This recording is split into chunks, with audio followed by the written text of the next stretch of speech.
Welcome back, everybody, to Derailed. Jake Schyvinck doing the hosting tonight. I am here with my co-host, as always, JJ Lahey.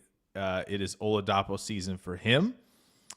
And also, we have Bruce coming in. JJ and Bruce do their annual, 53-man roster battle. They try to pick,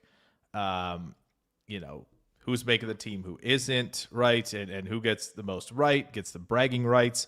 So we've got a lot of that to get to. However, we have a report that we're probably going to get to as well, right? About, a certain pass rusher in Dallas. We'll probably talk about that. We'll have a lot to talk about the roster as well. But I have to, the reason I'm introing tonight is because JJ has to go on a rant. We must do this to start the show because a certain player for Green Bay was extended. And so I have to cede the floor to JJ. Matt Orzech gets a 3-year extension. JJ, the floor is yours, my friend. The floor is yours. I don't want it. I don't want the floor. I don't want any of this. Look, 3-year extension, 3 more years of my hell. All right. I mean, thank God for Daniel Whelan, right? For bailing the 3rd highest paid long snapper in the NFL out yet again. Yeah, too old for this says Daniel Whelan better be next in line. Absolutely, he should be. Daniel Whelan is easily the most underpaid punter in the league, not only because he's a fantastic punter, but also he's making up for Matt Ozempic and is just complete. He's not a long snapper. I'm going to start calling him a lump snapper. He's just a lump. It's mediocrity on special teams. I just gotta say, thank goodness that we only that picture. Thank goodness we only need a kicker and a punter on special teams. Those are the only positions that matter because Goody cut the rest of the special teams unit today and extended our lump snapper for 3 more years. So I don't know. I'm trying to find it in myself to stay mad, but the realization that I'm staring down the barrel at 3 more years of this, it's just too much to bear. So I need a good derailed one, right? Tonight. Okay. Yeah, it's 4 more years. It's 2025. Yeah, it's 4 more years. 2027, 2028. Oh my gosh. Yeah. I thought you were going to rant about Taylor Swift and Kelsey getting engaged on National Cut Day. We should put that in the title, probably. It would be good for the algorithm. We did. It would be very good for the algorithm. So, any thoughts on we got a lot of third people highest paid long snapper? Any thoughts there? I mean, the fact that 4.8 mil over 3 years makes you the highest paid long snapper in the league. It kind of explains something. What would I say? Third. Yeah, third highest. Yeah, $4.8 million dollars. It feels like 4.8 million years across 3 years. I'm clipping that. The fact that that's the 3rd highest paid long snapper, that tells you something. That tells you the NFL does not give a crap about long snapper. And when you view it through that lens, it makes perfect sense that Goody doesn't give a crap about long snapper. All right. Here's what I think. I think that Orzech shows up to work every day on time and has not filed any complaints against anybody. I think that is the beginning and end of it. All right. I think that the last couple of guys that we had got on Goody's nerves somehow, and he's just glad for a lunch pail guy who's just not going to cause any drama. And he doesn't care about the fact that the guy's no good at his job. Off-field, locker room drama.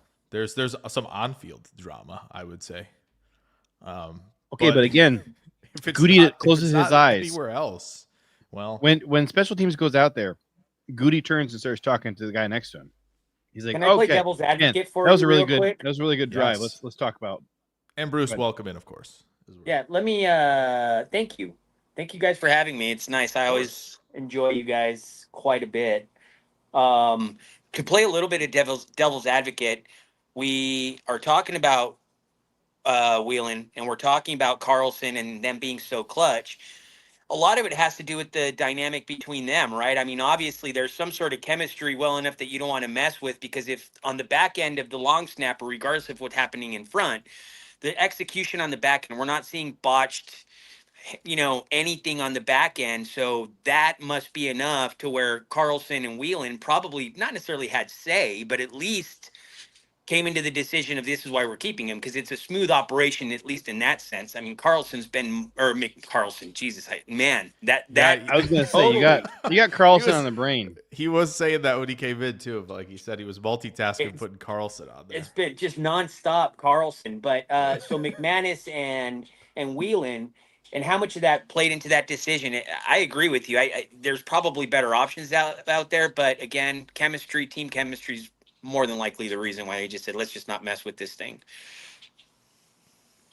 Well, I'll just say that after seeing some of the crazy errant snaps that Daniel Whelan has snagged out of the air, I kind of want to try him out at wide receiver or punt returner or something.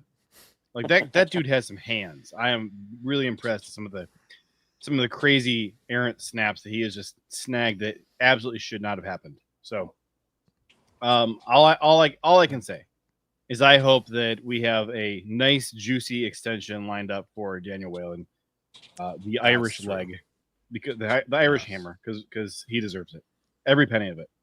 Yeah, 100%. But the real story of the day is that Brucey is here to accept his defeat. Let's Yet again. Let's go here first, since there's 3 messages in the chat about this, and I've already got it up. Just because. Okay. Now this is not the original. You know that, right, Jake? This is I know. This went up 45 minutes after the original. Yes. So This is Ricky not is not the source here. The mask has slipped for Mr. Ricky. Yes. He's now copying Reddit. Yeah. So here's the thing. And Dershell's already, he was in here before we started saying the stream's going to hit like Pink Lemonade redacted energy when Parsons gets traded to Green Bay live tonight. Yeah, I listen, this is for entertainment purposes, right? This isn't like, we're getting on board with this report or anything, but a lot of people are talking about it, right? A lot of people are talking about it from Twitter, the Everything app, to Too Old for This, to Dershell, like all of this, talking about Musgrave, in the trade package, blah, blah, blah, all that. I want to get Bruce's take, because we haven't, JJ, you and I have obviously, we've talked a little bit about Parsons, and I got into a good, I think a healthy exchange on Twitter, which you get to see very often nowadays, about Parsons potentially being added to this team if it were actually a thing, which again, I think someone said it on a pod this week. Maybe it was Nate Tice, who goes, the ultimate Jerry Jones move is signing Parsons to that deal Thursday night, releasing it Thursday, releasing it Thursday night to mess with the Eagles banner ceremony. Like, Yeah. And I've heard, and that is probably the most accurate thing prediction wise we'll see all season. Unless you pick the Super Bowl champ, of course. So yeah, Bruce, any thoughts on would you like this to happen, right? Because obviously this is a lot of picks going over and a lot of money being shelled out. Yeah, in my fandom with the Packers, there's 2 things. Yes, I would be extremely excited if he came to the Packers. Also, I believe that Gary is very underrated in terms of, and what are we going to give up for him? I don't think he's that one piece away like a Charles Woodson or a Reggie White that would come to the team to change this. I think there's a lot of Gary that I see, and what this let's give Hafley another year first off, right? Like, let's let him have his players, and not that Micah Parsons is not a game changer, a game wrecker, but I think that Gary's really underrated. And when you really start looking at how you want to evaluate a player in terms of, look, PFF grades, whatever, all that type of stuff. But people like to see flashy stats. They like to see sacks. And that's what sticks out, because mass media does that. But when you start looking at getting a player off of this spot, yeah, maybe a sack is more impactful in the sense of it's going to get you a loss of yardage towards the next down. But a hurry and pressures and the things that Gary and our guys aren't necessarily getting home. But I think we would have to give up a guy like Gary or a younger guy like Van Ness, which I don't want to do. I'd rather have the ceiling in the younger player in Van Ness over Micah, quite honestly. So I'd be excited if he came. I think it would be a huge addition to this team. I don't think it moves the needle so much to where all of a sudden we're a 100% Super Bowl contender, because one player does not make the entire team. I mean, you look at the amount of injuries and the rotational players. The last time we won a Super Bowl, we were rotating 8 defensive players, right? I mean, that's part of it. Yes, great to have him on there. I would not give up the capital. And I like the MO. I like the Packers' MO of building through the draft, paying our own guys. They always get criticized for not bringing in these huge free agents, which they have between McKinney and now Hobbs and Jacobs and things like that. But ultimately, we pay our own guys, and we forget that that's just like bringing in a guy from out on the street to improve this team. And I like the fact that we develop inside, you keep who you have. So be excited. I'd probably be going at the compensation that it would require. JJ, anything else? Obviously, we've kind of talked about it, but has any of your thoughts changed as far as compensation, what you give up, how he fits? All Yeah. that? The biggest problem that I have is that he doesn't have a contract. And so however much you have to give up to pry him away from Dallas, you then also have to go pay him basically free agency price. It's an exorbitant amount. Yeah, it's $45 million a year is the Reddit rumor, and honestly, whatever. I'm not even going to overthink what the dollar amount would be. Let's just say that it is $45 million a year. It's probably going to be more than Watts since he's younger, and Watts at 41. So I do imagine we're so 45 sounds super plausible. Let's say it's that. Yeah. So, Dallas is going to want more than a first round pick to go have the honor of being the team to essentially just pay free market price for him. Yeah. It just doesn't make any sense from a financial standpoint. You're at that point, you really need to be one piece away from a no doubt about it hardcore Super Bowl run. And frankly, we're going to go add Micah Parsons to this pass rush and then trot out McDonald's employees at cornerback on the same defense. Right. And you start playing Jerry's game of why did he not lock him up last year when he had a chance, and Micah was willing to talk, and he did this with Amari, he did this with Ezekiel, he does this with all these guys and waits a year too long because he wants to be the guy in charge and keeps overpaying guys. And he literally, when he was defending himself with Micah, I mean, Jerry goes out there and basically says that he has him for this year, play him at $20 whatever million, and then franchise him twice, so he'll have him for 3 years, because it would be a $37 million tag versus paying him 45. That's his way of thinking. I would not want to mess with bringing that type of mentality of let's wait until this dude's as expensive as possible before we bring him in.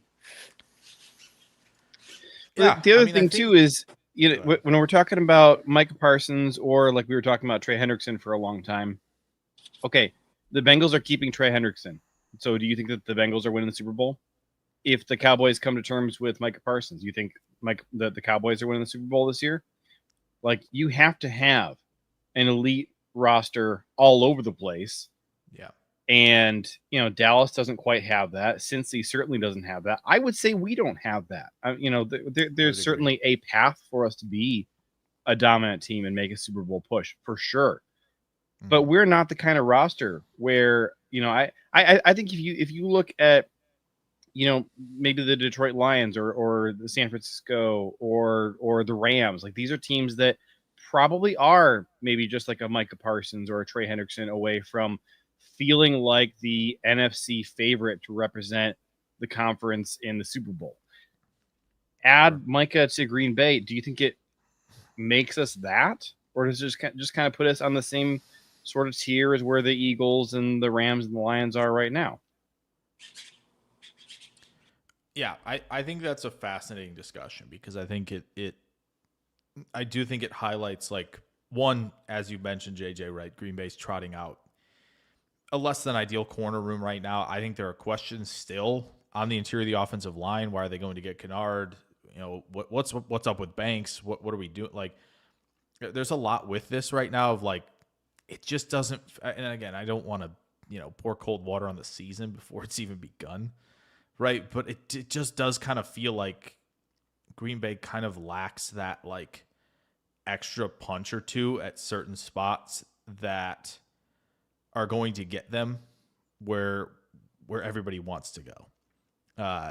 And that makes it difficult. Now, the argument to doing it right is, A, you have a better chance of getting home with 4 than you did yesterday. But as I've kind of talked about with Parsons, does he fit exactly what you want on early downs with the 4-3, where Green Bay, you can be mad about the pressure percentages from Gary and Van Ness. Problem is they're, no matter what, nose tackle, elite nose tackle or not, they're setting the edge first. Mm-hmm. In a league that Detroit, LA, right? Like, they're under center. This is under center play action. The presenting the idea of run or pass puts you as there was a great discussion on NFL Live either a year or two ago talking about, like, when you're playing defensive end, you have to commit first under center against the run. Is Parsons a good run defender? Where he's going to be aligned, for me, it's a no. Is he going to change the calculus on third down? Yes, of course. But isn't Edgerrin Cooper doing that? Isn't Quay Walker doing that because of what Hafley's dialing up? Isn't that why they added Colin Oliver? Isn't that why they brought in Sorrell? Right? So there is some of that where, like, Green Bay's trying to, it seems, put together a more diverse room than they've had in recent years.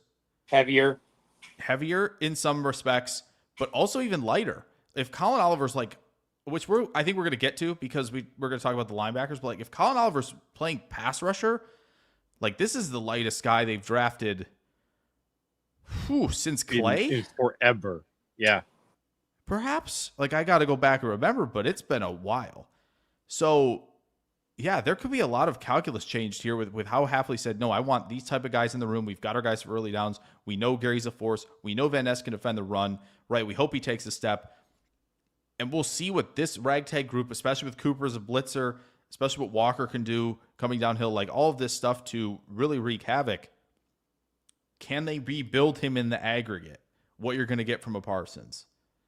It's not out of the realm of possibility. Here's a question for you that'll kind of put this to bed, at least put it to bed in my mind as you guys were talking through this. How good have the Cowboys been at stopping the run, or has that been their Achilles heel with Micah in there? And the MO for us when we beat them in the playoff game, for the Eagles constantly beating up on them, or every single team, they've never had a good run defense. So regardless of what you're talking about in terms of what Micah brings from a third down pass rush, that doesn't win championships. I mean, honestly, you have to have a very strong run defense to be able to win in the playoffs, because that's what happens. I mean, regular season, yeah, you can get away with it, but when you've got the Eagles are a perfect example of this over the last 4 or 5 years, where they're going to pound the rock and they're going to be, and they'll run it 3 times because they have that 4th and 1, 4th and short that they're going to run it again. Yeah. And you need to stop that. And I think the Packers have. We played the Eagles really well both times, outside of a terrible field in Brazil, which was really not a good barometer. And, we lost players really early in that game to kind of change the dynamic of it. But our defense and our team stacked up well against the Eagles, who are a run-first team. The Cowboys put Micah Parsons on there, and you still have the same type of run defense. Sure, if we can get them in 3rd and long, then he starts wreaking havoc. But those first 2 downs are critical to get people off. So that's where I am with bringing him in. Yeah, I think everybody should go watch the game. Watson went nuts, in 22 of like, wow, he's arrived. Because at the same time, what were they doing? They ran at Micah a lot in that game, guys. They ran at him a lot. Okay, so I think, I think if Green Bay doesn't get what they want out of Van Ness, right, I think it's totally fair to go, let's try to find a Jared Verse, right? Let's go try to find that player going forward, right? Because he's still going to provide, like, again, this is a horrible example because I think he's an outlier in this regard because he's super light, but like a Will Anderson, who clearly buys into defending the run and is a great pass rusher. Like, you've got to go find a player like that who's going to fit the 4-3. I personally a lot better because I think Parsons, where he would affect the run the most is if you're in base, right? If you're in base and he's the Sam backer on early downs, that's fine. We can get away with that. But if teams are going to, like the Rams with Puka, right, where they're essentially in a realized version of 11.5 personnel, right? Detroit getting there with Isaac Tesla, perhaps very, very soon, right? A similar type of thing.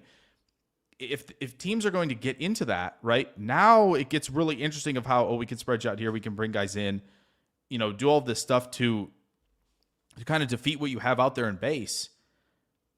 It gets a little trickier to be like, all right, Parsons is playing here, right? It's not going to be that. It's Parsons going to be doing this on early downs. We got the, we got 4-3 out there with, in base, and then on nickel downs, we're going to have him out there. But like, what, are we going to have him be out wider? Are we going to have, we're going to have to flip the line when guys are, adjusting formation? Like all this stuff like that, you have to kind of, I think, go through a little bit more of like, how can we hide him from the Lions, right? Like, imagine him lined up against Sewell. Like, how are you feeling at this juncture when Sewell's on the other side going, yeah, no, help. Like, and then that's the other part of this. They have to drop into the box, right? This is an extra safety coming into the box. Oh no, Jamison Williams and Amon-Ra St. Brown are on the field as well. And so now they've got Smith you and in going your to wide coverage. Yeah. Have a And Preston so, like, Smith it. I mean, come on. It gets it gets kind of crazy projecting all this. So it's a really complex solution if this was going to happen, which I think we all agree it's not going to, right? Even if Green Bay has the offer on the table, I do think Jerry Jones is going to get this done. And I would definitely be piggybacking on Tice, who said next Thursday is probably what it's going to happen. Oh yeah, absolutely. I mean, to me, the biggest question is whether the Cowboys get this deal done the day before their first game, or if it's a Chris Jones 2023 situation where they have to play week 1 without him, and it's a disaster. And so then they cave and, give him all the money he's asking for, 2 days after the game. And he's active for game 2. Like that, to me, that's the biggest question. For sure. Brian Maffey is referencing here in the chat the fact that there is a Twitter rumor that the Packers are signing Clayton Tune to the practice squad. Now, maybe take it like with a tiny grain of salt because you can't sign guys to the practice squad yet, but the conversation may very well have happened. So thoughts on adding Clayton Tune over Taylor Elgersma? And I think Tune was a guy that I liked as a draft, late round draft prospect a couple of years ago. Jake, what were your thoughts on him? No comment. Would you rather have the Canadian kid? Yeah. To be QB3, yes. Now, if you were like, well, Willis is on the team, right? Next year, and Tune's like, oh, you're gonna put Tune at QB2. No, I'd be going after somebody in the draft again. So, agree. Mm-hmm. All right, should we get to the main event of the 53-man roster? I think we should. All right. So, for those of you who don't know, let's be real. Everybody knows. We are here, the main event. We're going to talk about the 2025 roster, the Green Bay Packers. We're going to talk about where Bruce and I differed in our 53 and what the actual ended up being. And you guys were here last week, and Jake and I put together kind of what we thought the 53 might shake out to be. Ended up being pretty darn close. Obviously, the biggest issue with everything was there were so many injured guys this year that it was just really rough to try and figure out, hey, where does this guy go? Where does this guy go? How do all these injuries get slotted in here? And like you look at wide receiver alone, like half the guys are hurt right now. And so, as people were even just trying to decide, like, hey, keep Malik Heath or not, it's like, well, who's going to play week 1? You kind of want Malik Heath available for week 1. Yes. That would be ideal. Brian says the 53 roster for a week or two. Yeah, if that. I mean, there's certainly some thought about maybe a guy like Zane Anderson is going on IR right away. A lot of people are talking about Barryn Sorrell. I don't think Barryn Sorrell is going on IR. I think Barryn Sorrell is going to be ready to play by like week 2 or 3. That'd be great. Feels about right to me. And hey, maybe they will go ahead and stash him on IR and then re-sign Aaron Mosby. Like that to me feels like maybe the play that's waiting to happen. Aaron Mosby is a guy who is going to slip through the waiver period in all likelihood. And he played a ton of snaps for us last year, especially on special teams. I think he's a guy the Packers would like to get back. If he doesn't end up wanting to sign on the practice squad, I would still think that there's a decent chance he ends up back on the 53 at some point this season. The Packers like him a lot. So looking at this in front of you is the roster. So a couple surprises. One would be that Omar Brown is on IR. His season is over. He's not coming back until 2026. Very injury disappointing. Settlement, maybe, right? I mean, there might be an injury settlement or something like that, but at this point, it's done. Sure, it's possible. Yeah, technically possible. Unlikely that's going to happen. So Jacob Monk went on IR. I was, disappointed. I was kind of hoping we just cut him outright, but nope, we are designating him to return. So we're going to be graced with Jacob Monk again. Hopefully only at center. I can stomach him at center. Can't stomach him at guard. So other than that, I think that maybe the point that surprised the most people was Micah Robinson making the roster. And there were a couple of Micah Robinson truthers out there who, A, really liked what he did in the 3rd preseason game. Or B, just really actually did like him as a draft prospect. And I thought maybe we should get into some Micah Robinson talk. And talk about maybe do we see him playing some slot for us at some point? Because if you look at what he's actually good at, he didn't really play a lot of slot in college, but he kind of excels as a run defending corner. He is pretty stiff, very speedy. Goody says that he has great ball instincts. Goody thinks he's, absolutely going to be a stud. But like, to me, this is just sounding like a slot corner. Like you are really stout against the run. You're small, very speedy. What's not to love about that as a slot corner? So I'm interested in giving him a shot there. I've certainly not made any bones about the fact that I think that this cornerback room is really atrocious and just not good enough if we are actually chasing a Super Bowl this season. Bo Melton made the roster after switching. That's how dire the situation is in that room, to be honest with you. Very and true. no disrespect to Bo, like he's worked his butt off, and I think he's looked decent out there at corner. But like the fact of the matter is, like, I think that he is probably a better cornerback today than Keisean Nixon is. Which is not something that you want to be something you could say. I think right now he's probably our 3rd best corner. Kamal hadn't made the roster, and I wondered if he would, because Goody has never missed an opportunity to praise Kamal Hadden, just through and through. Really likes the kid.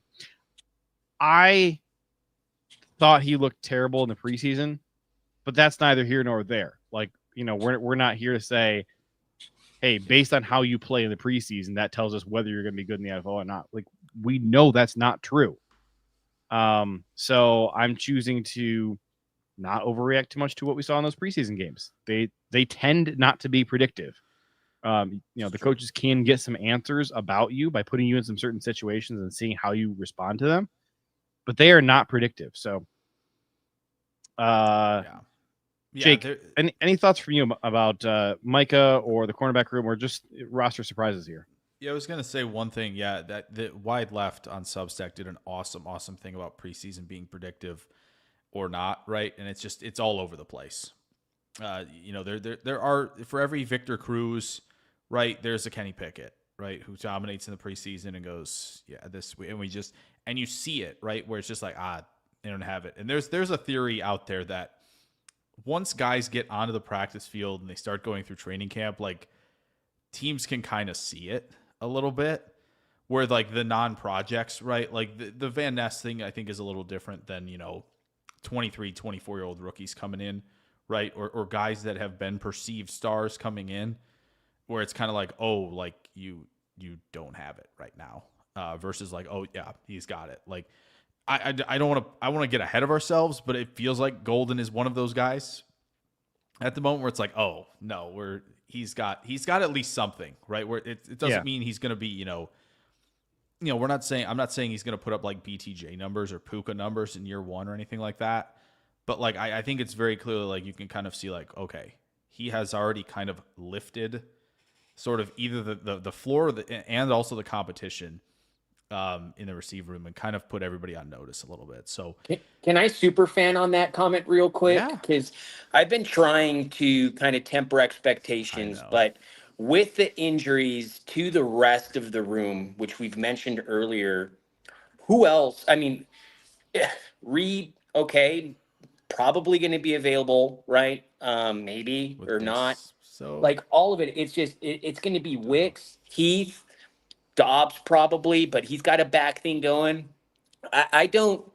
If the chemistry between Jordan Love and Golden, and with what we've seen, I don't see how he might not be able to put up those types of numbers as a rookie. perhaps. Just because, and again, I'm trying to temper expectations, but he does look different on the field than anything we've had in a while. And I'm not saying he's Devontae or anything like that. And look, everybody wanted to cut Devontae after the first 2 years, right? I mean, it's not about that, but in terms of the room and what we have there and who might demand the most targets, I think there is an opportunity for Golden to genuinely contribute to this team as a rookie, where you're talking about close to 1,000 yards, maybe 8 or 9 touchdowns, because we're still going to spread the ball around and hopefully rely on the run early. But I'm really trying to, man. I understand. I get it. You just wanted to take off. I Yes. understand. And I guess I should have clarified maybe a raw counting perspective. He might not get to where those guys got just because Green Bay's, I think, more balanced than those teams were last season, right? BTJ's on a team that they're trotting out Mac Jones and they're trending towards a top 5 pick right at the end of the season, where it's like, nah, we're just throwing. Where Green Bay's kind of like, no, we're established. We have Jacobs, we have Kraft, like we have guys in that room. Now Golden, from a per route basis, could certainly be up there, where he's hitting the coveted 2 yards per route run. He's hitting the unbelievable 2.5 yards per route run in year one. Like, he could do that. But I don't know if he's going to get like the raw counting. But yeah, I guess, important clarification, because as you said, Bruce, it's kind of hard to be like, well, where are the targets going? Like, obviously Jacobs is good in that area. I think we all probably expect Kraft to be a bigger focal point based on the tight ends that are on the roster, right? You got a few guys who it seems like at this point, because they kept Fitzpatrick, who can like attach to the line and also give Kraft some freedom to work over the middle of the field and up the seam and all of that. I'm excited about Golden. JJ, to your point about the corner room, I mean, Micah Robinson, the first thing to point out, 5'10" and 7'8", 183, right? What is Green Bay seeing probably when they have a player of that stature? Slot corner, most likely, especially if he buys in as a tackler, right? Which by all accounts and what we've seen, that is happening. And when you're hunting for the ball, and that's something he did really well at Tulane as well, was when you get into that spot drop, when you're covering grass, he's watching the QB, right? He's not like, oh, where am I going? Where's all the people? He's like, no, my eyes are glued to the QB, and I'm going to break on the football when the QB starts to make his move. And so that's where he was making his big plays. Yeah, I don't think that's impossible, right? He has the speed on top of it. So I do think, that is probably what they're thinking, right? Especially if they're just completely out on Bullard doing any of that, which it kind of seems like they are. I don't know why, because I think it would be nice to see him get reps on the field and see if, we can see improvement, but maybe they're kind of in that mode of like, we just hope he's a depth piece, right? And you're kind of not mailing it in, but they're kind of like already seeing like, yeah, Evan Williams is doing things. We saw some more from Oladapo, at the season's end last year in the Chicago game. And we're like moving forward thinking, okay, he's going to play safety. We think that his best stuff is there. That's totally fine. But yeah, I do think Did you see Micah how many people were shocked that Oladapo made the roster today? I didn't, but that seems strange considering. Like I get it, right? He's a day 3 pick. So once we're a year in, we're out the window. If the the second round day 2 picks aren't doing well, teams can cut bait, right? Green Bay doesn't often do it. They like their draft picks. They like them to hang around for a little while. But I mean, at some point they're gonna push guys in front of others on the depth chart, right? We're just seeing too much, blah blah blah, all that stuff. So yeah, I don't know. Yeah, I don't know why that was a shock at all. And who would you put on there as opposed to putting him on the roster as well? What options were there? I have no idea, because truthfully, if we're a safety injury in, I want him playing at this juncture, because I think the consensus thought for the most part is like Bullard should be playing nickel. So I feel like I'd rather have him back there. Consensus if somebody among goes us down. analysts, Yes, not among Packers front office and coaches who all still say that they see him as a safety. Yeah. So there were people talking on social media about wanting Omar Brown to make the roster over Oladapo, and I saw that and I'm like, okay, you guys clearly just have not watched Oladapo play at all. Like, that's just, there's no other explanation. It's just that you have not watched him play. You don't recall any plays where he was out there. And so you go, day 3 pick who I haven't seen anything from. So therefore, I'm bored, ready to cut bait. And Omar Brown had some cool interceptions. Yeah. To me, Oladapo is like clearly safety 3 in this roster. Yeah. I saw this picture that you got here of Micah Robinson. Yeah. Cool stuff. And I say what? I was just gonna say, cool stuff. All these guys that it's easy for us to just sit here and talk about them, right? But I think for Micah very clearly, and for so many others around the league, like making a team is a huge deal whether you're picked or not, and especially for day 3 picks, right? Because you never know. UDFAs, as we have talked about, they pop up all the time. So many make rosters, so it's really cool for guys that are very appreciative of it. And like Mike is definitely one of them. Saw Malik Heath's one today as well, of like year 3 of doing this. Like that's really cool stuff. So fun fact: 21 straight years of a UDFA making a Packers roster. Yeah, it's huge. Yeah, so we've had to adjust it so that it's now the week 1 roster. Week 1 roster is what is what we have the 21-year streak of. Okay. Which based on super cool. Where we're gonna get to with some guy, with the guy, I think can't imagine that's gonna be changing. Well, and I saw that picture. Oh, put the picture back up. Oh, okay.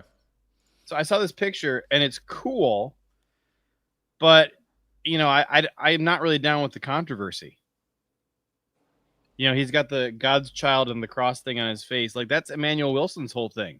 Like, he posts that all the time. It's true. Like, Micah, I don't appreciate you horning in on Emmanuel Wilson's brand. Like, I love that you love God, but like, you got to get your own brand, because Emmanuel might sue, and that would just be bad for the locker room.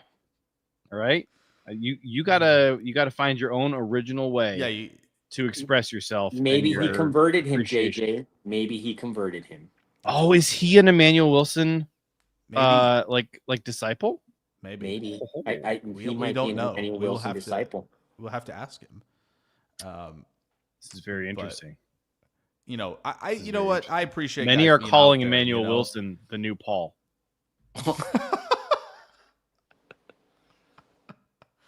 Oh man. In other controversial Brian, how statements, dare Brian you. Maffey says Brian, Nazir how Stackhouse. dare See, you. look at I got his name right that time. I had to try twice, but Nazir Stackhouse will only last a How few weeks. dare you? Blasphemous. How Pretty dare blasphemous. you? Yeah. 100%. I can't believe. The I went Stackhouse there. hate has been interesting. I mean, obviously we toss around the word hate kind of casually, but like, it's been interesting to me, like just the way that, like Stackhouse, gets signed as a UDFA. There's like an instant flurry of excitement around him and a thinking that, hey, he was a better prospect than Warren Brinson. Then, kind of all summer, Stackhouse is turning heads. Looks really good in all the practices. Then Warren Brinson plays his butt off in these preseason games. Looks really good. A lot of people start saying, hey, Warren Brinson is playing better in these preseason games than Nazir Stackhouse is. And then all of a sudden we start seeing like kind of a reaction the other way, like a blowback to the Stackhouse hype of like, hey, let's pump the brakes, man. Like, he's not that good. Like, I get it. He's, we're not saying that he's about to replace Kenny, although maybe that wouldn't be the worst thing in the world. But like, for what you're seeing from an undrafted rookie, I don't know how you can't get excited about what he's going to be next year and in year 3. Like, he looks like he's a real player, like a real NFL player who might end up really playing real minutes for us this year. And I'm here for that. This is a defensive tackle room that sorely needs some help. And he's kind of the only answer that they have at nose tackle. Like, are you going to play Colby That's Wooden the there? deal. You're probably going to have No. to if Stackhouse is unavailable. Like, who else are you going to put in there? Not Warren Brinson. We got to put this guy in the hyperbolic time chamber. That was a period. lot That's of what the we need. decision making that I had, JJ, when I was trying to decide who to put on there or not. A lot of it has to do with our team from let's say first and second on the paper depth chart are really solid, man. But it takes an entire team, and when you start digging into what they're trying to do as a team with the rotational players, Stackhouse makes sense. Once again, we're going to go back to the defensive side of the ball and talking about run defense and bringing in these big bodies. And I think that was really kind of where Stackhouse is going to make his hay for that exact reason you said. Nose tackle in a 3-4, you need somebody like him, and he showed enough, I think, to deserve that spot on the roster. Brinson, I don't know. It never even crossed my mind in the sense of over Stackhouse, if that makes sense. I don't know. Well, Brian the other says thing there's is- just no need for Stackhouse this season. Which He also, okay, Brian, I don't look, know, I'm going to man. call you out because you also don't like Jordan Love yet. So I'm not sure about your fandom. Whoa. Brian doesn't like Jordan Love yet. I Whoa. missed that note.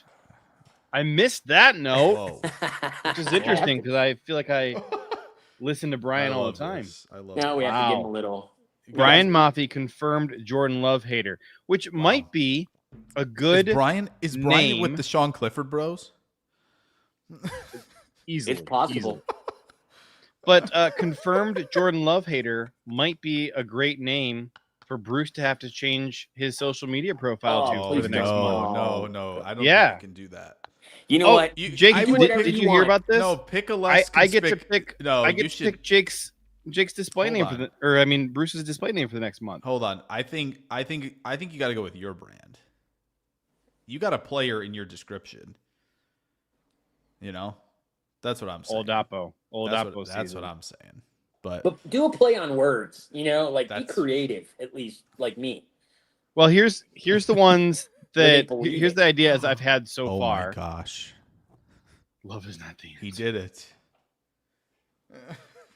Brian, is that your stance or is it Bruce's new name? Because I feel like that's your stance, and that's heartbreaking. 12 of this says Brian doesn't get to celebrate the Super Bowl we are winning in February. Oh no.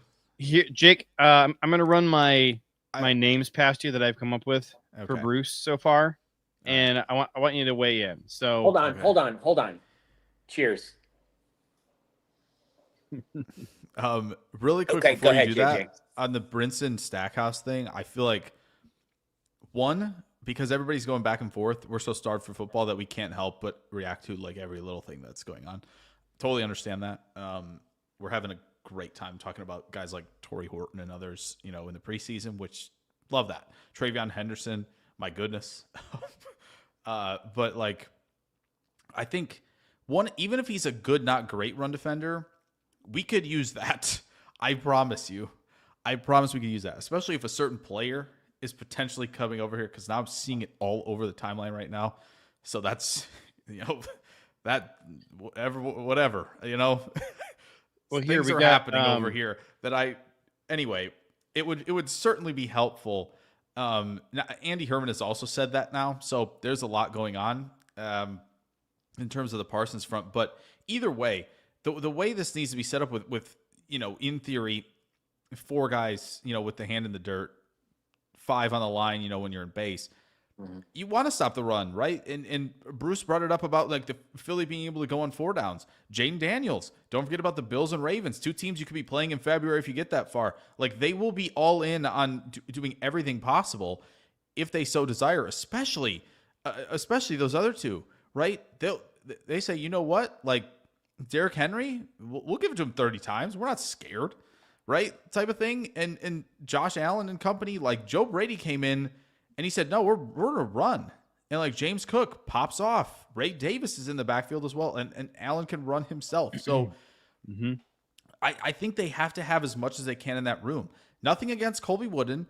I just don't think he should be playing there. Kenny Clark, I think you can get away with it a little bit. I would hope that the linebacker play can kind of help clean that up, which I think could get there, but I'm not sold right off the bat.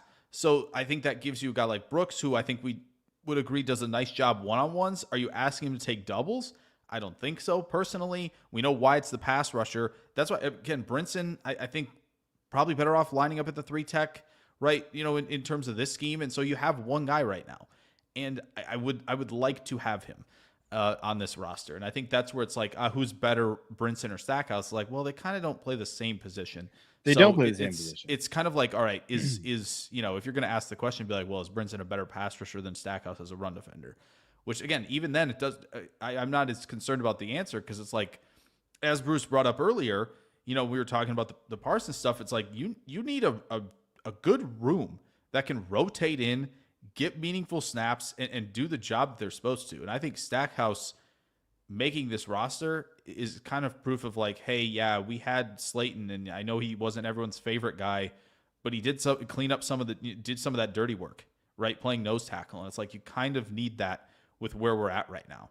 A little bit of a BJ Raji kind of feeling, right? Like the Packers don't forget in that front office when they won a Super Bowl and what they did on that defensive line, and what's the best way to cover a cornerback room that we're all concerned about. That doesn't mean, of course, they're concerned about that room. They know, right? I mean, they kept Bo Melton, for God's sakes, and it's not like bashing Bo. No, like he's generally done a good job, but I think putting up that beef up front, and maybe starting to put some pressure on the quarterback, and maybe they might not get home, but putting hurries and pressures and moving them off his spot and stopping the run is going to help the back end and kind of not expose that cornerback room in our DBs as much as we expect it to happen if we can be strong up front. Yeah, and I think the other part about it is even, you want Halfley to get into his bag. How do you get into the bag? You get into 3rd and 7. You get into 3rd and 8. How are you getting there? You better darn well stop the run in early downs. You have to win the early downs. And of course, some teams are going to come in like the Bengals and say, we'll throw on early downs, which they're going to play this year, right? Like that's going to happen. But, in the NFC, with a lot of these teams, Green Bay probably week 2 is going to get a heavy dose of Chris Rodriguez and the big, beautiful Bill himself, Krosky Merritt, right? Like I think that's going to happen, right? And Jayden Daniels running. So it's like, I don't think if you want Hafley to start cooking, you need to win the early downs. It's very cool that Atlanta went out and grabbed 2 240-pound edge rushers in the first round, traded up a lot to go get the other one. But, like, those guys might not have a chance to tee off as much as they hope they do, you know? So, I kind of think, like, Green Bay kind of needs that, right? Wouldn't you love Stackhouse taking on the double teams, freeing up guys, at the second level to go make plays, or letting guys win their ones along the line so that Edger and Cooper can blitz on third down. You can bring in Sorrell and Oliver, right? You can do all this fun stuff where you're dropping, defensive tackles into coverage if you so desire, right? Because, you can get creative. You put Gary on the center, right? We saw that in the Houston game. When the reason you can get all that is because you have guys like Stackhouse in the room, period. Yep. Like that's kind of where I'm at. So agree.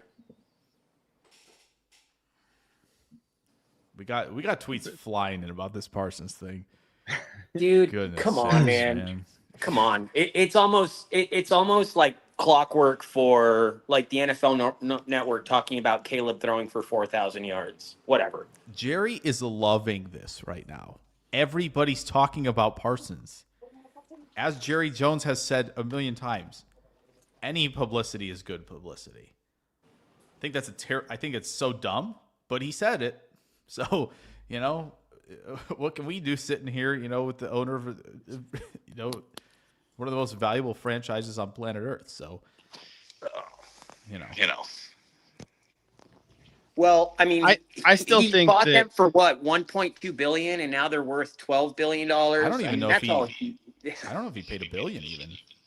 So, he's a businessman. That's what it is, man. And as long as his name is in the news, that's all that matters. And man, and once his stuff grabs fire, it's gonna be so annoying.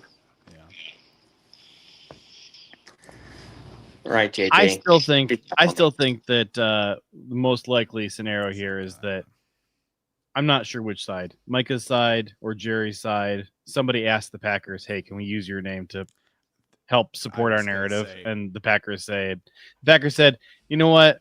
Like, this is what we do for you guys. All right, we against Philly. We did the stupid bullcrap Philly tush push man proposal. Like, we do all this stuff for you guys. Whatever. Go for it. Go for it." That's what I think. Yeah. Drew says Parsons has been behaving badly, eating nachos, laying on medical tables, trying to be a distraction. Nachos. You know what this just reminded me of? He's eating nachos and not cheese curds. Don't trade for it. I feel like this is a very specific reference to some player, but I can't remember who it would be. But it just suddenly reminded me of T.O.? No. Why am I drawing a blank on freaking the best pass rusher of all time? LT. So Lawrence Taylor with the Giants, okay? And he's like falling asleep under the table in meetings and stuff. And Parcells is like, wakes him up and says, "Hey, you weren't even listening." And he's like, "No, here's the answer to your question," and then goes back to sleep. Like, I don't know, that's what it reminded me of.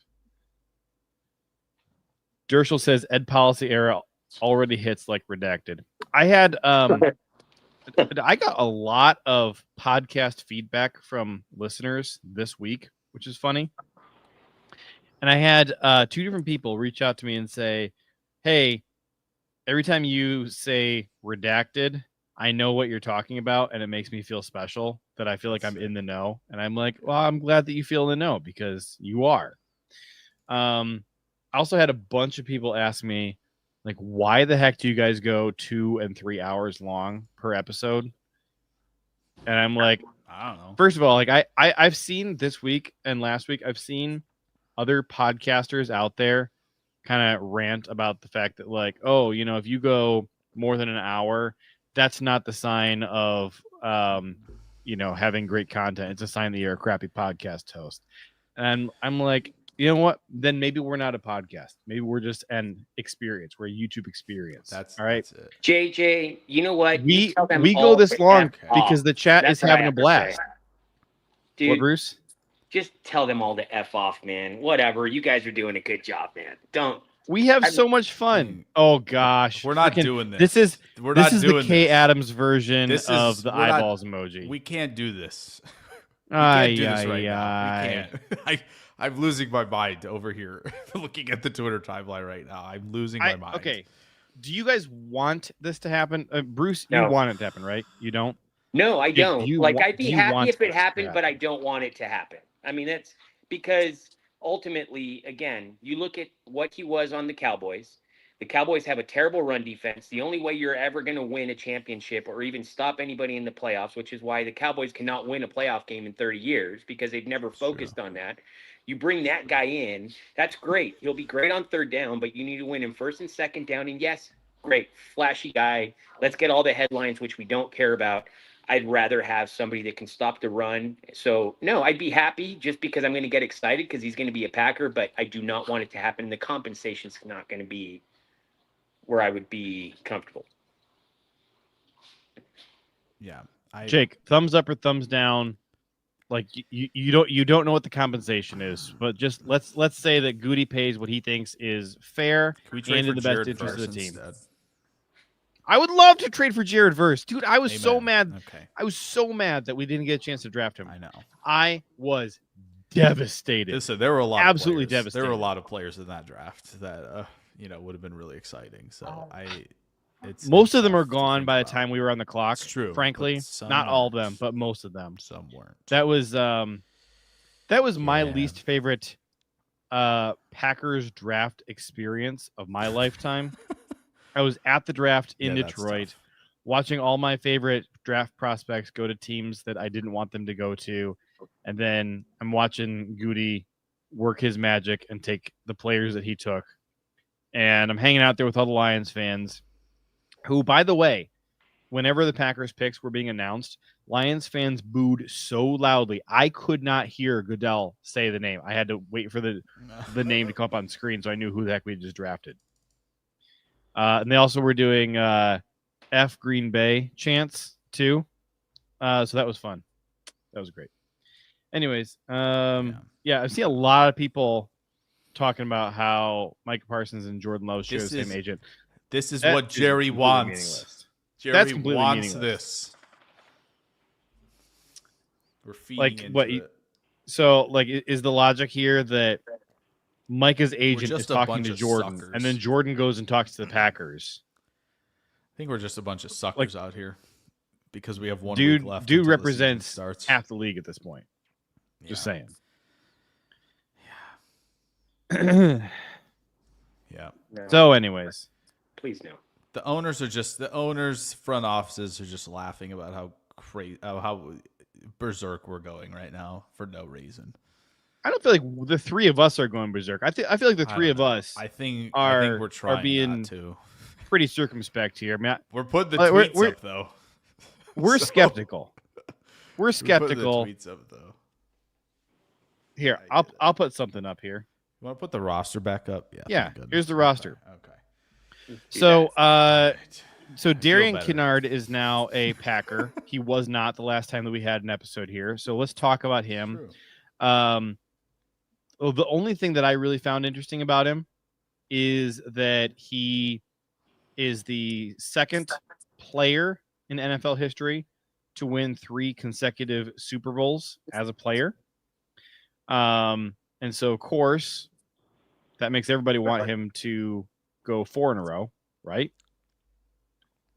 That'd Sure. be nice. But what do you think about him as an offensive lineman? So he spent 2 years in Kansas City, 1 year in Philly. I had the RAS up. Hold on. Here, while you're looking stuff up, I can kind of just give my thoughts on it. I Go think for it.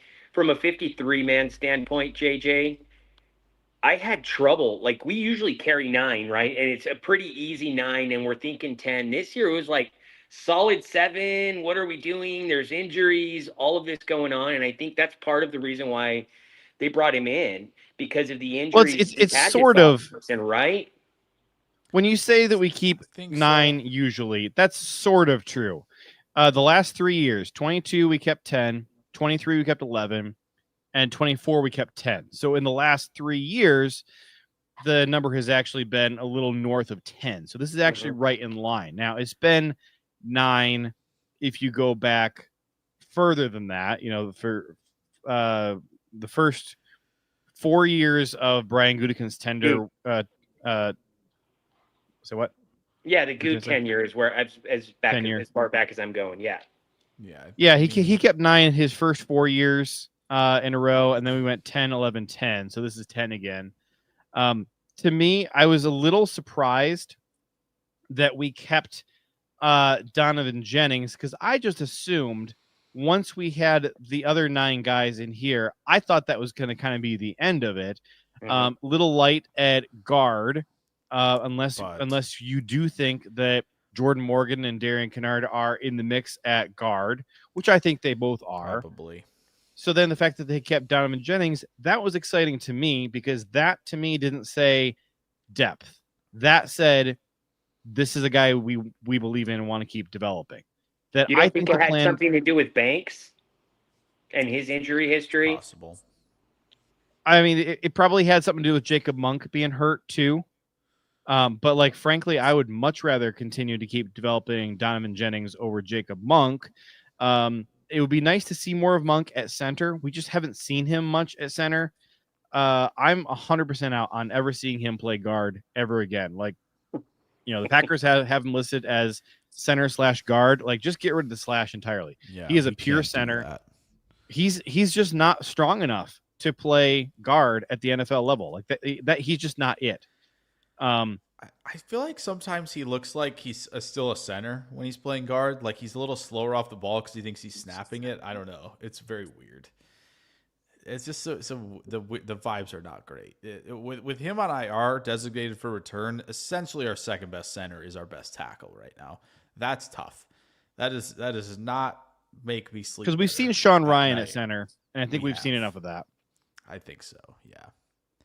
I would rather him worry about being in position earlier than worry about him having to do that while also snapping the football. And maybe Monk is that second in line if Jenkins goes down at center for some reason, because you don't want to mess with your tackles. I mean, obviously Tom, has done good. I thought there was going to be a little bit more competition with Walker on the other side. It looked like not that he was gonna lose his position, but also with the injury, just kind of put the other boy in there, let him kind of work his way up, and then once Walker was fully healthy, let him come back, and you can kind of just say, "Oh, this is fine, everything was perfectly good," kind of thing, right? But Monk seems like a backup center. Where else would you put him? Honestly, I mean, yeah, I don't think there's anywhere you can at this point. I just doesn't look super anywhere else. I think the Kennard thing, obviously a little bit bigger, and to me, I think that feeds into him playing guard simply because based on the Banks signing, and again, we've kind of gone back and back and forth about where Belton's gonna play, where he should play, all that stuff.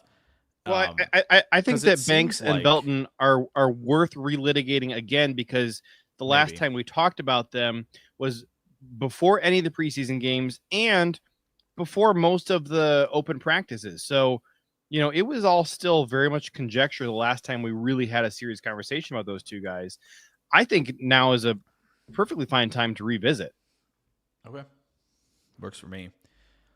Well, I think that my thoughts on Banks and kind of Belton was the idea of having a unit on the interior who can push people around, right? Get vertical in the run game, right? Because Josh Jacobs, we've kind of had this discussion, right? Josh Jacobs in Vegas, pretty much down the middle in terms of zone run, in terms of gap running, right? Gap power running. Green Bay kind of adjusted themselves last year a little bit and went that route. Further away from zone, get more vertical, push people around a little bit more. Which, when you have, guys like Sean Ryan, who I think do a nice job at least, trying to get after it and be very physical. And I think Banks, even though he's quick and more agile for a bigger guy, he still has, I think, some of that mentality. And certainly Belton does. And I think the to me, Kennard, I know, it's talking about the length, in terms of which, you can debate, about that at guard or not. But like, to me, he looks a little stiff, and the two-hand punch, and he's kind of worried about losing to the outside shoulder a lot at tackle. That leaves him susceptible to a ton of inside moves when you got those quicker guys out there and some tough pressures given up. So I would feel more comfortable if Green Bay was like, all right, let's see if this guy can go in there and push people around up front at guard. See if he can, be comfortable in a little less, in a set that involves a little less displacement, right? And variety in terms of like, oh, you have to jump out wide to set. You got to get vertical. You got to do all those things where you can still vary up your sets at guard, but you're not asked to be carrying guys around the arc. You're not asked, with these like uber quick guys who can change direction in an instance. Whereas if you feel like you have the girth and the anchor and play with enough pop and power to just eat up tons of space, hold the line at guard, like that's what he should be doing. And I feel like that's probably going to be the better spot for him. Just because I've seen a little bit of it at Philly when he was playing some tackle at the Chiefs preseason. There was some of that where it was like, ooh, yeah, he's not like the quickest fella out there, which again, 322, Green Bay's often, stayed towards the side of, hey, let's stay under that 313-ish, 312, even 310. Obviously, Tom's significantly less than that for tackle. And, obviously Morgan's a little bit bigger, but he doesn't move. I don't think Morgan moves like he's 320, right? I think we'd all probably agree with that, where like he feels like he should be lighter, which is great if he can carry that weight like that and play, with that quick of feet. So yeah, I think I'd rather have Kennard be doing a lot of guard stuff, because I would love to see a unit in Green Bay, as we've kind of talked about. Let's punish some teams that don't want to, put their chips into the run defense basket. Let's get on that level with Detroit and Philly. Let's play that physical style up front, because we have the running back for it, no question. Jenkins will play that way. I'm totally convinced. Let's because I think we've had concerns about the interior line, so I would love to see that. Green Bay have the mentality of like, no, we're guard, center, guard. Let's be physical. Let's push people around. Let's not worry about just getting to space, hooking guys right, and sealing backside and reach block and all of that stuff where you just have to be quick and occupy some space and get to a certain spot. Rather, yeah, let's see if your linebackers want to dance. Josh Jacobs is not Aaron Jones. Completely Right. different running styles, both 100%. extremely dynamic. And I think you just mentioned it, and now it makes perfect sense that last year they had to transition from an Aaron Jones dynamic, having to move, be a lot lighter on their feet, and Aaron Jones doing a lot of the work, to where Josh Jacobs is going to find a hole and he's going to hit it, and there's not a lot of wiggle room, and he's going to punish people. And I think that's kind of the MO that they're trying to get to. Makes perfect sense that they would switch the lineup that way to move away from an Aaron Jones type runner to a Josh Jacobs type runner, who are both amazing runners, but very different styles. Yeah. Does the Kennard trade concern you about how the Packers are viewing Anthony Belton? That they just don't even seem to view him as like in the mix for a guy who could come in and pinch hit at guard or tackle for them for this season? It's unfortunate if that is the case, that they feel like he can't pinch hit at either spot. I don't like that, obviously, him being an older rookie. So, yeah, there's certainly a concern there. I do feel like, though, I guess it just depends on how do they have him listed tackle guard on the site, on the roster, or no?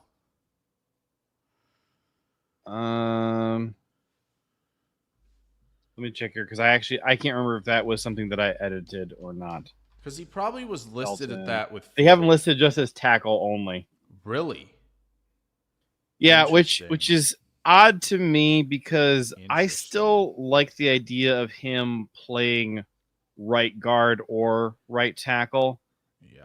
I don't know how much of a left tackle I see him, but also like the Packers, as far as the left and right side goes, like the Packers seem to view left and right as way more interchangeable than we do, and routinely don't play guys on the side of the line that I think is the best fit for him. Zach Tom being the prime example of like his skill set screams left side of the offensive line. And, they stuck him at right tackle because that's where an opening was.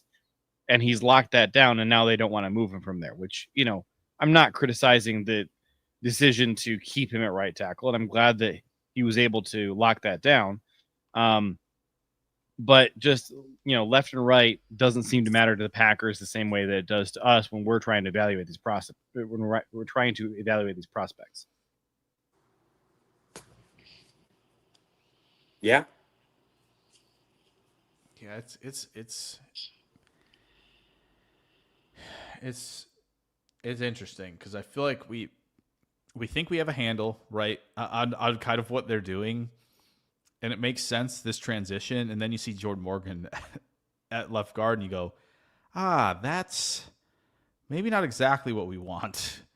I feel like Jordan Morgan at guard would be much better suited to be doing what Miami's doing or what San Francisco's doing, where it's like they're still doing the like occupy space, get your Isaac Guerendos and your McCaffreys, which McCaffrey I think is kind of do whatever, but like your Guerendos and guys who have been in that, your Jeff Wilsons, right, who have been there a long time, of like they can win the corner and find a cutback angle and still be in really good shape. Whereas like I feel like Morgan being listed as tackle only at this point would make a lot more sense to me, because it's like, okay, they see him long term as like they're not paying Walker, he's doing that. But as we've kind of pointed out, like the interior offensive line with Banks, kind of shelved a little bit right now of like, okay, is Morgan probably one of your best five potentially, right? Like, but how much of this Banks thing is injury? Because it doesn't seem like it's all injury. It seems like they're also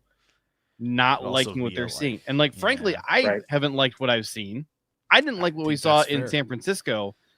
Like, I'm not saying I would not have brought Aaron Banks to Green Bay, but my problem with the Aaron Banks deal was always that we paid him like a no doubt about it, bona fide starter. Like, you can't bench this guy because we're paying him so much money. Yeah. And I'm looking at it saying, I like him as like a backup swing guard the same way that you'd like Sean Ryan. Like, I don't do really have want some either one of insight them on that, starting. JJ. Insight from a 49ers fan that's a really good friend of mine.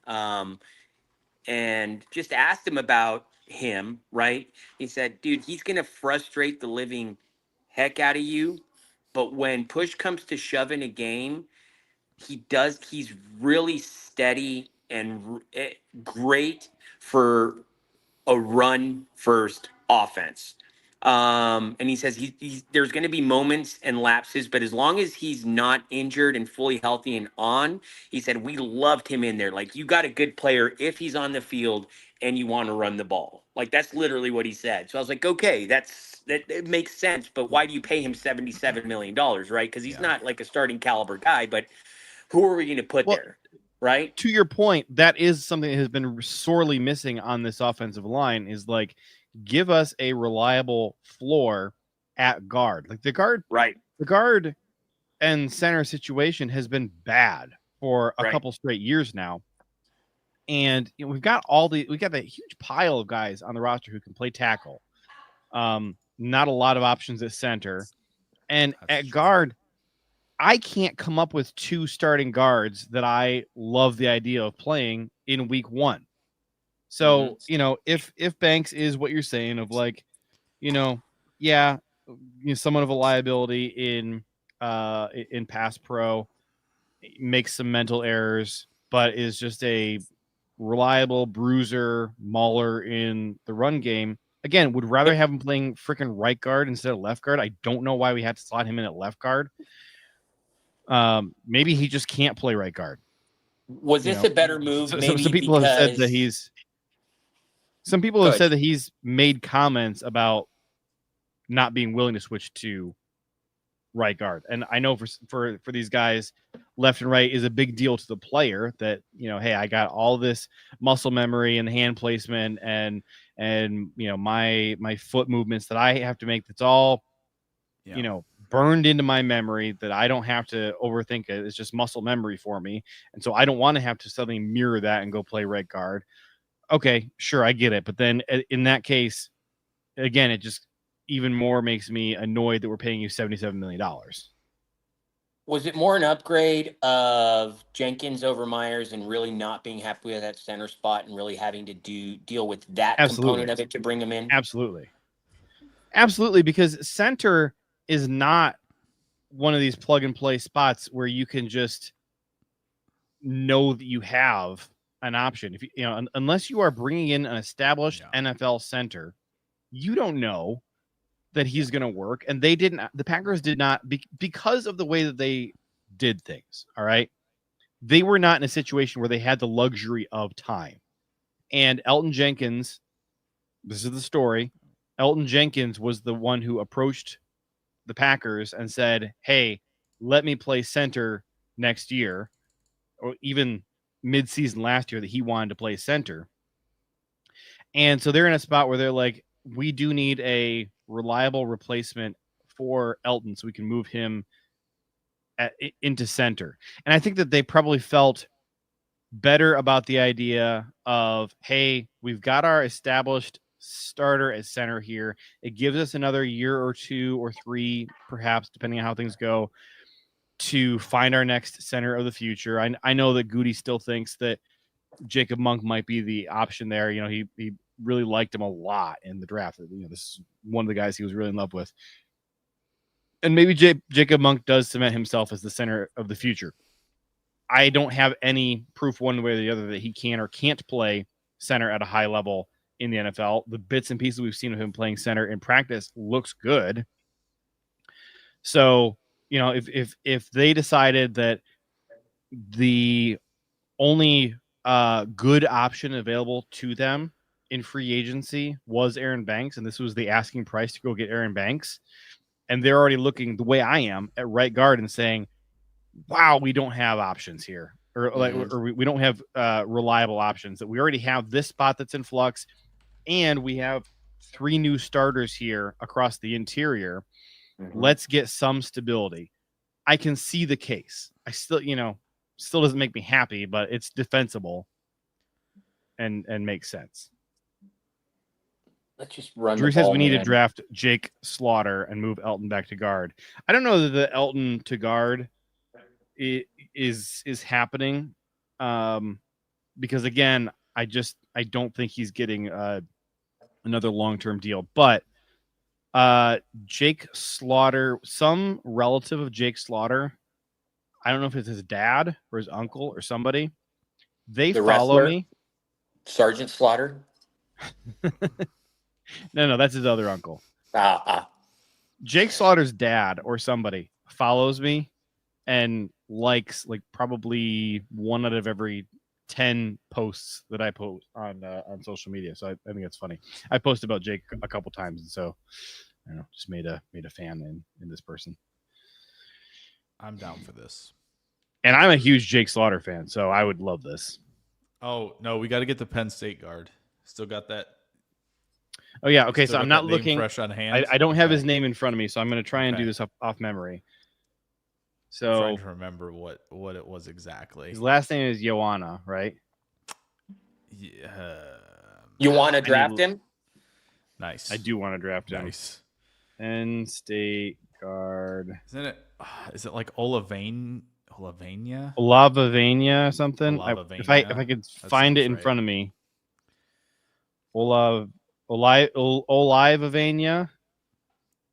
Ione, maybe. You want like that? No, the Ione part that you're thinking about is that's how his last name is spelled. JJ had it because we did this. I'm looking on Penn State's website right now trying to find the guy. Okay.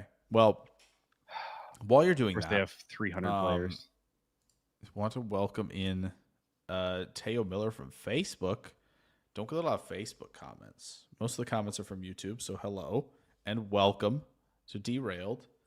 We are glad that you're here, chilling with us as we try to calm ourselves about all the Parsons rumors and go through the roster and find draft prospects for next year.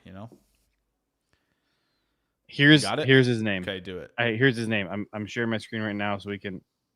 Oh, I gotta hide this because I have too many things shared. Okay, hide the Ricky tweet. I did. I got rid of the Ricky tweet. Okay, I was gonna say here it is. It's okay.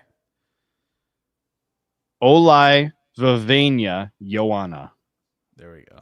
Love Just say you want to draft him and we're good, man. Yeah, that's the first part. That's true. You'll want to draft him.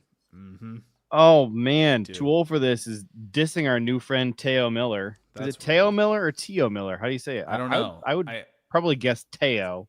But Teo would be a cool name, too.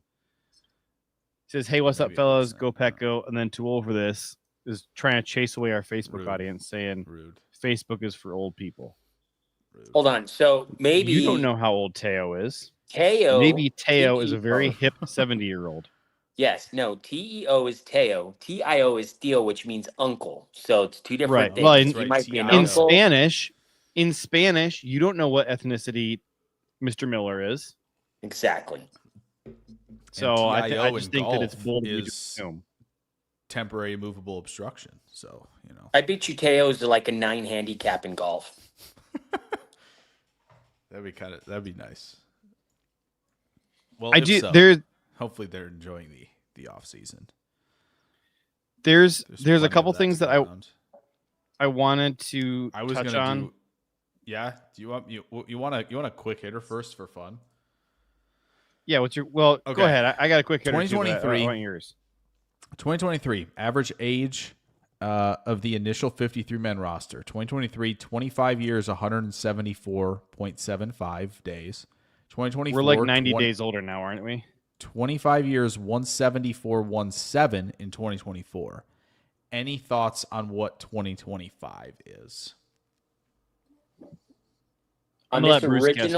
I know the answer, so I'll let Bruce guess. Okay.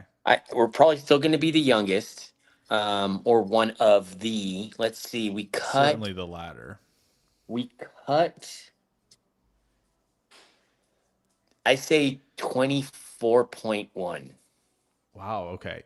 We are 25 and 272.72 days, so just under 100 days older as a roster than last year. So old. That's terrible, man. I did enjoy Andy Herman tweeting and say they grow up so fast. I did enjoy that. That was really good. 100 days. Look at that in 2 years as a roster. But that was interesting. And then the other thing I wanted to highlight was, how do we feel about 4 linebackers? Because that's really the only thing we haven't really talked about other than the QBs, which I think was not much to say. And then the running back room was pretty much in the same vein of like. Yeah, so Brucey and I both had Isaiah Simmons making it as a pure special teamer, but I wasn't anticipating him playing any linebacker. So, I only had 4 actual linebackers. So, the question was, hey, if Isaiah Simmons is not going to get a roster spot, like just purely based off of being a special teams contributor, then why would Christian Welch? That was the thing for me because Simmons is better on special teams than Welch is. And so, the reason to roster Welch over Simmons would be, hey, we like his defensive contributions a little bit better than Simmons. But I don't get the sense that the Packers like Welch's defensive play either. So I did notice, like, across this 53, there is a stark absence of special teams players. Let me put I want to put this. Why is Bisaccia still the coach? Why? I have seen zero improvement. The Packers don't care about special teams. They do not and have not. They have a motto besides WeFence on special teams. It's FAFO. And if you know, you know. I'm not going to say it, but I do think they're going to find out. Okay? I think they're going to find out because they've essentially said special teams, no thank you. Or as Adam Huddle, puts it more eloquently, of course, F special teams. Yeah. That's Well, Fart let's go through position by position and look at. It's fart allowed, fart outside for special teams. That's what it is. There we go. Yep, that's it. Here's our special teamers, right? Tolfa says, "What do you mean? We extended Ostrich? That's my new favorite name for him. Ostrich. Ostrich is good. All right, so Zane Anderson, he's a wait a special minute. teamer. Wait a minute. Micah Robinson, Hold on. Sorry. special teamer. Tyron Hopper, special teamer. He's gonna get some play on defense, but definitely special teamer. I think Kingsley and Brenton Cox both played some defense or some special teams for us last year. I think that's right. Malik Heath. And this is it. Who's your 11 guys who are out there? Who's Who are returning they? kicks for us? Nobody. Okay. Nobody who returned any kicks This or is punts hysterical. in the preseason is on this roster today. Not one they're player. I'm telling you, they're putting Reed back there. I think They they, might put they Brooks. probably are. Look, they might put maybe. Brooks. Maybe. It's gonna. Don't you think Melton, with the good with point, the rule Lucas. changes, Bo you're gonna put a Bo Melton in there? You're probably Yeah. gonna put a Brooks back there. Wait, what rule change are you talking about? With the kickoff rules, I mean, it's really more tailored to the bigger kind of running back style based on what they did with the kick return kind of thing. And I'm thinking they might go a little bit bigger. Mecole Hardman, great. You had a chance, and you know what, dude? You fafoed it. It's accurate, yeah. And that was his path to. It's not like they didn't throw darts at the wall to try to get people on special teams, and a lot of those guys didn't do it, and our depth on the 53 is not good enough to address special teams at this point, so they just kind of punted on it again, unfortunately. And that's man, I can only come up with 9 guys who are going to be playing special teams. We for us. lost to the Bears because of a special teams Malik blunder, Willis might play and we special still teams. did not address it. It's like, what are you guys doing? We won a game against the Bears on a special team, amazing play, but how do they not understand that special teams does need all 3 phases? At least give me a top 20 special teams in my lifetime, just once. That'd be great. Teo Miller says, really had high hopes for Simmons, but I'm glad he didn't make it. How do you guys feel about Desmond Alexander? He should have made this roster. You're talking about as a special teamer or as a defensive end? Because as a defensive end, we got tough. 5 guys, and I'm not sure who you're replacing with Desmond. And I would not on replace pup, Brenton Cox with Desmond, and everybody else is starter caliber. Mm-hmm. Yeah, I mean, and Oliver's on pup, so it's right. It's tough. It's tough when you're pushing for a 53-man roster, and a team decides to draft 2 guys who are going to play, most likely defensive end. Colin Oliver's probably more of the DPR, right, type of thing. But even still, they added him for a reason. It's like, oh, you kind of got stuck behind this.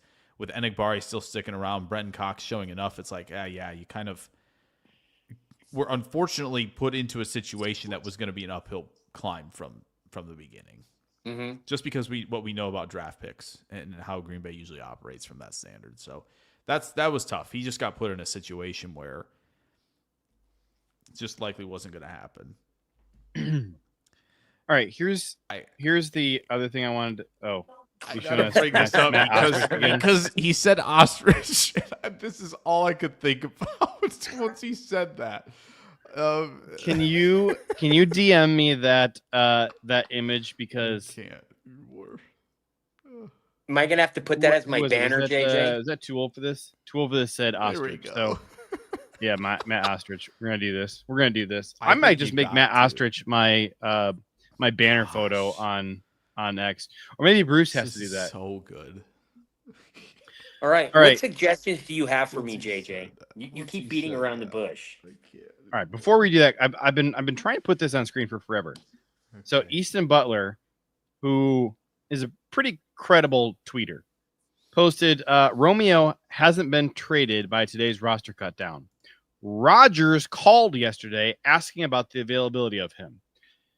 And then like no elaboration at all. So Easton, I don't think you're watching this right now, but if you are, would love an explanation for what the heck is going on here. First of all, I thought the Steelers had a GM.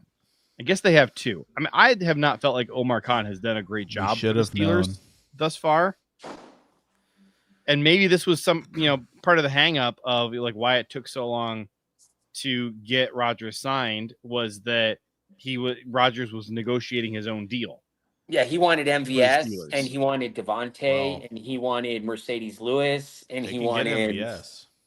Bulaga. Just saying, you got GM Rodgers negotiating with QB Rodgers and trying to hammer out the details of his contract.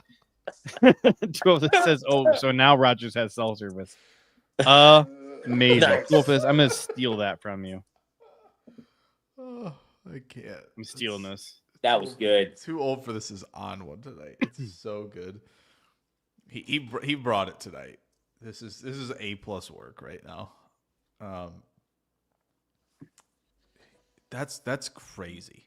Dude, you hear Steelers fans right now talking about Rodgers on their team.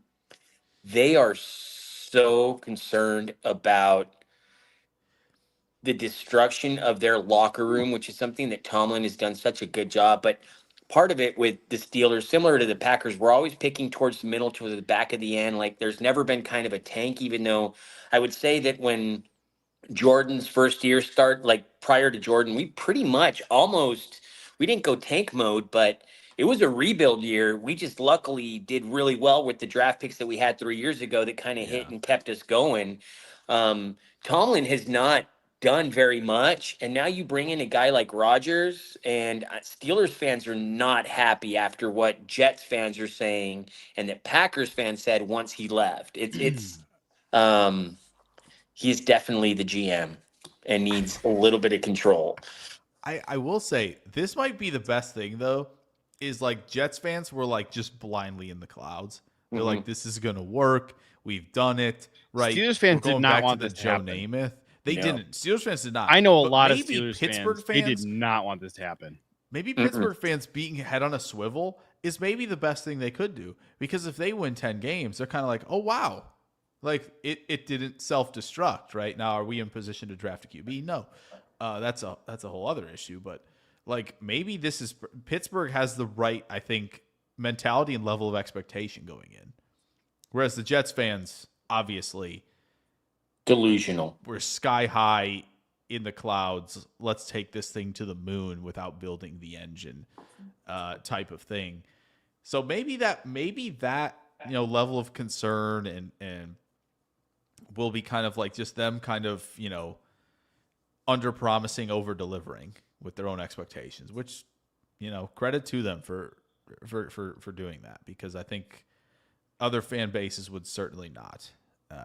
It is a very steady fan base. Yeah. Their highs don't get too high. Their lows don't get too low. Kind of like the team. Yep. It's true. And I'm glad we beat them in the Super Bowl. It's true. Bruce, you want to know the ideas I've had so far about your display names? Yes. I'm sorry I cut you off from that and what the history was. So I really want some more suggestions from the chat here and from you, Jake, if you have any. So, Jake, if you don't know the details here, Bruce could have tied me in this 53 thing, and we could be sitting here waiting for the practice squad to come out as the tiebreaker, where I would obviously beat him. No, but he wasn't paying attention to the details, and so he wrote Anders Carlson instead of Brandon McManus. I didn't write it in there. I just switched my 2024 and I started filling in the gaps and then just ignored special teams just like the Packers did. It's better than what you did last year, though, when you missed the deadline entirely. Hold on, but I got number 1 ranker overall on all of X. I missed 1 player total. Not bad. It was a masterful accomplishment. Nobody and did I think that this year. Waiting until the 11th hour, way past the deadline, helped you with that. Way past the deadline? I submitted it before you, and you were making changes all afternoon, freaking out, copying my stuff, and you're like, wait, I'm not going to do that. But we did have this the deal. This year? You're saying this year? Yeah. I'm saying last year you missed the deadline. Last year you missed the deadline. and I graciously allowed you to I agree. remain in I'm the not contest arguing with you. instead of losing on a technicality, because that would have just made everybody sad. I'm not arguing with you. I've said rules are rules. You said 3 p.m., which makes no sense because cut day was today, but that's perfectly fine. We could have done midnight. But either way, perfectly fine. And we tied in the Twitter's verse, but you and I had a personal mano handshake. We did. And it was We did. supposed to be there. And I did not. I kept Anders Carlson on my team as a kicker. Thank you very much. I But just that's what it appreciate that is. you're so consistent, though, because then you got on this podcast and you called McManus Carlson probably did. 7 times. To be fair, Yeah. Bruce and I were talking as you were kind of coming back from right before we Fixing started. my and internet. He was talking about like the Carlson thing. So we had already had Carlson on the brain when we started. I think that's what happened there. It did. Well, and complicating the matter is the fact that Bruce is old as dirt, and so he's got old man brain that is really making this hard for him. So Accurate. I feel for you. I really do. Like, it's tough going up against a young, handsome buck like me who still has fully functioning gray cells. Dude, Sorry. I have 4 women I live with. My estrogen levels are at 86.7% right now. I mean, what do you want me to do? I'm like in perimenopause, but menopause at this point. So the punishment we agreed on, I'm going to read this verbatim. The winner picks the loser's display name on X for 1 calendar month. So here are the suggestions that I have so far. And I want the chat to weigh in. I want the chat to help me decide what we're going to do here. Jared Goff is my GOAT. Thought that'd be a good one. Derailed super fan. Fake Packers fan. I feel like I know you well enough to know, Bruce, that one would cut you personally to the core. I got another one. Bear down, sparkly heart emoji. Caleb is him. All caps, exclamation mark. This is probably the direction I'm leaning right now. That's the one that worries me that people are going to pick because I lay into Bears fans. I was on a pod last week, an Irish Bears pod, North, whatever. And he was somewhat reasonable until I just threw out all the stats. I was like, bro, he can't. I don't care what you're telling me. He can't process. I don't care what his talent, like he processes slower than Justin Fields. You should have kept Justin Fields and then probably drafted somebody else and missed on another great QB to pick somebody else. But Caleb is not him. I'm so worried because I'm going to have so many Bears fans that follow me that are like pretty rational. Oh my God. That would be. I would worry about manifesting something, JJ, if you're going to use that one. That's all I'm worried about. Ooh, that's true. I don't want to do that. I don't want to do that. That is that's a good the reason problem. to not do this. That's a good point. That's my only worry about that. He might throw for 4,000 yards and completely throw which off we the don't want entire that. matrix. I am superstitious enough to you have talked me out of this. Okay, that's good. Yeah, let's not be positive with the North. Do something like I'm anti-Packer Because versus you know what throwing would happen, JJ, if you did that one. You know who would lead? You know who would break Brock Bowers' records? You know. Shut Colston up Loveland. Colston right Loveland now. would. Shut up right now because Colston they were. Loveland would. Yeah, right? Loveland That's is the supposedly problem. going to take them to the promised land.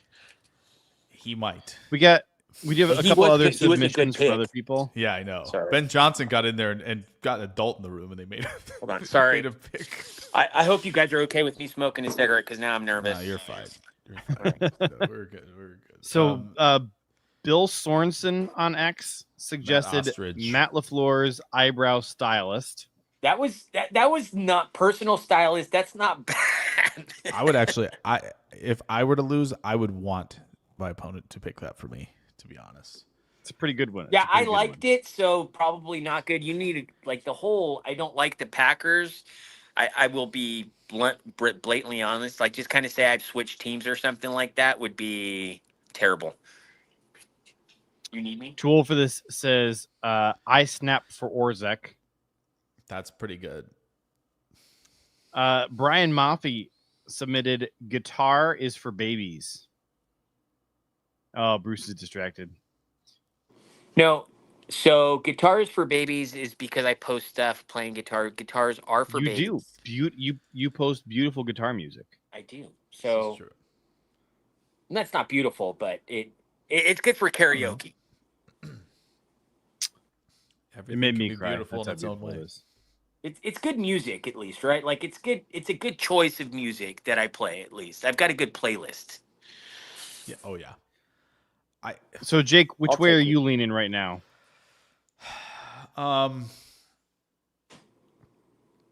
Did you think about doing anything Minnesota related? No. Well, no, I thought fuck. about Fran Tarkenton as my goat, Forget and then the I thought like Vikings. Fran Tarkenton is enough of a throwback that might be like retro cool, and so that's when I Yeah, switched it that's to Jared Goff true. as my goat because that's not cool at all. How about Magic Man is my goat? What about JJ McCarthy as my goat? Well, that's what I was wondering. But then he's going to ball out. Jefferson over Devontae. All right, Kirk Cousins is my goat. What about that? Jefferson over Devontae. Do we like that? Ooh, Jefferson is better than Devontae. Speaking of Cousins, you guys kept talking and pumping up the Rams. The Rams are going to be useless if Stafford Oh, for sure. does not. Yeah. And he already missed a bunch of games, so I'm not worried about the Rams, man. By the time they get to the playoffs, that dude's going to be cooked. Somebody likened it to when Hasselbeck had the same kind of issue, and it was downhill from the start. That could very well happen, which would kind of be unfortunate. Would love to see Tay and Puka play together with a guy who can get them the ball. Jimmy, he's probably one of the better backups, but it's not going to be the same. It will not be the same. Which Who'd you rather have as your backup, Jimmy or Willis? Willis won us some games, man. Yeah, kind of. He did help. He didn't make mistakes, which was big. I'm not To take to asking. the promised land. I'm not asking. I mean, is Jimmy's Malik been there. Willis a good quarterback? I'm not asking that. I'm asking No, I who would know. you rather have as your quarterback? Malik. As your backup quarterback. Oh, man. You don't have to say Malik Willis is a good quarterback. I'm not asking you to say that because I Probably don't Jimmy. believe that he is. Probably Jimmy. Really, Jake? Yeah. Because I don't think you have to completely change the offense, That's the only thing. Like Willis did exactly what he needed to do, which was be a threat to run, make some important throws when necessary, and kind of And turn the ball over. right. And not so like you're not gonna go like nuclear to win us a game, but you're also just not gonna lose it. Where I feel like that could, if it wasn't Indy and Tennessee and Jacksonville where he came in relief, where it was kind of like, yeah, those are the three teams that, I would probably feel most comfortable with Malik Willis playing in those games. I don't know if we would have had similar results, but I do credit Malik for like kind of, I think raising, his floor, kind of looking more composed out there where it didn't look that way in Tennessee. Just I think trusting himself and kind of everybody around him, I think was really cool to see from him. So I like what I've seen, but that was a super long answer. But Daryl Keisean is one by one individual messages. My goodness. He is telling us the entire was list cut. of Packers transactions today. Yes. So Daryl, I'm putting the 53 on screen for you. Save you some time. This is all the players who are on the roster right now. What's going on? If they're not on here, they were cut. Prince Capsaicin says bend it like Orzek. That's interesting. Not bad. Not bad. That's interesting. Don't mind it. Bates, be nice. The Chicago one will be good, but I'm worried a little. Just a little. What will be good, you said? The Chicago one's, I think, name. the best one, but like I am a little stitious, Oh my goodness. Wait a minute. How about What Anders about- Carlson Truther in my bio? That's interesting. What about Taylor Swift, Hart, Travis Kelce? And that's his display name for the next month. Oh, Jesus. Dude, he is going to get so much hate. People are going to be brutal. He's going to have to stay off of X for a month because people are going to be brutal. That'd probably be healthy, honestly. JJ might be doing you. JJ might be doing doing you a me. favor there. I might actually start focusing on other stuff other than JJ the might be Packers doing during you a the first favor month there. of the season. Yeah. You just change Like, your name I'm to watching the games. Travis I'm not going Swift. nuts. Like, I'm not getting angry on Twitter. I'm not looking at any of this. I'm just, Green Bay is whatever they are through the first month, and you just kind of go, you know what? That was a peaceful way to watch the game. I got mad about what happened, but I didn't have to see all of the stuff that made me mad and take it up from from a 4-5 or whatever to a 10. Just 11 create an because of AI Twitter. image of me hugging Kelsey and Taylor. And Oh, I don't saying even have to do I'm a that. good I don't Chiefs even have to do fan. that. I'm gonna take the engagement picture that Taylor posted, and I'm gonna swap out your face for Travis's face, and that'll be your profile picture. Well, can you switch out Taylor Swift for Gal Gadot, and then I'm in? No, I'll switch out your face with Taylor's face, so it's you and Travis. Oh no. Okay. That's interesting. I'll do whatever you want, JJ. Look, I lost fair and square. So you do what you do, man. I am down. I don't care. It'll be fun. I deserve it for putting Anders on my 53. Like, good God, man. And McManus. Look, all you gotta do is start paying as much attention to the names you put on your 53 as you do put effort into your trash talk leading up to the 53, and you're going to be in really good shape for next year. Wow. Look, I can't say anything. You've won 4 out of 5 years, man. I mean, I knocked it out of the park. I was like Sammy Sosa on steroids last year, and then this year I went right back to Bartman on the Cubs. I don't know if we've ever had a year, though, where the loser between the two of us lost by more than one player. I think it's always been within one. It's been one player every single year, man. And it's been, I had 44 solid, like pretty much 100% sure guys, but the injuries kind of messed it up a little bit more. That is weird. And Micah, there was one year where we were off by 1 point, but it was with the practice squad because we tied on the 53 and then we were off by 1 point in the practice squad. So that was a crazy year. I think that was the year before you won. Yep. So 23. Yeah. Yeah. It hurt just as much as this one. So the next thing up on our agenda to talk about is we are revisiting enriched uranium. So, Bruce, you weren't here for this. I don't think you were in the chat for this episode. So Jake and I ranked the Packers players at the beginning of the preseason. We wanted to revisit where our rankings were at the time. So there is a special tier on here you may notice called enriched uranium. Jake, do you want to explain enriched uranium? Please do. Gosh, that feels like a while ago where we were talking. It was before I was born. Gosh. This was, oh man. I don't know if I should. I mean, it's because of what went on in the Middle East where the U.S. got involved. That's all I'm gonna say. That's because we were talking about it of like, oh, they have one, all that stuff. It's like, they're enriching uranium. I don't know how the heck we got on that.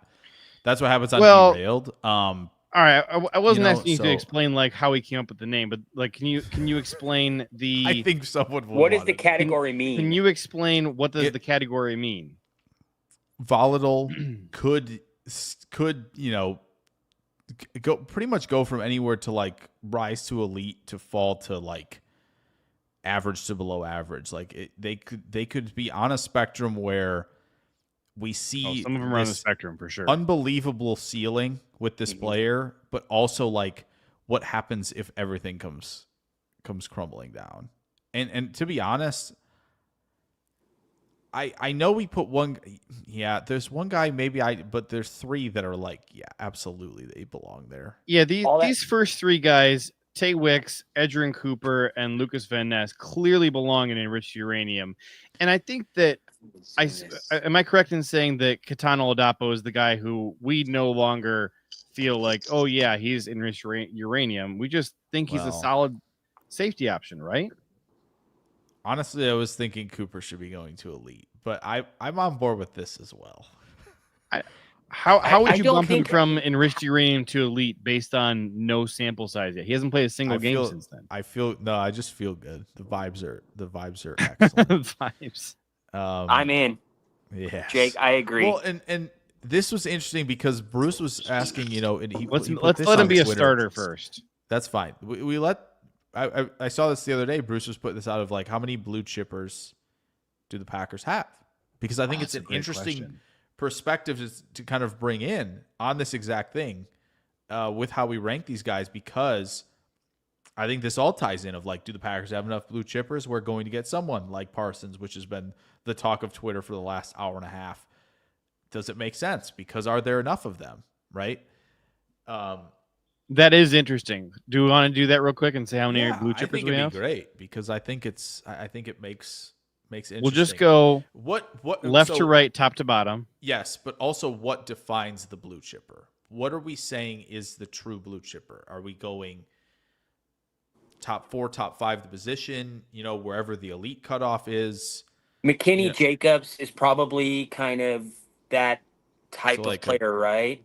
Like what if we just say top 10 at their position over the last like 3 years? No, top 10 at their position over the last 3 years. Like you would have said that over the last 3 years.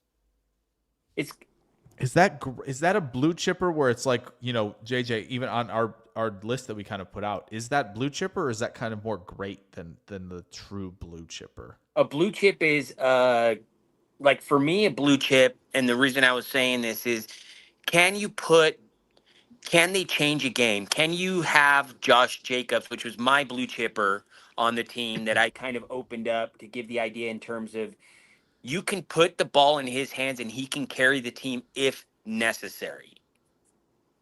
Right?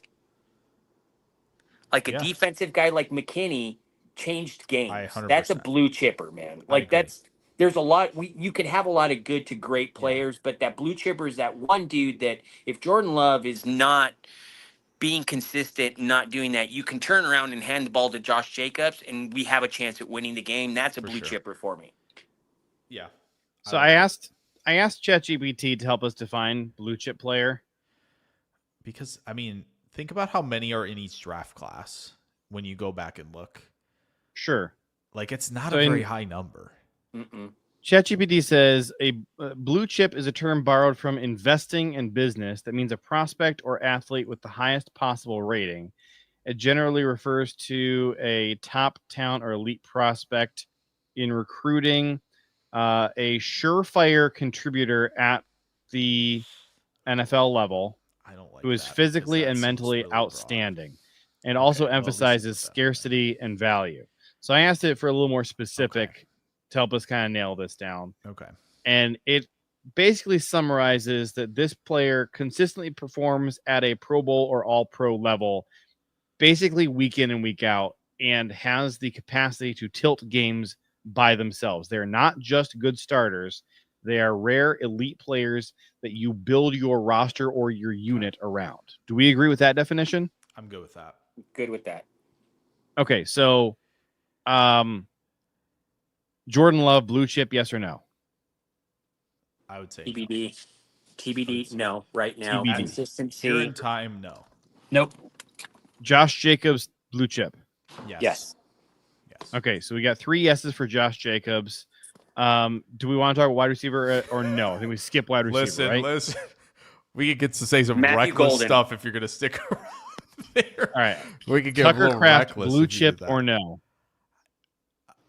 Honestly, I think if not, he is extremely close. I think I vote yes. So yes. Bruce, you say yes. So we got 2 yeses. So that's a yes. I think so, because I know some people might say it's you're kind of getting a little ahead of yourself. I don't know, man. When you talk about true combo players at the position, there aren't that many. So who would you put that? It's as simple as what? Just in our division, I would probably call Laporta a blue chipper. But outside of that, right? There's not a lot of guys at that position. When you're stacking Tucker Kraft against other tight ends, it's tough because most of the great tight ends in the NFL are very close to home for us. There's a couple of the top tight ends are in our division, so that makes it brutal. Hawkinson and Laporta are and because of scarcity at the position, right? Tight ends are hard to find that can block. And then Kittle is in yes. Kittle is in the conference. Yeah, I think for me, it's one of two things. One, like you have these good receivers playing the position. Brock Bowers is a great receiving tight end. Can he do what Kraft can do? No, he cannot. He cannot. Now, can he change the game because he's an elite receiver? 100%.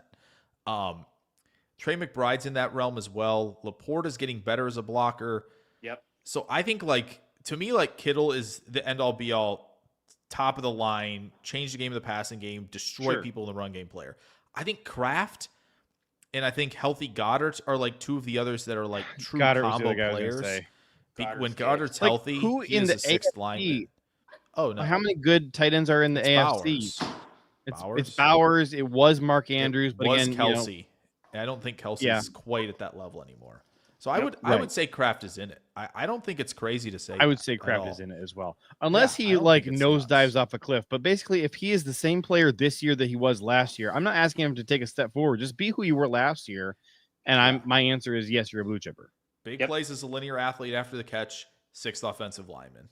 That's all it is. That's all you need to be. Had he not missed any games, he would have broken the rookie record for tight ends for the Green Bay Packers. That's true. That is true. Zach Tom doesn't even need to be talked about. Blue chip. Yes. Are there any other offensive linemen? And the only guy, his name would be Elgton Jenkins. Is Elgton Jenkins a blue chip in 2025? No. I would just say the Packers have built their offensive line around him being the center, and they've moved everybody else around to accommodate for him being the center. Having said that, I don't think any of us feel super confident that he's here next year. Is he a Pro Bowl center? I would say from what we've seen from him in the past, he is more likely to be a Pro Bowler at tackle or center than at guard. Ragnow retired, so he's out of the picture. Right? I mean, he's paid like a top. He's paid top 3 as a center now with the money he's making now, right? When you move him over from guard money over to center, so is he a top 3 center in the league? Yeah, I mean Humphrey, McCoy in New Orleans, maybe Linderbaum. Yeah, Linderbaum for sure. Mm-hmm. I think people think Frazier's going to get there from Pittsburgh, get a really, really good rookie year, but like I don't know. It's not still makes me mad. I wanted Frazier so freaking bad. Like Dolman, Linderbaum. I'm not there with on Dolman as a blue chipper either. So I mean, it's possible. Thumbs up or down. Is Elgton Jenkins blue chip player? I didn't. I'm going to say yes. So I got a yes. Bruce is a no. Jake, you got a tie break. I think I think he will be. I was gonna say I thought it was gonna be 4 players, but we have 4 on offense. I can buy it. We've come with 4 on offense so far. I think it's fair to want to see it though. I get Bruce's perspective for sure. I just at that position around the league, I feel like he's gonna be right there. That's fair. But again, it is a weird question to be like, well, he might not be on the team. That's is that an indictment of how they view him? A blue chipper should get another contract, right? You know what? That's fair. But that's fair. He probably will get one. Is he going to? Of course. Think about this, though. Elsewhere. Like, the year before, we moved on from Aaron Rodgers, or the year before Aaron Donald retired, like any one of these greats, like, would you have said, oh, they're not a blue chipper anymore? No, I mean, well, maybe that's not a great argument. No, Father Time has certainly. Some guys have walked away, still being able to. Right, Donald has walked away, certainly being able to still play at that level. Watts, I think, was struggling with injuries down the stretch. But like when I look at center, like we mentioned Dahlman, who got a big contract from Chicago. To me, like if you take him out of an outside zone team, I don't love it. So that's my concern with him versus a player like Jenkins. And then, again, it was a pretty short list that we talked about. And like McCoy, I like the scarcity of the position kind of as that tiebreaker, the scarcity at the position, like with tight end, what we did. It's how many of those guys are actually out there that you can compare him to. So not an overall NFL top 100 player, but at the Sure. position, who can you put ahead of him? And at that Not point, I would many. say yes. I just need to see him at center. No, You know what I mean? Like That's consistently. fair. Yeah, that's fair. Yeah, I think you can make the argument either way on this one. It's a tricky one, but yeah, the scarcity at the position. There could be some guys who leap. It's a tricky one. Period. Anyway. I did. So yes, 2-1, 2-1. Some super quick research on the question of centers playing at a high level at a more advanced age compared to guards at the same age. And it looks like the answer is you do get an extra year or two at center that you don't get at guard. But again, this is, 3 minutes of research. So if Elgton plays at an extremely high level at center this year, do the Packers roll the dice on his, at this point, advanced age and give him a new contract based on continuing to play at center, which is a less physically demanding position than guard? Certainly requires would certainly make the offseason a little easier. What option do they have? Draft a guy. I don't think we They can would have sit to here and draft go, a guy. oh yeah, Monk is we got this. I don't think we can do that. props to Daryl Azian for continuing to give us the Yes. roster updates line by line from We love that. 7 hours ago. I love it. Appreciate you, Daryl. I love it. No, keep commenting. Help the algorithm. Keep interacting. I dig it. Yeah, it's going to be an interesting offseason along the offensive line again. No one else For on the for offseason- defensive on the line? O-line. Oh, go ahead, Bruce. Just nobody on the offensive line moving forward. Like, there's nobody else on the offense that I would say is blue chip. Like, not For even sure. like conversation wise. Yeah, which we can have the I golden think the answer conversation next year. is but clearly that we're at like 3 or 4 blue chippers on the offense, and Yeah. we're kind of having that conversation about if it's 3 or 4. yeah. On the defensive side of the ball, I wonder how many we're going to come away with here. Go ahead, Mhm. Jake. One. Simply one. You're going to say Edgerrin Cooper, aren't you? No, it's McKinney. It's all McKinney. I would say the only answer is I think so. McKinney or think maybe so. McKinney and Gary. Possibly. But I would say 2, McKinney and Gary, and I would not really be that interested in hearing the argument for anybody else on defense, I've got McKinney. unless you're just Gary, both and on Cooper. Katana Odapa. Look, Cooper for Cooper me. might be that cat though. I have a feeling that guy, that cat. just like TBD. Golden, TBD. So sticking to the we haven't seen it yet kind of thing. We can't put him on there right now and to say he's a blue chipper. You're But- just gonna have a hard time getting me excited about a middle linebacker May I say? who Fair. who wasn't even a starter last year, played a very limited number of snaps. I'm not ready yet. We want to be.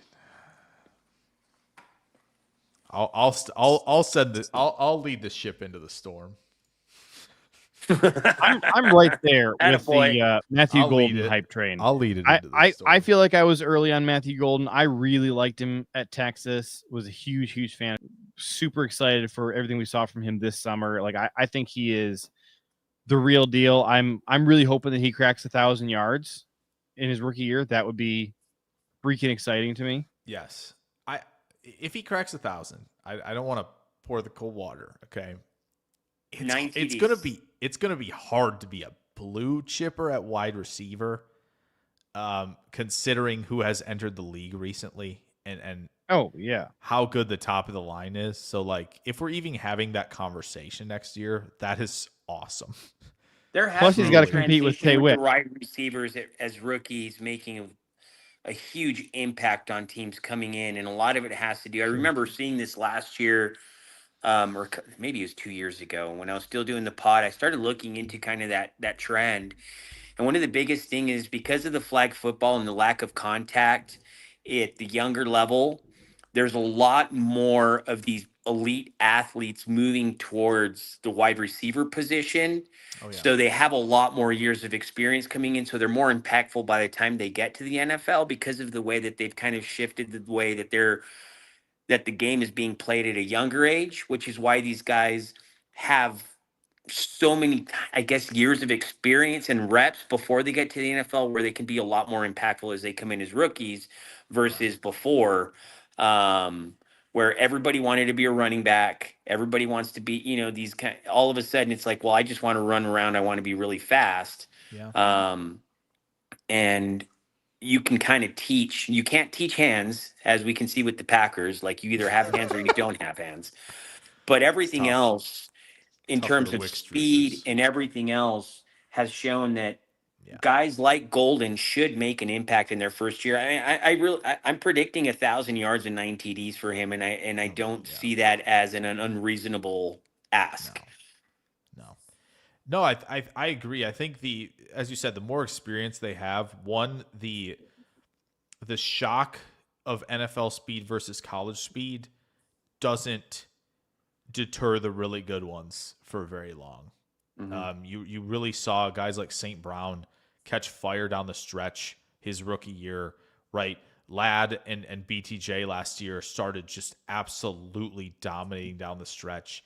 So you will have that for sure. Like that is like Olave came in, no problem. Dude's consummate professional in New Orleans, just doing whatever is asked of him. He's still there. Like, yeah. And so is Cooks. What the like I saw Cooks was stuff. still on their team. Yeah, Cooks went back there this offseason. Be interesting to see if Olave's healthy over there. Just saying. Just a little inquiry, perhaps. I don't know. We'll get to that sometime down the road. But yeah, I do think I think all of the first round receivers this year, the expectation, especially in a 17-game season, should be kind of like, hey, like, we're giving you a lot of opportunities. I feel like 1K is not an unreasonable ask anymore.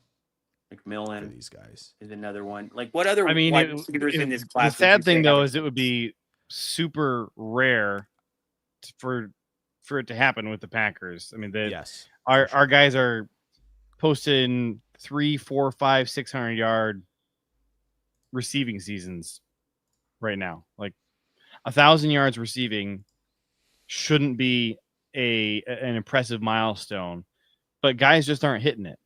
I mean, even Devontae, he kept posting like 998 yards, 999 yards, 997 yards over and over again. It's true. They spread the ball around so much, and then our young receivers have just not separated themselves out enough. Too old for this? Shut your pie hole. Quit talking about horrible things. Ooh, okay. So who are they going to go back to trashing Matt Ostrich again, please? Who are they starting? And the biggest reason behind me saying that Golden can do this is the injuries to the wide receiver core. And I mean, do we have like 2 healthy wide receivers coming? And once Watson comes back, great. That's going to open up things even more. But at this point, like, who are they throwing? Injuries and also the lack of reliability, unfortunately.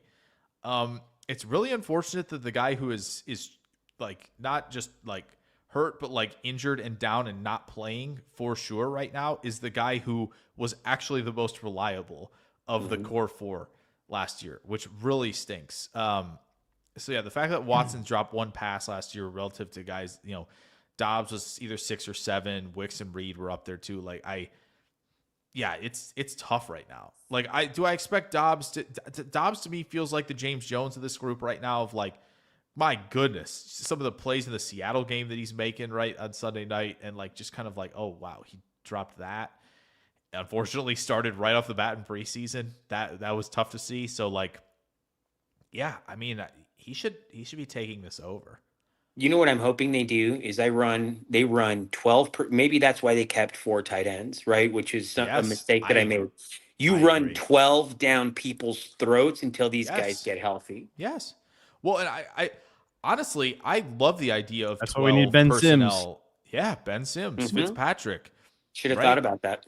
Yeah, I that's kind of why I think JJ and I were kind of talking a lot about the 4 tight ends of like, you want Kraft to be a part of this passing game a lot more. Like may want to have another guy in there who can, kind of be the sixth lineman when called upon, so he can get into concepts much more quickly. So you're not, chip and release, block and release, Kraft in the flat, where obviously he can make plays, but it would also, I think, benefit them to have him running crossers, having him run up the seam. Like, I know everybody wants Musgrave to run up the seam, but Kraft can do it too. Like, no question of what he can do as a linear athlete at this point. So yeah, when Watson's healthy, I know it's JJ, you make great points about like not expecting a whole lot when guys are coming off injuries like this. I am dying to see 12 personnel with Golden and Watson. I'm dying to see that. I want it so bad because I think I would be loving it. Here's some just stats see for you some on the of that. 12 personnel. Are you ready? So, because I Please. love 12. So first off, it's 49ers, Rams, Packers in terms of 12 personnel usage. Matt LaFleur has lost a total of 3 games when they've used 12 personnel more than their opponent. And the last thing that we need to look at in running out of 12 is making sure that those running backs have at least 30 touches, not runs, but touches. If you can hit on those two, Matt LaFleur is lethal with his, because he can open up his playbook. And it's going to protect our wide receivers, man. Like, it really is. Like, there is a genuine concern about Reed, Doubs. I mean, Watson. You're talking about 3 guys that were in the starting rotation last year that are ifs and outs this year. Just give me some Sims. Give me. I don't think it'll be Fitzpatrick. I think you're right, JJ. I think it's going to be Sims and Kraft. Sure. Musgrave will be sprinkled in because Musgrave just has not shown the consistency. As much as I'm a truther for him, he's terrible at blocking, and you can't be doing that. You said you need to have that other offensive lineman in there to help out and open up the rest of the game. I just hope we see a lot of 12 personnel run it down people's throats and just open up that pass game with the run. Well, this is why JJ and I were like early in the draft process going like, hey, if Tyler Ward's there at 23, like, yeah. What do you mean? What do you mean no? Like, yeah, absolutely, I would do that. And then we got on the Loveland train. It was like, if either of those guys, We knew for a certainty Loveland was not going to be there yeah, when we were on the clock, and it wasn't even close. What was he? Was he the 10th pick or the 11th? it was pick? the 10th pick. 10th So pick. like, 10th, yeah. it's Crazy. Which again, in that relative to the talent of that class, those two, yeah, just outstanding. But like, that's why we were kind of on that train of like, yeah, being too much of a good thing when we could run the ball like this. Yeah, sure, no.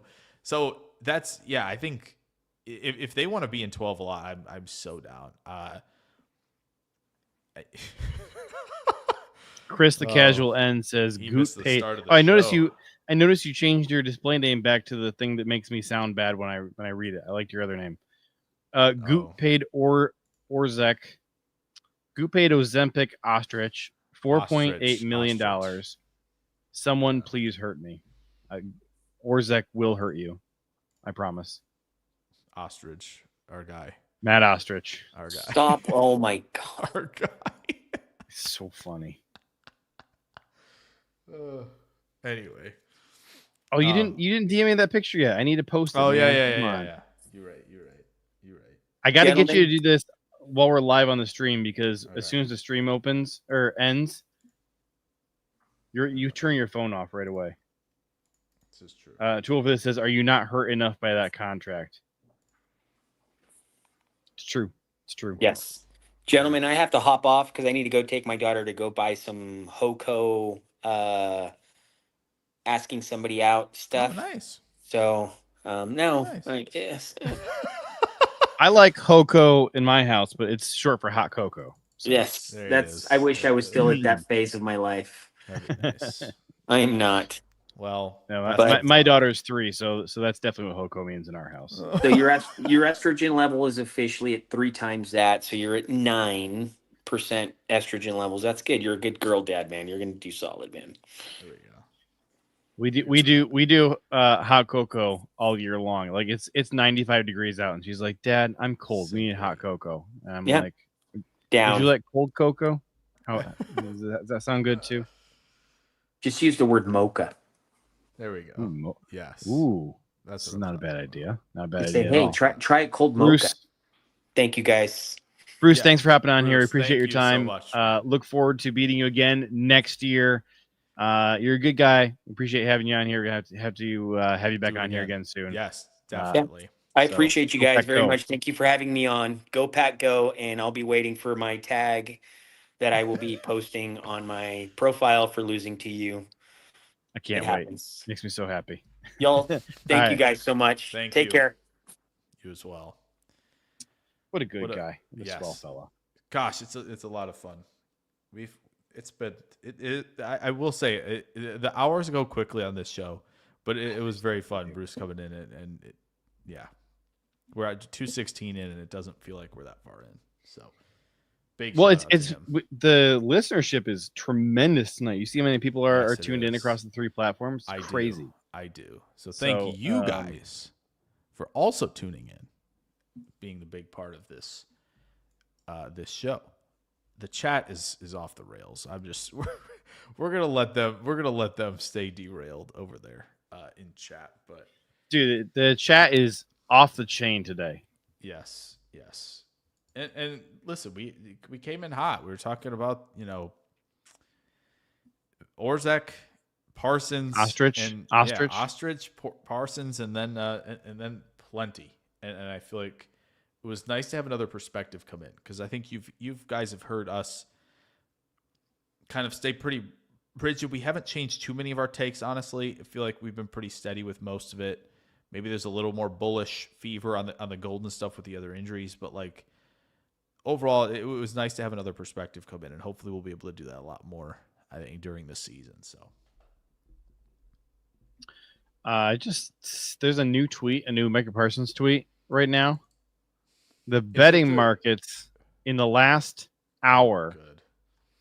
In the last hour, the betting markets have jumped up, and 80% of the money for what team will Micah Parsons be on next is Minnesota. What? Yes, because you know what Minnesota's motto is? Shrink the draft. Less picks, maybe. Really? Less picks. Hey, whatever it takes to get Justin Jefferson out of Minnesota. Send Justin Jefferson to Dallas, where he can't hurt me. Pickens and Parsons for Jefferson? That's what I'm talking about. Lamb and Jefferson on the same team? Are you kidding? Dak Prescott's throwing for 5,200 yards because they're going to lose lots of games. They're the new Bengals out there. Dude, I may have to go trade for Dak Prescott in my fantasy league tonight while his value is still low. Because the second he gets Justin Jefferson, man, it's over. You got that right. My goodness. Jake, we had one more thing on our itinerary tonight for once we were done with the 53, but it's getting really late, and we have a decision to make. It's the LaFleur thing. It's the LaFleur thing. That seems like a tall order. I feel like it is a tall order. It's a tall order. I have a hard limit of 21 more minutes that I can go before I have to be off of here. I say we go back to the enriched uranium if there were any takes that we felt like we needed to. Okay. Because we kind of breezed over it. I think it's a good way to finish, and we'll definitely rank LaFleur next week while we preview the Lions. I think is the way to go. Oh, Lions preview isn't next week. We have our whole thing for next week was hold on, let me grab it here. We got the future. So next week is record prediction and bringing back Northern College football. That's right. We do have to bring that back. And I've, like I said, I've had a lot of conversations this week with listeners of the show talking about the show, and had a lot of requests for us to revisit Northern College football. So we got some people who are intending to show up for that. Yeah, we just got to get. So, all right. So we're looking at how our preseason ranking of all these players shook out. So a reminder that the tiers that we wound up with were all pro, elite, great, enriched uranium, reliable starter, average beige, developing project, pure special teamer, and fry cook. So let's look at it. We Let's gotta look see at the fry cooks, bro. Oh, you put So, oh yeah, I gotta there's take this two, comment off. So, three of them made the roster. yeah, so I mean, we knew Kenny Clark Ostrich. was making the roster. Yes, Colby this is Wooden true. had himself a nice little summer. I think I feel differently about Colby Wooden than I did at the beginning of the summer. Still not sure how confident I am that he's going to make an impact this season, but Yeah. to me, he seemed deserving of a roster spot. They need depth there. Matt Orzek, definitely fry cook, but now he's a very rich fry cook. He just made an additional $5 million off of us. Travis Glover. I thought the weirdest thing this offseason was like moving Bo Melton to cornerback. And then the second weirdest thing this offseason was when Travis Glover got injured and Packers media folks just lost it, saying like, oh man, this is going to really put the pressure on Jordan Morgan to step up and be a guard option. And I don't know where that came from. Has he had to? Yes. Is it because Glover got hurt? No. Right? Like, it's because Banks is hurt. Glover should not have been in the mix. Yeah, it's because Cornelius Banks is Johnson hurt. Yeah, was our other name in fry cook, and I think he still belongs there. Yeah. Pure special teamer. So we have Tyron Hopper in here, and I think it's time, baby. That it's time to at least bump him into developing project for 100%. sure. Yep. He's a developing project now, so he gets an upgrade. Christian Welch did not make the roster because he's a pure special teamer. Yeah, we nailed that. Zane Anderson is a pure special teamer. We know this. He made the roster. But he made the roster as a pure special teamer. So I think that tier did well. And he took Christian Welch's and congrats to Hopper. Which I think he joins pretty much all of the I think most rookies are in here. Yeah, I think everybody but Golden's in here so far. So looking at the developing project tier, I think that there's a demotion we have to hand out, and that is Isaiah Simmons, demoted clearly to pure special teamer. You're right. Good call. Kamal Haddon made the roster as a developing project. Yep. No problem with that. Kalen King, I'm hoping technically makes still his way back to that. the practice squad. Yeah. Nazir Stackhouse. So and developing project. And Micah. Say what? Too. All three of those guys, the next three, Robinson, Stackhouse, and Brinson, all in order there. I kind of feel like this tier also aged pretty well, with the exception of Isaiah Simmons just playing himself out of this tier entirely. Yeah, I think. Would you? There's maybe one thing I would move potentially. Is it a hospital player? Well. Does he just need his own tier? Hospital player. That's possible. I was wondering, do you think Jordan Morgan might move up? This is crazy talk. Hopper should start over Quaid. That is crazy talk. How dare you? I love you, Chris, but that's crazy talk. Do you think Jordan Morgan bumps himself up here? He certainly moves himself up to average. That's what I was thinking. No question about it. I think that's where we move. So props to him. Yep. I don't know if I'm ready to put him in a reliable starter yet, because we need to see him be a reliable starter in regular season games. But he played quite well in those three preseason games. Yes, I mean, quite well. Yes. And I still officially don't want to see him anywhere other than left tackle. I'm not interested in seeing him at any of the other four offensive line spots. It's kind of we have two guys in this offensive line room, Jacob Monk and Jordan Morgan, both from the same draft class, who have only one acceptable spot on this offensive line, in my opinion. The Packers are trying them both at other places like left guard, and I'm not here for that. We know where they both live. I completely agree. Yes. I think they got it. Let's see here. Donovan Jennings made the roster. Props to him. So developing project worked out well. I just don't know that anybody. I might say Chris Brooks maybe is in the wrong tier here. I'm not sure what tier he needs to be in, but he's to me, he's not really a developing project so No, much because I he's think probably that we know maxed. what he is. He's Yeah, I think maxed he's pretty out, Maxed. Mm-hmm. and he's like average as like a backup running back. Right. He is average for what he is, right? This is, if we were putting them on tiers of like, relative to one thing of like trying to be a contributor, all pro, right? All of that stuff. Like he obviously wouldn't he would be lower on the list, right? On the roster. But for being a pass protecting, right? Some short yardage, like do some like almost like the odd job guy a little bit, right? In an organization, but he does all of them at a level that is competent enough to be considered so. And I agree. I think you could move him up too. Can you help me remember something? Like I'm thinking back here.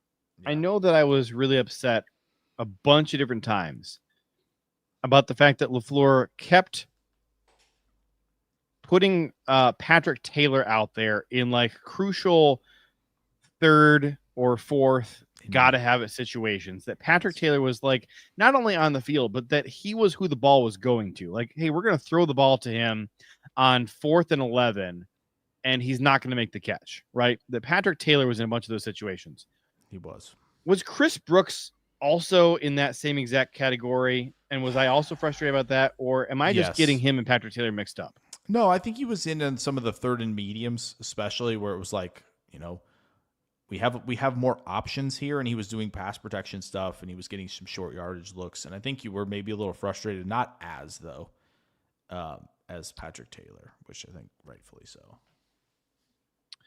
Anybody else in the developing project here that you think we kind of got it wrong on, or that they have changed your perception of them at this point? Yeah, other than you said Simmons obviously going down. Mm-hmm. You mentioned Brooks and Jordan Morgan. I think that's it. Yeah. I think that's it for now. I think the rookies. And I wish that we had seen more of Barryn Sorrell before he got hurt. And this 100%. Is probably the biggest heartbreaker. 100%. That's the one guy I'm like, if we see him early in the season doing some things in the rotation, it's like, okay, an obvious bump up candidate right now, I think, is Sorrell. Yeah, I think that's correctly identified there. So this next tier of average beige, I have some feelings about this one. One thing I want to do here, we got Keisean Nixon here. I want to demote him 2 tiers to pure special teamer. I'm so out on Keisean Nixon at this point as a cornerback. And he was, when we first brought him in, I liked him as a slot corner for Vegas. I think he never kind of played as well in the slot for Green Bay as he had for Vegas, but he did okay on the boundary a few times. And there were certainly some plays that he made out of the slot where he, made a really nice heads up play, and got the ball on the ground or made a crucial tackle for a loss in some serious situations that I really appreciated. Yeah, I agree. But I think, and I'm sure we're still going to see some of those. Yeah. But to me, there's just no question that he has been the weak link in our secondary, certainly for last year. And then he, I wasn't there in person watching all of the open practices and stuff, but I saw a lot of video from the open practices. He just, everything that I've ever hated about watching him in the regular season was just consistently showing up in every single highlight reel from training camp, that every nice catch was being made over Keisean Nixon. And then the comments were all oh wow, and that was Keisean that he made the catch over. Wow, Keyshawn's pretty good. And it's he's really not. And all of these highlights are coming at Keyshawn's expense. And then we see the joint practices against the Colts and the Seahawks, and it was bad. When Keisean was out there, it was bad. And I don't know if it's what's the word I'm looking for? A combination of where he was plus getting a year older. Or maybe he just isn't giving his all in the summer because it's not a real game. I don't know. But I'm really ready to demote him to pure special teamer. at this point. Yeah, I don't think that's a wrong call. Yeah, as far as anyone else, obviously Mecole. Mecole played himself off the team. Yeah, and that would On be the other special one that teams. moves. I think the thing is like he's an average wide receiver, and if he had a shot of like making the roster as a wide receiver, which he just never had a shot because we have so many draft picks in here. Yeah. And then he, got beat out by Malik Heath on offense. He did. So, sorry, Hardman, you definitely played yourself out of there. I kind of feel like the rest of this tier is solid. And like when you look at everybody, okay, Malik Willis, and like maybe we're too high on Malik Willis to to have him in average, but it's like average as a backup, right? Average as a backup. Yes. Emmanuel Wilson average. Ben Sims maybe slot in there as reliable starter instead of average, but he's like at least halfway between the two tiers, right? Malik Heath average. Sean Ryan, he probably is what he is. I don't know that he's still improving at this point. Right. If he can stay, if he could become consistent, and I just don't know if he can. If he could become consistent, which is a mental thing, maybe with age comes maturity and the ability to kind of stay focused, and maybe that is what lets him turn the corner to just stay a reliable starter, because clearly he can hit that level at times. Yeah. He can hit it frequently. He just can't hit it every single week. So, I don't know. Carl Brooks, I love him, but, obviously, as far as an NFL defensive tackle, he's been average. Brenton Cox, average. But you're glad to have him. Kingsley, average. Isaiah McDuffie, Carrington, Valentine, I would say average. So to me, the guy who sticks out like a sore thumb, Keisean Nixon, is clearly a step below everybody else in this tier. But I just, I can't call him a developing project because he's like almost 30 years old. Too far along. Yeah. Reliable starter, we have Matthew Golden. And again, it's just tough to know where to slot him until we've seen him play a few regular season games. Could be in the enriched uranium tier. But do Could we go think in that he there. has the low side in him? Have we seen anything from him? It's just Probably it's not. just tough to know where to put him. Yeah. Chris says, did you guys hear the buzz that Reed is now a tradable asset when healthy? I just don't know No, where I this didn't. where this story would come from. Yeah, I don't. Like the Packers leak some stuff intentionally sometimes to further some goals that they have, but also not a lot leaks out of 1265. Yeah, I'm not buying into this, but Also, somebody earlier told us that the thing about Rodgers calling about Doubs was actually first posted by Bill Huber. So I did see not that. go verify that. Do you know if that's a fact? I did not don't, verify but it on the live stream. I can double check. This says, I believe that Reed seems like a trade candidate to me. The thing to me is that I think the problem with trying to trade Reed right now is that you're selling low, right? Like the last time that we saw Reed, he was playing like crap, and now he's hurt. So you're never going to get less value for him in a trade than you would right now. So that just doesn't make any sense to me. And also, if you were going to trade a receiver, Doubs is the guy who makes sense to trade because of his contract situation. Like you have an extra year of Reed that you don't have with Doubs on the contract. And the Packers, by all reports, are not interested in giving Doubs a new contract. Things could change, but as of the most recent information we have right now, they don't want to pay Doubs. So, are we just saying like, oh, the plan is Savion and Wicks and Golden? Is the plan like pay Christian Watson? It seems like a weird, really weird time to me to trade Reed. Yeah, I'm trying to follow on either the live updates and analysis thing, and I'm not seeing it.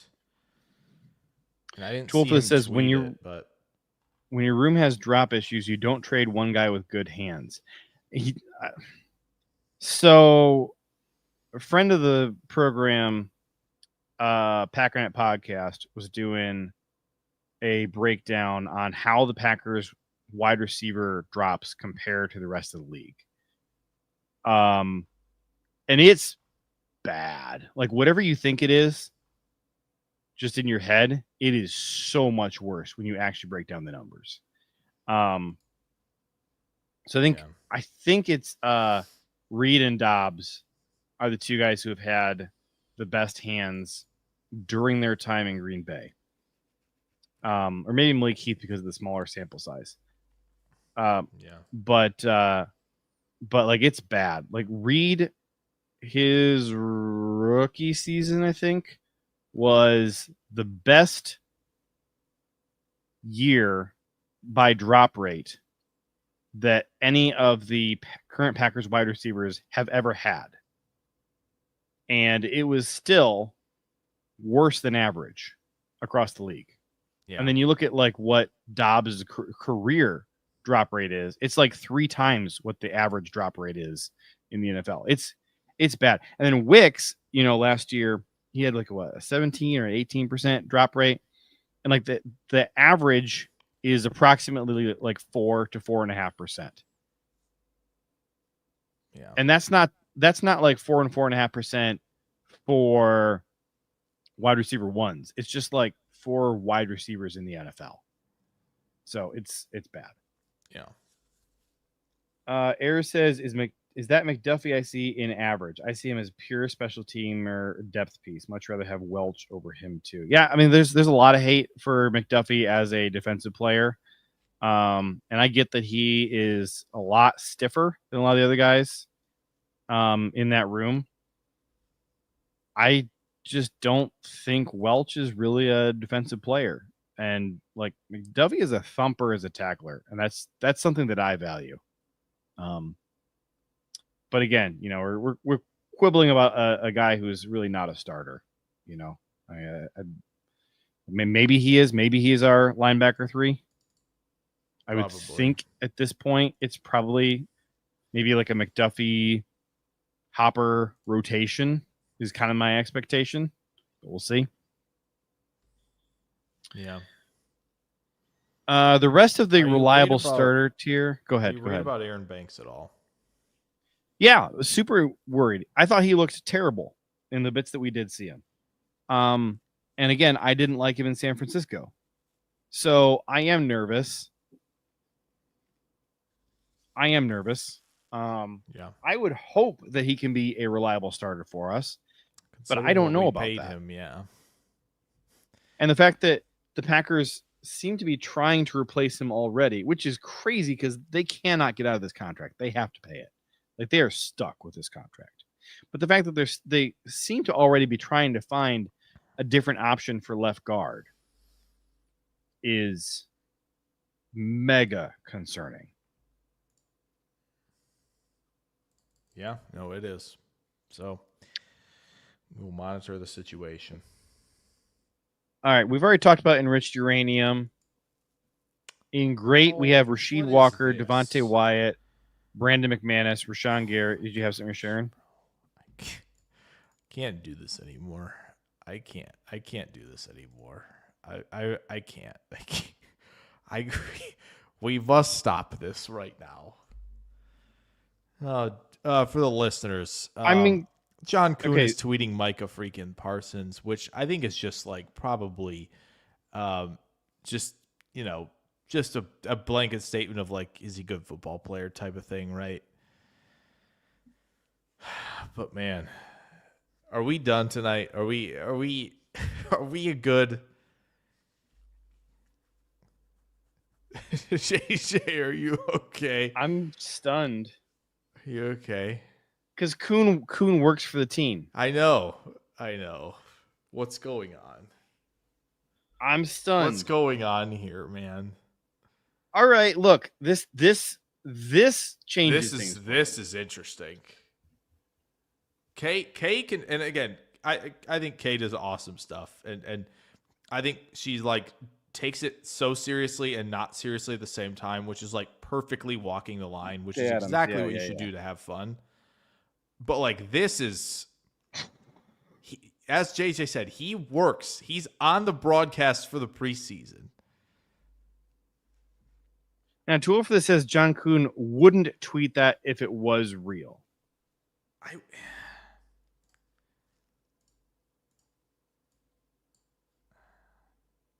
I unfollowed Kuhn after he was tweeting crap about the Packers during the whole Aaron Rodgers thing because he's buddies with Aaron. And so I didn't see this. I may have to re-follow him again. This is just shocking. What's going on here? Here's What's the thing, too. happening, Okay, so bro? like we're doing this live on YouTube. There's going to be people I can't do potentially this. I can't. listening to the audio All right, playback put of the this coffee tomorrow morning. They're going to be sipping their coffee and they're going to, listen to the beginning of this episode 2 hours and 40 minutes ago and be like, oh man, listen to them doubting and like, we already know about this trade that's finalized or whatever. Yeah. What's going on? This is crazy. Is number 11 It's open? it's still probably nonsense, right? I mean, What? accurate. Okay. What do you got now? Is Jayden what's going to happen to Jayden Reed? Is he giving him 11? Is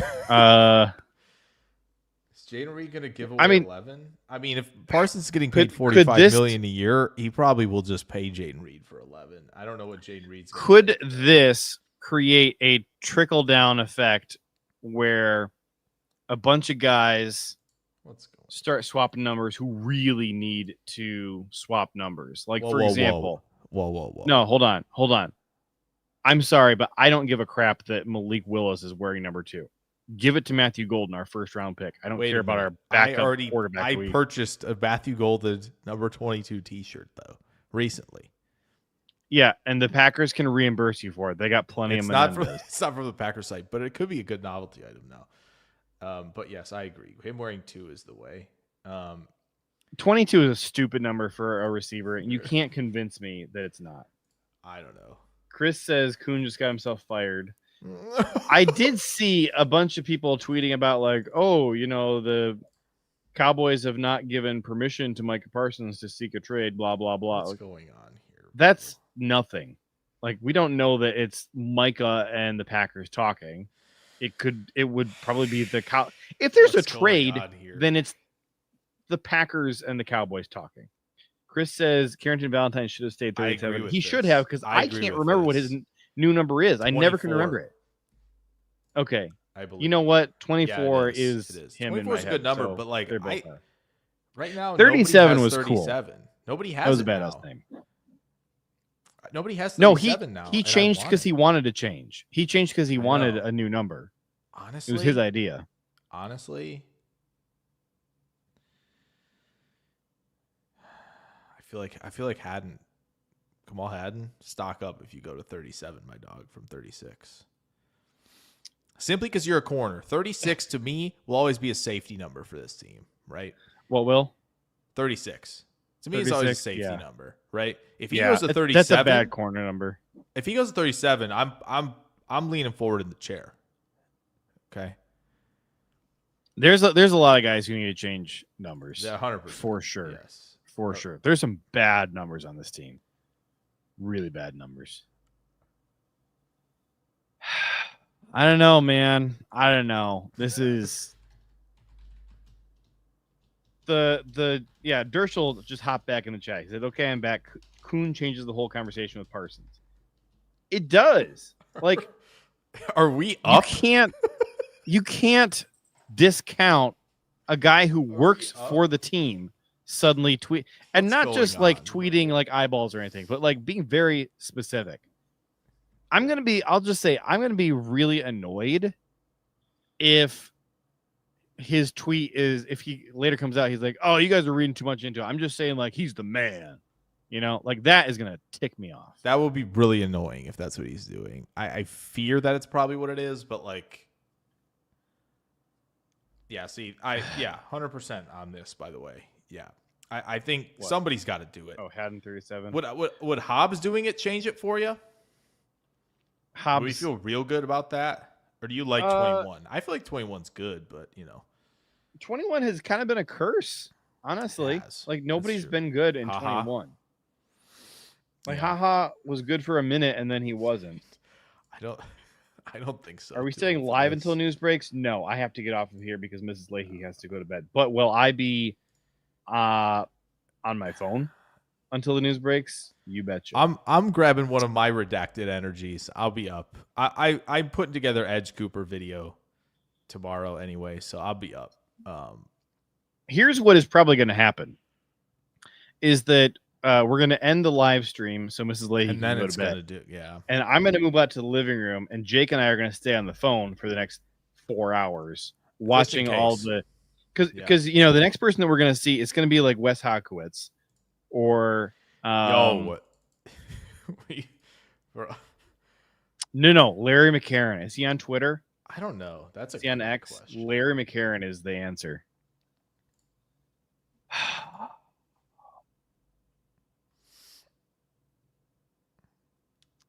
I don't know. I don't know what we're doing. I'm not saying like I want it to be real. I don't know. I don't know what to think. It just would be exciting. And like, look, he's an elite player. It feels like to me like this. It feels like the first round receiver thing a little bit this year, where it was like I like Golden, right? At the same time, I liked a lot of players that were also there, right? It's kind of like I like the direction the team's going with young players who can take a leap, but I also like Parsons a lot. So I'm trying to like pick a side, and I feel like I've struggled to. I was kind of like in shock a little bit. You and I, by the time the draft started, like you and I had very much settled on like this is no longer the direction that we think the team should go because we want them to eat their veggies first and go get these players who are solid first round positions and had some concerns about Matthew Golden, but it was nitpicking. And then when we realized that it was him, first downs per route run guy, right? So he was like, he's like converting. I forgot about that. Yeah. Right. And so we were like big on that. That was a big number for him. Right. And there was so much to like for sure. And it was just kind of like, maybe we just didn't quite like, because of it was hard to reconcile this class a little bit with last. I still think there was plenty of talent at the top. Right. But I think it was a shorter list. And somehow they didn't fall as far as the others. Right. And so, I think there were a little bit of veggie talk, right? Harmon didn't make it. But the way the first round fell, Simmons, it kind of got to the point where we didn't have a lot of other options besides Matthew Golden. Yeah, unless and like the tackles really. The Ohio State tackle. Simmons and then like Simmons. Connerly was like they're like gonna take their time with this one. He's not playing. And he'll play next year type of thing, right? Like that was the longer term project. And then it was like, are they going to take like Amos, right? There's a lot of smoke on Hairston, right? Yeah. And Will Johnson was falling. And so it was kind of like, okay, the veggie. He was still in our top echelon for sure. Yeah. Oh yeah. But it was just kind of like, DT, and by the time, by the end, I hate what. All right, I gotta share. Help me interpret this. He's not an insider, but he's saying that people are talking to him. So what? Help me interpret this. What are these emojis? What is this, bro? What do these emojis mean? So obviously the cow is Wisconsin, right? Or bowl. Child. Cowboy to cheese. Cowboy to cheese. Oh, wow. Let's go, bro. I can't do this anymore. I can't, man. What are we doing? Easton Butler's tweeting this. Truly, we can't be doing this, right?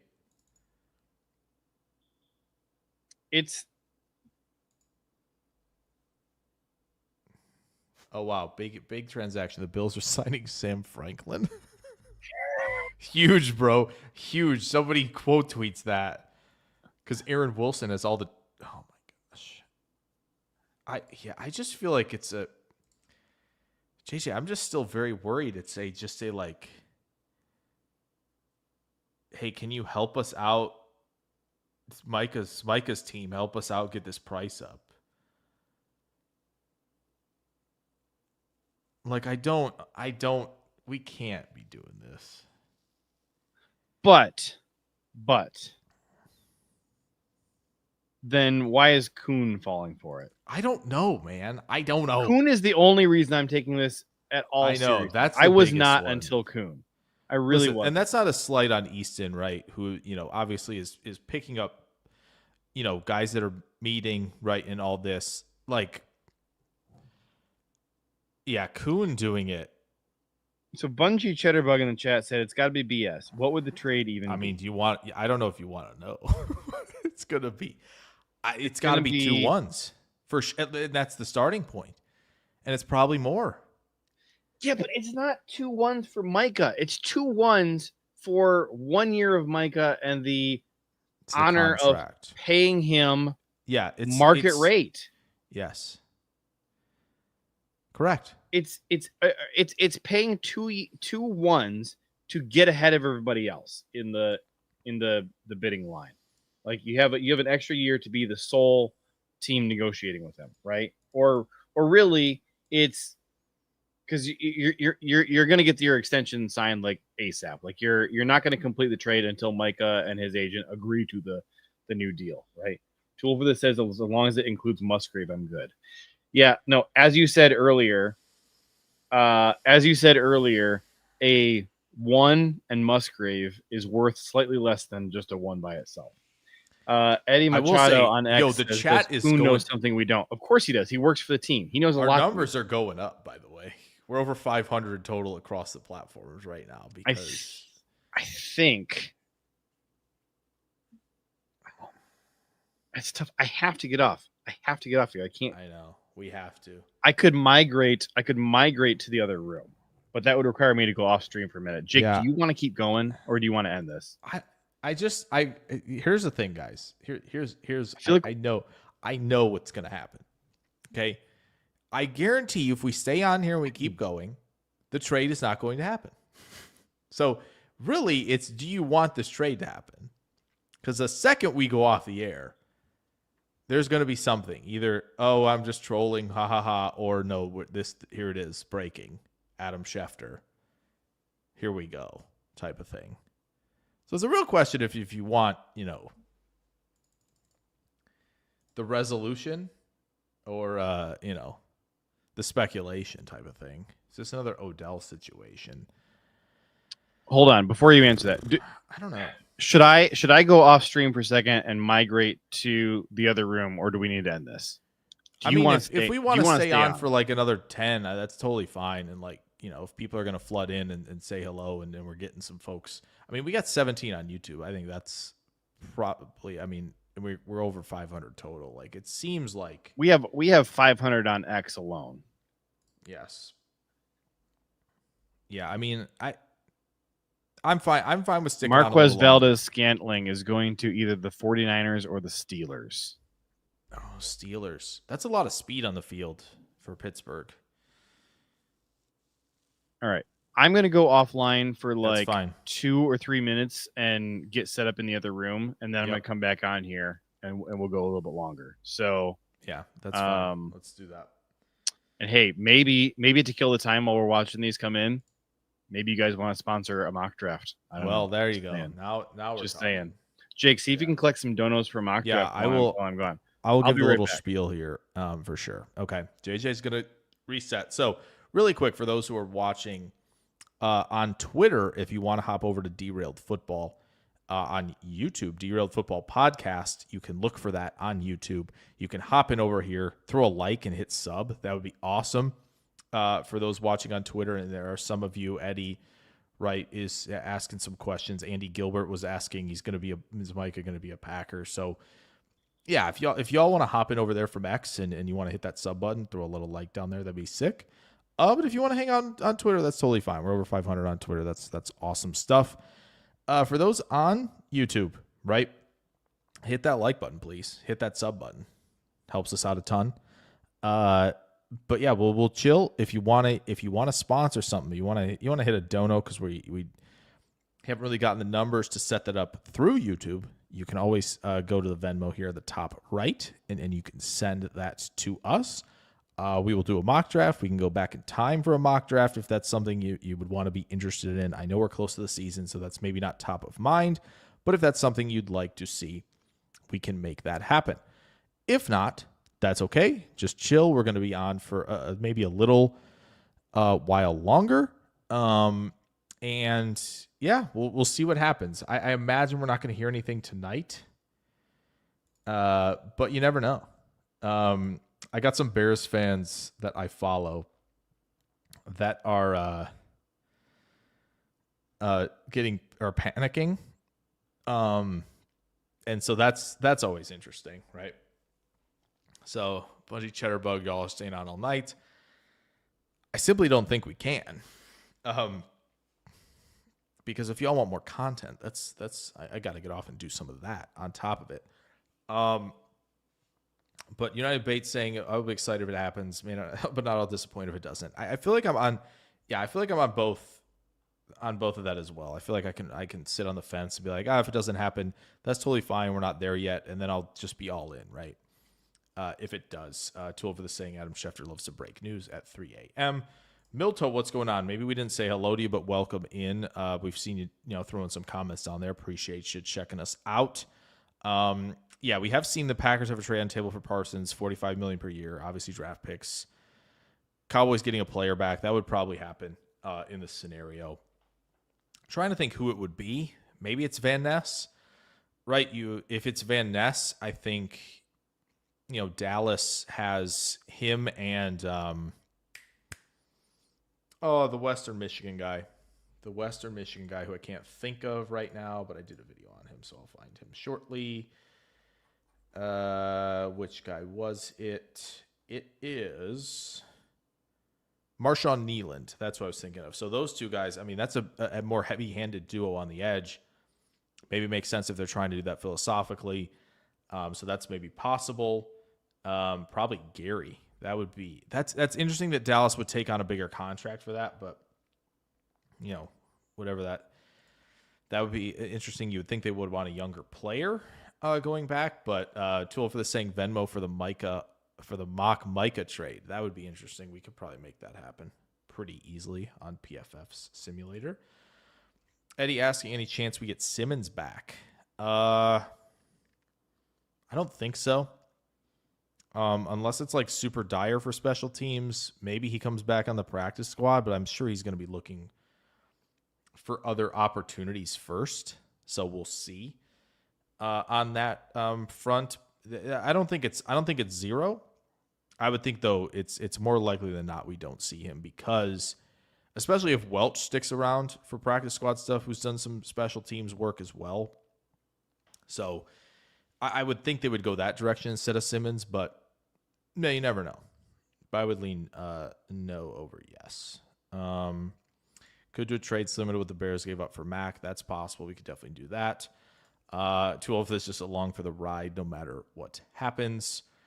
12 of us, I wouldn't want Micah for Gary or LVN. The appeal to Parsons is in the game with those guys. Yeah, it certainly makes run defense a lot easier if he's in with them rather than kind of taking on the defensive end role himself. But if Green Bay is actually interested, they must have a plan in place that they feel comfortable enough, either that Parsons is going to be on the field a lot to the point in base defense, he's the Sam linebacker. In nickel, they still want him out there even on early downs, which is a little bit concerning to me personally, but they must have the plan in place. Are they going to play him at linebacker some as well? I don't know. Maybe that means Quay's going back there. Is perhaps the young player that would go back in the Parsons deal. I guess that's not out of the question. But, maybe that's what they're thinking. They need bigger bodies at linebacker, and that's somebody they would look at who's, they would obviously have to pay because he doesn't have the fifth-year option picked up. But maybe that's something that they're talking about as well. Don't know. Again, this is all speculation. Assume potentially that they're probably talking about it, but, hello and welcome again. How do I sound? Good. Okay. Sound good. Went through a lot of the comments. Eddie was asking if we were going to get Simmons back. I said it's not 0, but more likely than not, we don't see Simmons back. We're talking about like players that could go to Dallas. If this trade goes down, would mention LVN if they're looking for an edge player going back, where it's kind of talked about like Nealand and LVN is very much a heavy-handed, bigger DN duo type of thing. Maybe it's Quay though. They need to get bigger at linebacker, very clearly in Dallas. Like they Let me need pitch that. another idea to you. Okay, Adrian Cooper. that would be really tough. No, thank you. But if you're Dallas, are you asking for Quay Walker? I don't think you are. I think you probably would ask for Adrian Cooper. Certainly, but I feel as though that would be somebody who is untradeable at this juncture. But it's Micah Parsons. Don't know what they're thinking. Yeah, I don't. Is Parsons going to do some of what Cooper does? That would be an interesting. I'm more so just trying to think like through. what type of package is moving the needle for Dallas, because I don't think that the Packers want to give up 2 firsts, and like obviously don't really want to even give up 1 first. I think they would be more in the realm of like, let's give up a second or multiple seconds, and who are some players that then move the needle for Dallas. And so I think Adrian Cooper is somebody in that vein. You probably toss a wide receiver in there to sweeten the deal, because I think that Dallas could still use a 3rd receiver. I'm gonna look at their depth chart. How are they set for safety right now? Not that we have like a surplus of safeties, but there's just not a lot of spots in the roster where we have a surplus of players. Let's do this. Milto. How do you say your name? Milto says, if we do send a player back, then I won't want to hear about the 1st and 2nd draft picks going to Dallas. Dershel says, even if the trade doesn't happen, the rumors alone have caused enough pain for Cowboys fans to enjoy all of this. That makes sense. The Cowboys aren't great in the corner room. The problem is we aren't either, so they're not really going to look there. Yeah. Tooled for this says Rashid could be in play. Are they set for both tackles? So that makes sense. Ooh, or Jordan Morgan. I forgot that they have Ezra Rock. Jordan Morgan. They may not want defensive end. Ezra Nealand, they might not.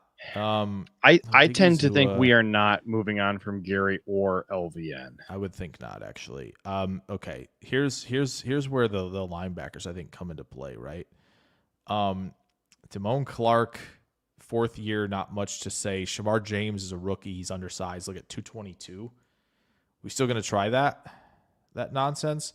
Lufau's bigger. Kenneth Murray's bigger. Sanborn, meh. Right? Like, I don't.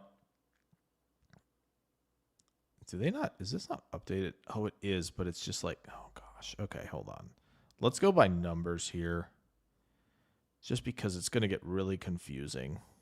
They're rookie. Who's their rookie?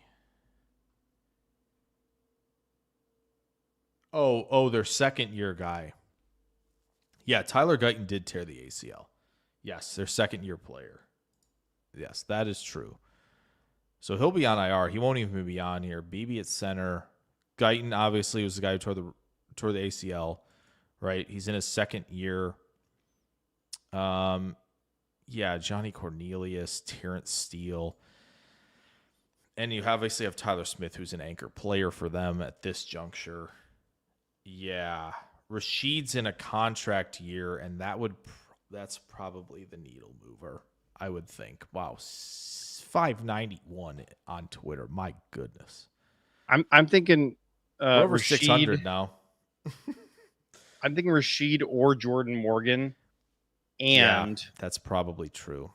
Edgerrin Cooper, and then maybe you're looking at a second or third round pick. Yeah, because I mean, when you look at this, and then we have to pay Micah. No matter what you do, it's a brutal deal for the Packers. Probably. Like Micah has to deliver. Yeah. Guyton tore his ACL, second-year player, was set to be their left tackle, so they might be looking for sure. Not to mention, like, we're looking at, like, Johnny Cornelius, who's a rookie, right? Terrence Steele's obviously, a veteran, but, like, he has been their weak point on the O-line for quite some time, and they paid him a lot to do so. Yeah, that feels O-line is probably where they would go. I don't know if they need. So Rashid and Enagbare, I feel like they don't need that. We talked about defensive end and like what it looks like. So maybe they want a young player. Yeah,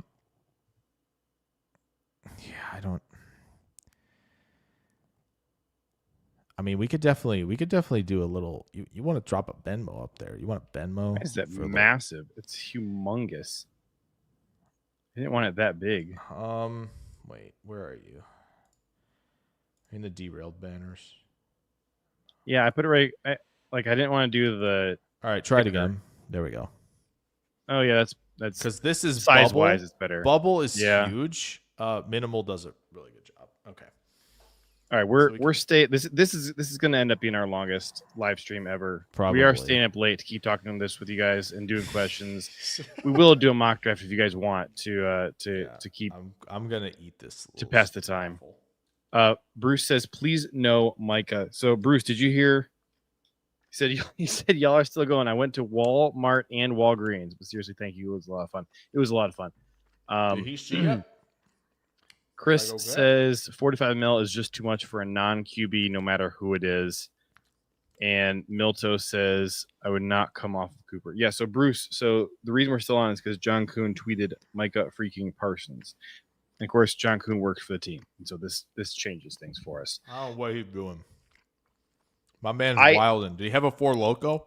I continue to think that the type of package we're looking at is the Packers are not going to want to give up 2 first-round picks, and in fact, I think they will fight tooth and nail to give up 0 first-round picks. And so I think that you are probably looking at Rashid or Jordan Morgan, and that probably would be a scheme fit thing about which of those 2 tackles are the Cowboys more interested in. And I don't know enough about their blocking scheme to be able to answer that.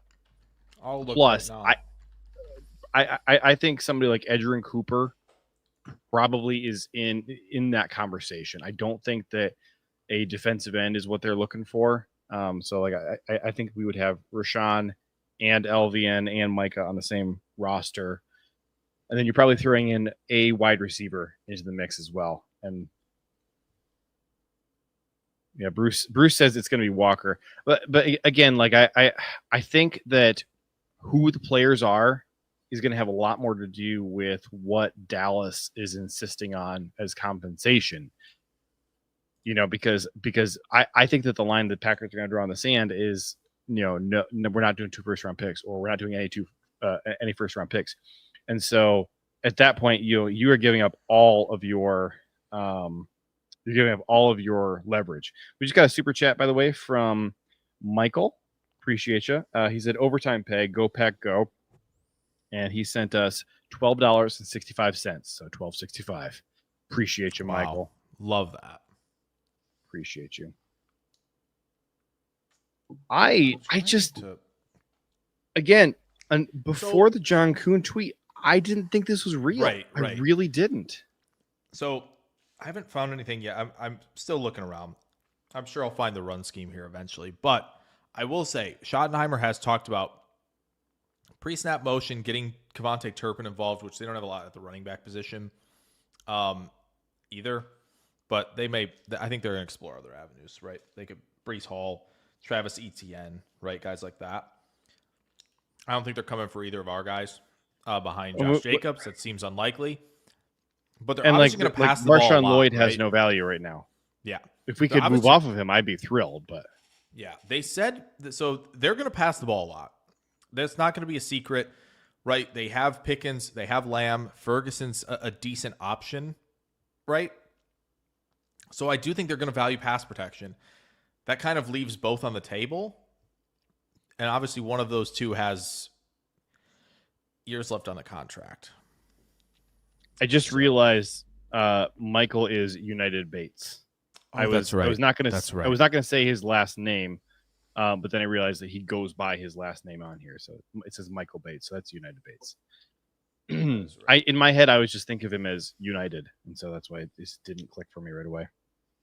I was looking through. I was like, which person is Michael? Who the heck is Michael? Appreciate you, United. Bruce says they can have Lloyd. Toolful says the contract levels would play heavy in this trade. I mean, I think we know what the contract is, and the Packers are. I don't think the Packers are going to have to care so much about what the guarantees and the signing bonus are all in the same way that they normally do, because Micah just wants his deal so badly, and he doesn't have a lot of leverage because the Cowboys still hold his rights for another year. It's just it's a little different than their usual situations. Eddie on X says, "What do you think of the Kay Adams tweet?" I don't know if you can get the tweet back up on there. I can find that one real fast. She just tweeted like, "Guys, no way," or something like that. I think it was, when she tweeted that was it definitely made us take it more seriously. But then John Kuhn works for the team and was very specific. Like, you don't have to read between the lines. There's only there's only 3 possibilities with this John Kuhn tweet. One is that it's legit. Okay. 2 is that when he says Micah freaking Parsons, he comes out later and he's like, "Oh, you guys are overreacting. I just was saying, how crazy would it be? And he's such a good player." That would tick me off. It would, for sure. Because it's clearly engagement bait. No question about it. It's if he was just doing that, then he's either walking it back or he's being a jerk about it.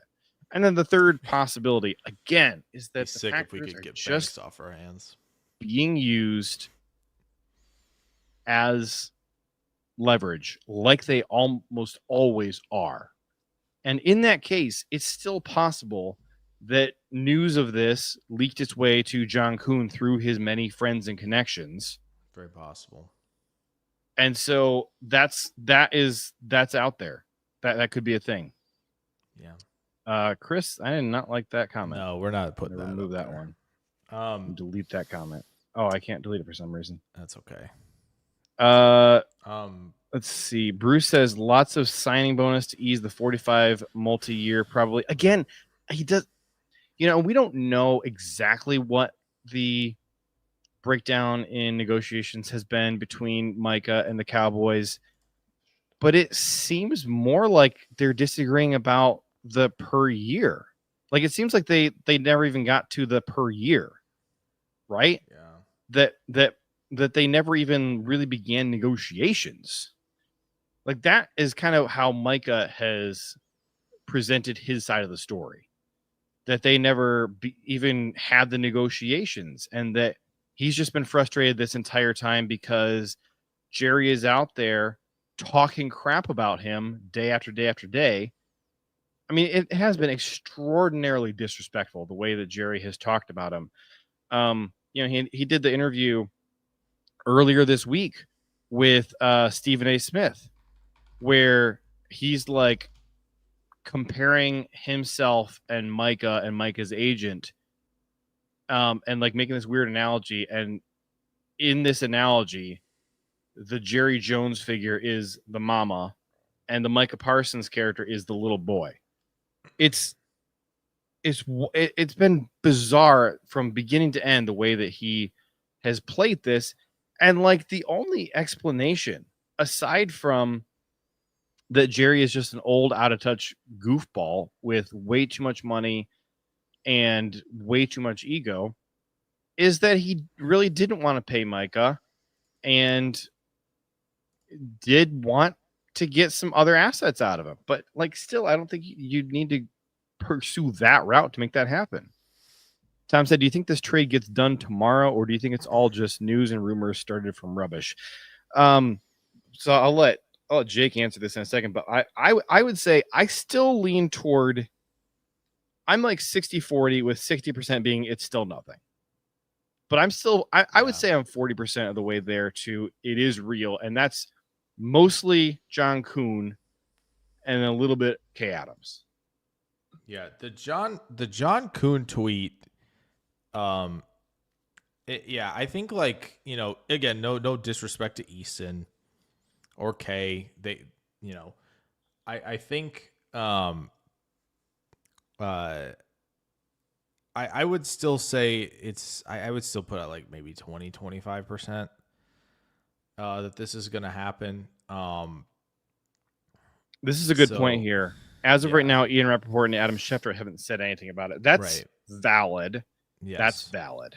For sure. I just checked my Twitter notifications. There's like 99 notifications, so that's not I don't even know what's going on. Looking on Twitter, it seems Brian Maffey is anti-fun.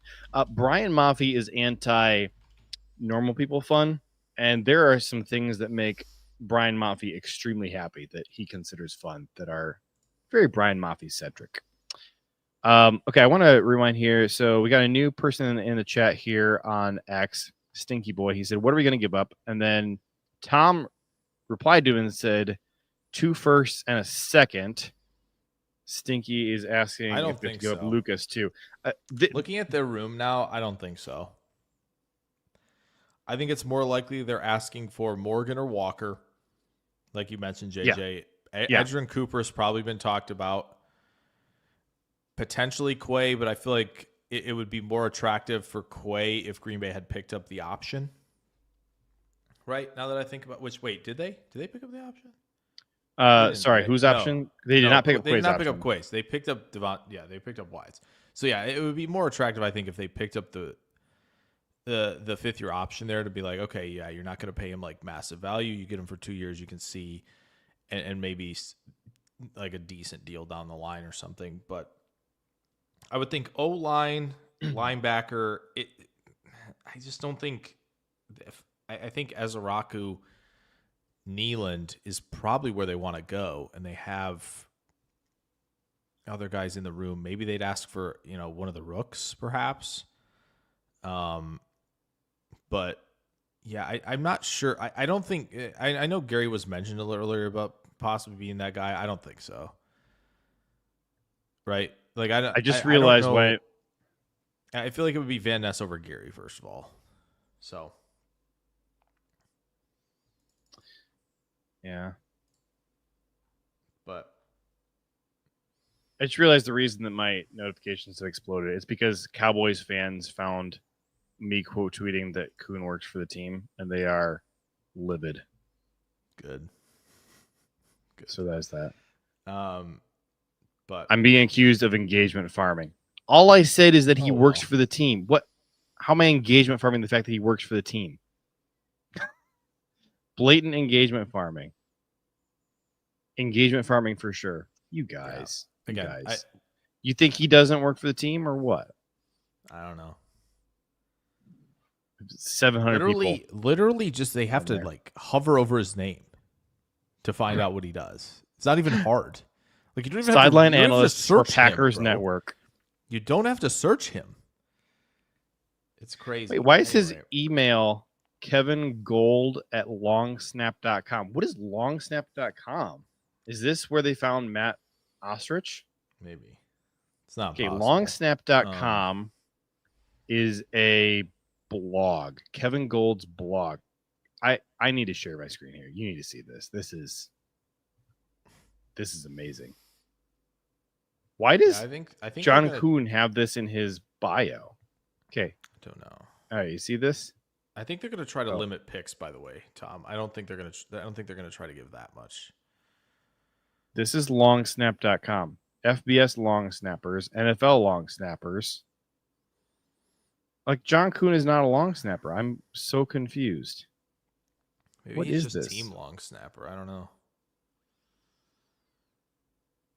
His bio on X lists this Kevin Gold guy as his contact. Like if you want to talk to John Kuhn, you got to go through this man. This is his bouncer. This is his receptionist. Kevin Gold is John Kuhn's receptionist. NFLPA certified contract advisor and creator of longsnap.com. Could you imagine if somehow Mr. Kevin Gold is the guy who's working on like a Parsons contract? That'd be wild. He's a contract advisor for. That'd Never be say wild. never. I mean, I know that Micah's agent is Mulugeta, isn't it? Isn't it Mulugeta? Yeah, it is. Yeah. So, oy vey.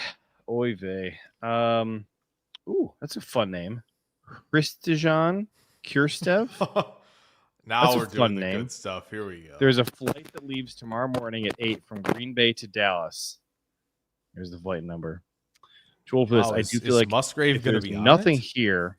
This is a good point. If there was nothing here, Adam or That's Ian would shut it interesting. down, but they are both smart enough to not speak until things are finalized. Stinky Boy says, would it be a 4-year contract extension? Probably. How old is Micah? Micah Parsons' age. So he's 26. So yeah, it'd be 4 years because he's under contract for this year. So then he'd be 31 when the deal is up. So it'd be 3 or 4 years. They're not doing more than 4 years. Yeah, no way. Mulugeta. Sorry, David Mulugeta. Mula. Yes, of course. That's funny. I think my favorite comment was the flight that we're now tracking. Yes, I love this now. So we are mere seconds away at this point from this being our longest live stream of all time. We are going way over time on this for you guys. We were going to end it an hour ago. Yeah, that was we the were plan. But now we have to.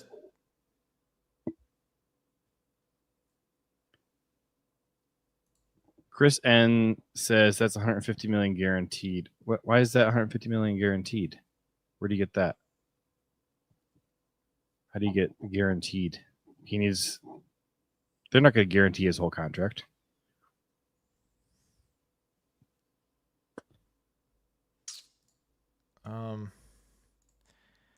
Hey, check it out. Look at the Adam Schefter. Shout out Wow. John Kuhn. Shout out LOL. John Kuhn. LOL. Look at that face. That's Adam Schefter. Okay. It is. So who's Terrence Parsons? Is this his dad? I don't know. Maybe. Or is it nobody? He's got a podcast, Real Tech Pod. Yeah, I don't know. Okay. That's the thing. Who That is is the thing, though. Terrence That kind of like Parsons? makes it more unlikely than not. Like Jerry Jones seriously went on this whole like special and said the Jordan Love led Packers was the most devastating loss to them in playoff history. Right. And he goes, you know what we should do? We should trade Terrence is Parsons Micah's to brother, that by the way. team. Yeah, okay. We should trade Parsons to that team. Yeah. I mean, it's fair. Bruce says the reason we wanted let's go Micah to over bed. Hendrickson was age, right? Absolutely. It's not even close. Yeah. I am not expecting Hendrickson to have a good year this year. Like it's like statistically, it's just likely that this is his nosedive year. Like Even if those it two were isn't, never like- on the same tier for me for trade candidates this year. Yeah. I honestly never even really entertained the thought beyond like just politely, trying to answer the question for listeners of this podcast Yeah. for Trey Hendrickson. Now I will say Hendrickson certainly a better schematic fit than Micah. Like Micah is going to take some. Jeff Hafley is going to have to make sure that he's using Micah right. Whereas That doesn't Hendrickson was a compromise lot more something. plug and play. Yeah. Hendrickson, I feel much more confident of playing true defensive end than Micah in this defense. Doesn't mean Micah can't affect the game from multiple spots. He certainly could, but I feel much more comfortable that way. However, the Bengals. Somebody said this, and it was like the Bengals before they gave him the money, right? The Bengals were like, yeah, we don't want to pay him, but you should trade for him and pay him and give us something back, right? Like, come on, who's falling for that, right? And so, yeah, I think like Hendrickson, I would have to feel like the Packers are like top 5 offensive line in the league. Receiver room looks great. They can dominate on offense. The corner room looks good. Oh, we need one pass rusher. That's it. Like that's like we need this singular thing because it's such a shorter window, right, than Micah. But I do agree, even going after Micah is still kind of like putting stress on a unit that we kind of think if they make a deep run, it's because a lot of guys broke out, right? Because it doesn't feel like this team at its floor is on that level. So you still have Terrence Parsons post up here, and he says Jerry's not trading Micah, and it darn sure wouldn't be to a Packers team. LOL. Micah might be their missing piece. And I agree that the Packers, I think, would have to pay a premium to be the team that Jerry trades them to, because we know he hates the Packers. We know how he feels about the Packers right now. Yeah.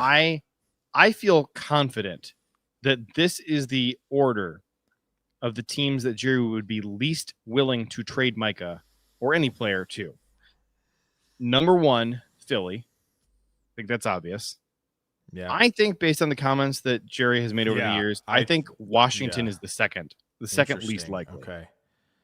Then San Francisco, then Green Bay in 4th, and then the Giants in 5th.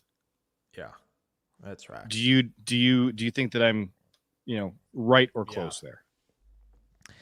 Yeah, I think in division's an absolute no. I think, like, truthfully, if I'm the Giants, I'm not even thinking about it.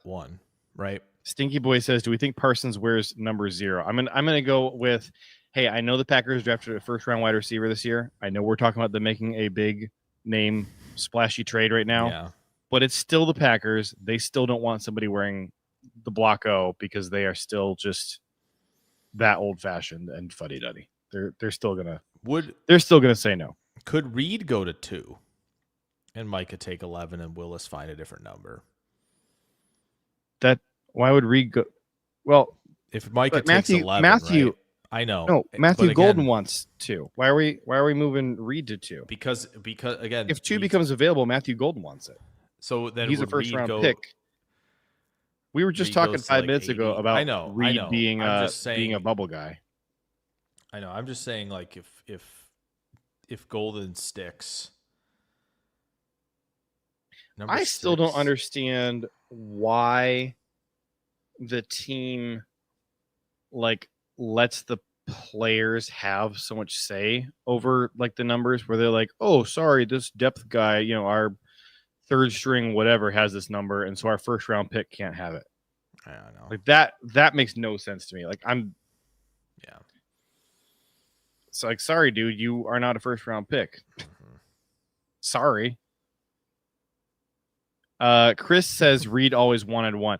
Okay, it ticks me off. That we Packers we're not doing won't give up 1. No, this ticks me off because they also won't retire it. Either retire it or let people use it. Don't just say, well, 100%. It's just something we don't do. It's just something we don't do. Yeah. Too old for this says is 5 retired. Yeah, Paul Horing. 5 is. It would have to be. It's not being used.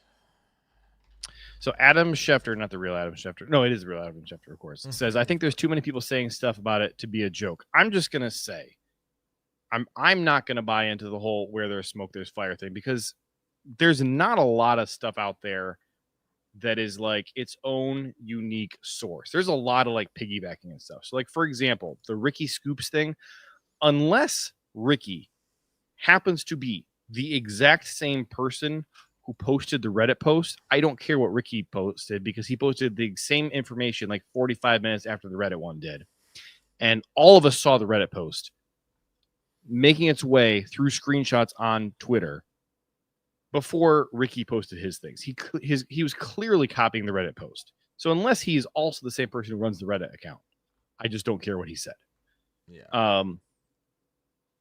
John Kuhn and Kay Adams are so far the only people out there who I have given any weight to who have posted anything. I know Andy Herman said something. Sorry, he's a podcaster. Like, I'm sorry. You shouldn't care if I come to you saying, hey, you know what? People are saying, like, Herman didn't say, hey, here's who told me something. Okay. Like, you don't have to name drop, but if you're not even going to say, like, a person in the organization said blah, blah, blah. If you're not going to say that, and your only credential is that you're a podcaster, I say this as a podcaster, I don't care. Yeah. I have a lot of people message me stuff all the time saying, ooh, hey, here's some insider scoop information. Yeah. People who are in NFL circles, who are friends with NFL owners, okay? People who know stuff. And you know how often the stuff that they tell me pans out? It's like 15% of the time. So, again, I care about what Kay Adams is saying. Although, again, she was not specific. She didn't say it's Micah Parsons. She didn't say it's the Packers. She just said, you guys, period. Okay? So she's not willing to stake her reputation on what it is. She's just being coy and saying a thing is happening. John Kuhn is being specific. Now, again, is he going to walk this back tomorrow or in 2 days and say, oh, you guys are overreacting? I know that what I tweeted was really blatant, but, it's not what it meant. Is he going to walk it back? I think most likely he will walk it back. But again, I'm 60-40. I'm not 80-20. I'm 60-40. Wolfus says, Ricky has a microscope on him right now. Lots of credibility can be garnered or lost. Bro, Ricky is not new to this. Ricky Scoops has been doing this for 2 years. He's gotten more than half of his stuff wrong. Go look at what he's been writing about Aiden Hutchinson all year. He keeps saying, the Lions and Aiden Hutchinson, like they've agreed on everything. The ink is still wet. They're just hammering out the last couple little details. And then, like 3 months later, Brad Holmes, the GM of the Lions, comes out and says, we want to start negotiations with Aiden's camp really soon. We haven't talked to them yet, but it's a priority for us. We want to talk to them right away. Mm-hmm. And then Ricky comes out and he's like, hey, per my sources, now their deal is done and the ink is still wet and they're just hammering out the last couple details as though nobody saw what he posted back in May. Just telling you, man, he deletes a lot of predictions that don't come true. He's fun, but that's it. He's fun. Oh, man. Bruce, heck yes. Bruce Edmonds just spoke to my clairvoyant self, and the Micah Parsons trade to the Packers is real because they play the Cowboys at home, and they want to improve their run defense, and trading him to Green Bay so they don't get run over by Josh Jacobs. I think getting run over is inevitable.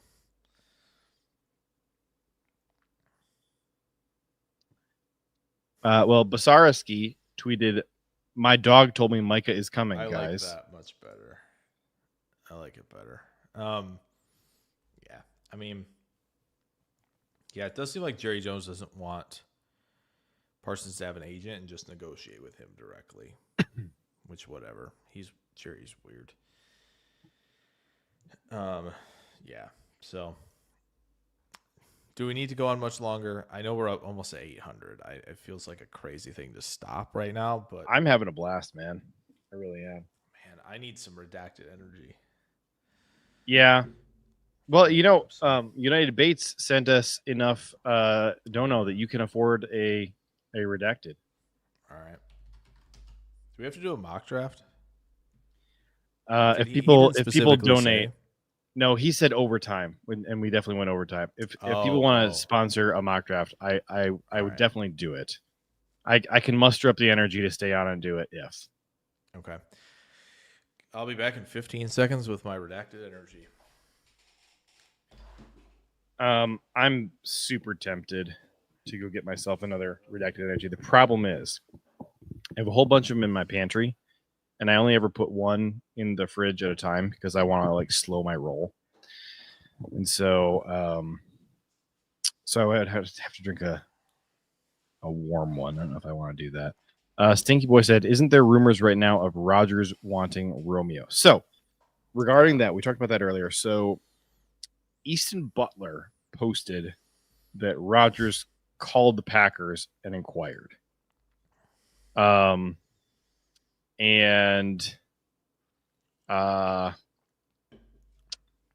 then somebody said that Easton was just quoting Bill Huber, but we don't know.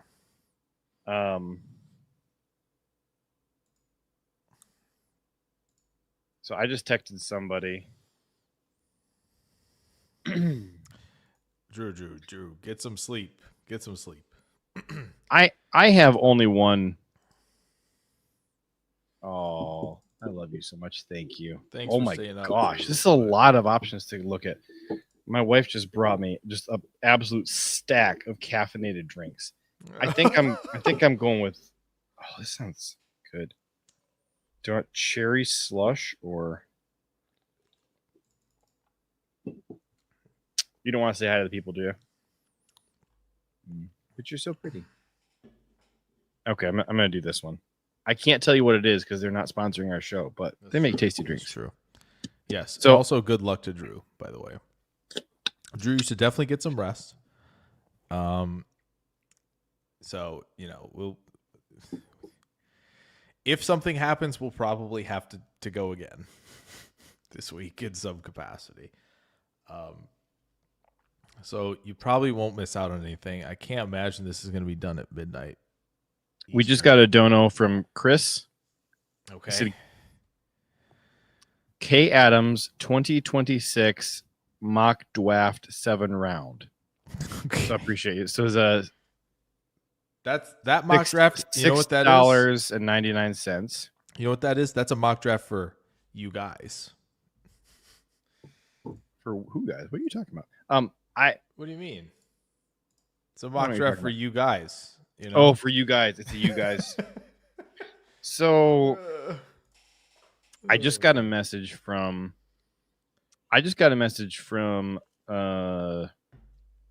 somebody who does know stuff. Unnamed source. Friend of NFL owners, shall we say. Like that type of person that I was just talking about a minute ago. So he sent me something and I asked him to reword it into something he's okay with me staying live on the pod. So he's rewording it right now. Okay. Oh, dear. All right. Stinky Boy says the Adam Thielen thing is so confusing right now. I don't think it's confusing. I think because of KJ Osborne, I think that changes things. Minnesota the Commanders released KJ Osborne, and I think that the gap between KJ Osborne and Adam Thielen in Minnesota's offense is not so great a gap as to make up for the difference in having to pay Carolina versus not having to pay Carolina. So that's a thing. And also for Carolina, I love the idea of him staying there. One, because if you trade him, your receiver room is a bunch of rookies and second-year guys. And you've kind of you've gotten yourself to a point where you go, okay, Bryce is turning the corner. Let's not make this more difficult here. Like, obviously, yes, we got Tet. That's great. Running back room's pretty deep. That's nice. They're trying to get Jatavian Sanders more involved, even though he's basically a receiver trying to play tight end. But you have a trio of Tet, Coker, Thielen with Leggett kind of lurking, right? Don't mess that up. So I would prefer Carolina to hang on.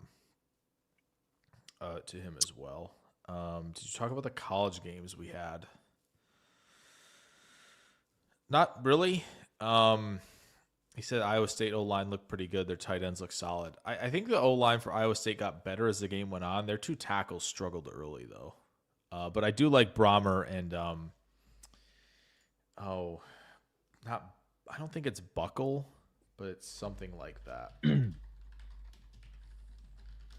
me check.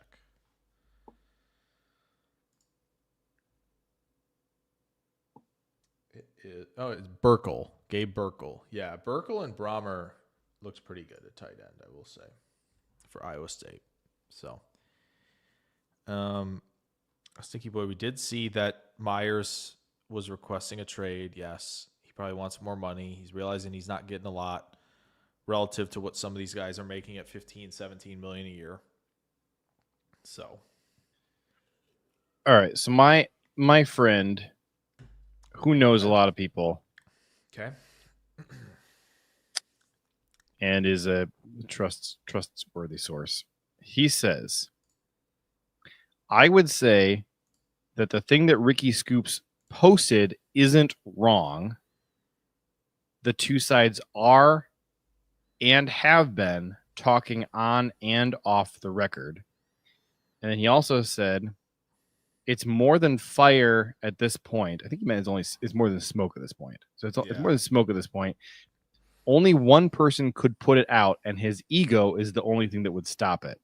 So let's translate. That means that the Packers offer is good enough. And it's does Jerry hate the Packers so much that he's going to say no to this offer?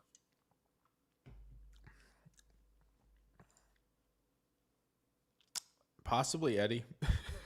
Possibly. That might be how it goes, you know. He says, Eddie says, I'd like to imagine all the Cowboys front office is waiting for Jerry Jones to fall asleep so they can pull the trigger on the Parsons trade. Honestly, that's so funny. There we go.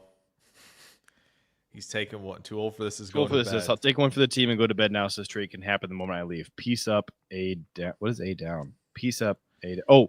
That's the his first name is Aaron, isn't it? Isn't his first name Aaron? Yeah. Peace up, A down. Yeah. Drew says a first plus Walker plus Doubs. I feel like they'd want a defensive player, but they probably want Walker or Morgan. Maybe they think Walker's more established, even though he's entering the contract year, that they may be more willing. So I'm sure they're trying to get out of the Steele contract. And Guyton played right tackle, didn't he? At Oklahoma. Yeah, he did. That's, yeah. Walker would definitely start because of the injury to Guyton, but in the future, Guyton probably right tackle. And then Walker would take over left tackle for the foreseeable future. They'd probably extend him. Travis M. just got to work. Seeing a little of the chaos on X. Quick sum up of how much BS is this? You want to throw your percentages out there again, JJ, or do you want to repeat what you said that you got a text from someone? That might so kind of be quick in the know. sum up. Quick sum up is that connected people believe that this is real. Believe that so connected people believe that the Packers have made a good enough offer. And we've heard this for a while from a few different people. We've heard for a while kind of sprinkled around that the Packers have made very competitive offers for Micah. Yeah. And so, there's a couple people now who have been putting stuff out there publicly that have kind of bolstered our confidence in this. And so I have moved from I was like a 95.5 of it's not happening and this is baloney, to I have moved to like a 60-40 of 60%. This is the Packers name getting thrown out there like it often is as a leverage piece. and then 40% like this is actually happening. So again, we're getting more and more and more stuff coming in of people saying these negotiations are real. So I'm going to go ahead and say, whether or not I think it's that done, the negotiations, I think the Packers have actually made a serious offer. probably. I do believe that at this point. I believe they've made a serious offer. I'm 60-40 on whether I'm still only like 40% on that there are like kind of agreed to terms, and it's just whether the Cowboys actually want to pull the trigger on it. Does that make sense? Or is that just Yeah, I get what you're saying. For me, yeah, it seems like I'm 95-5 that there's been an intense discussion, negotiations about this happening. And I feel like I'm still probably in the 70-30, 65-35 range of like it actually going down. 65-70 being no. They're not going to trade him, because I do think the owner of said team probably doesn't want to move him, right? Like I think that's, which is kind of understandable, right? Like he's a pillar of your franchise, so why would you want to move him? It's very understandable. So yeah, I think that's probably where I'm at. 2 firsts, Lukas, and a third. I just don't think it's going to be Lukas. I think it's going to be like this. This seems more likely. I wonder if it'd be 1-2 Walker. You know? Oh, Rasheed Walker and Quay Walker. Yeah. But why would the Cowboys want Quay Walker? Like, I'm not saying he's bad, but like that, he's not a desirable trade piece. Yeah. Sorrell. He's worth more to the Green Bay than he is the rest of the league. Sorrell, not Kingsley, then maybe. If it's edge, I just don't I mean, think Sorrell fell to the 4th round. I just can't imagine that a guy who just got drafted in the 4th round and hasn't played moves the needle for any team. Yeah, I just don't know. So, Like somebody Walker, texted me O-line feels and obvious. I just don't know somebody what else texted me and kind of reminded me that the players who we're talking about don't really equal the amount of picks that we were talking about. So if we were saying it was multiple firsts, none of the guys we're talking about come close to being worth a first. Like you couldn't trade Rasheed for a first. You couldn't trade Edgerrin Cooper for a first. So it would take a bunch of guys to equal 2 firsts. Yeah. I don't even think like you could trade Rashan for a first. No. Cooper's probably the closest thing, and I don't think that's doable, even at this point. Like, is Cooper worth a second? He's probably worth a second because they I would spent a say second so. to get him, and he's seems to be living up to it. Yeah, I would think a second could probably do that, but yeah, maybe Enigbari does make sense. I don't think it's going to be Elgton. Again. None of these players that we are mentioning are going to move the needle for Dallas. They're not going to be in. Like, yeah, that's okay, the problem. Does Green like Bay go, have enough needle movers? The players that you guys are talking about, like we like them, but other teams are going to kind of consider them like our riffraff, right? Because you're not talking about trading Matthew Golden. You're not talking about trading Xavier McKinney. Like these are the type of players that Dallas is going to be saying, hey, if you're going to give us players, not picks, then it's got to be legit players like Xavier McKinney, like Zach Tom. Like that's the type of players they're going to be asking for. I know. I get that. I do think like Walker, though, is probably the exception here because he's played left tackle at a pretty good clip. Since he's come in and had to take that mantle. And like, but again, is he fetching a 2nd-round pick in trades? No, I don't know. I don't know how teams are valuing left tackle based on what Tennessee did with Dan Moore. I don't know anymore. I don't know. What was the compensation in that one again? He got like over $20 million a year, and he's not been good at all. Like he was not good in Pittsburgh, and Tennessee said, you know what, we'll do that. And so like Walker has done way more than Dan Moore. Walker's not going to fetch what Cooper fetches, but I think he fetches a decent amount for what he has put on the field. especially in terms of pass protection. So if you're Dallas and you're like, we are going to throw the ball a lot, we want pass protectors. Like, I'm taking Walker over Morgan all day. Morgan still has the wide hands issue. He's getting better about it, but he still has that issue.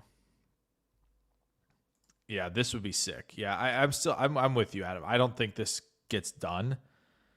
I do think it seems like negotiations are real, but yeah, it'd be sick to know. Maybe Goody in 25 years will let everybody know what it was. That'd be nice. So should we do this mock draft and maybe wrap it up for the evening?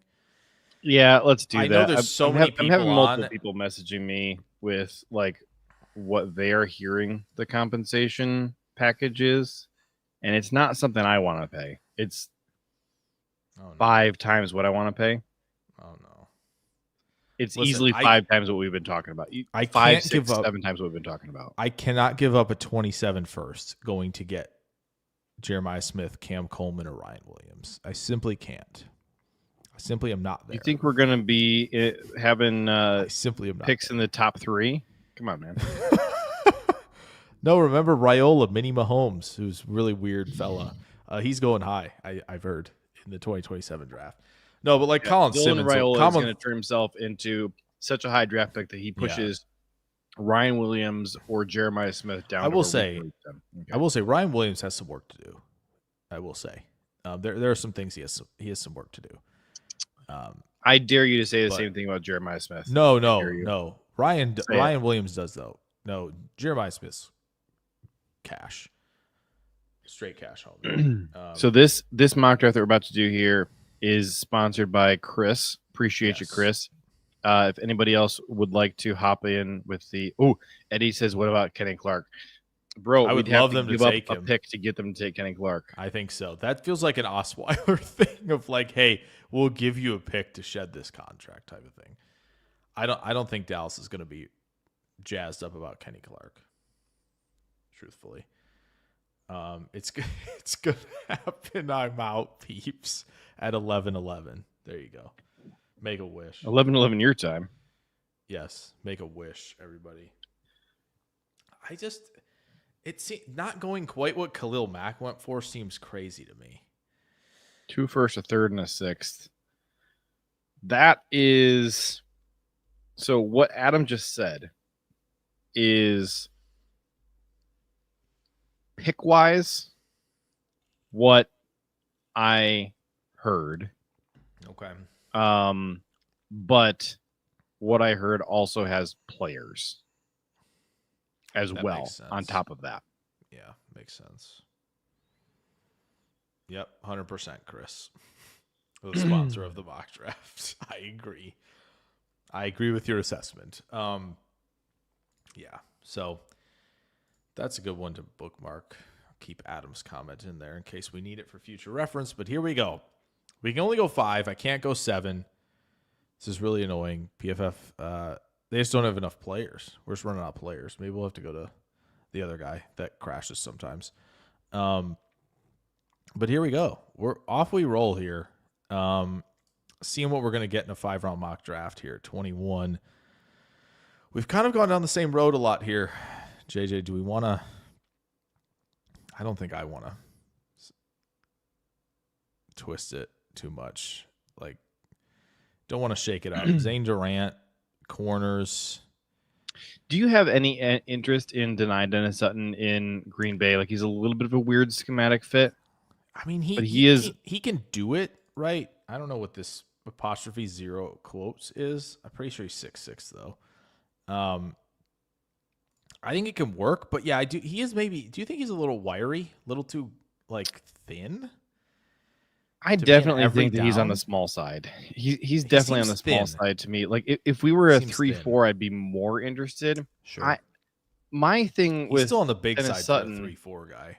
What's his age? Isn't he kind of getting up there in years? He's 21 and a half. 21 and a half. Oh wow, he's young. Yeah, 20. Yeah, here we go. 21. Which is crazy. He's been a contributor for as long as he hasn't. If he's 21. Yeah. This is Adam.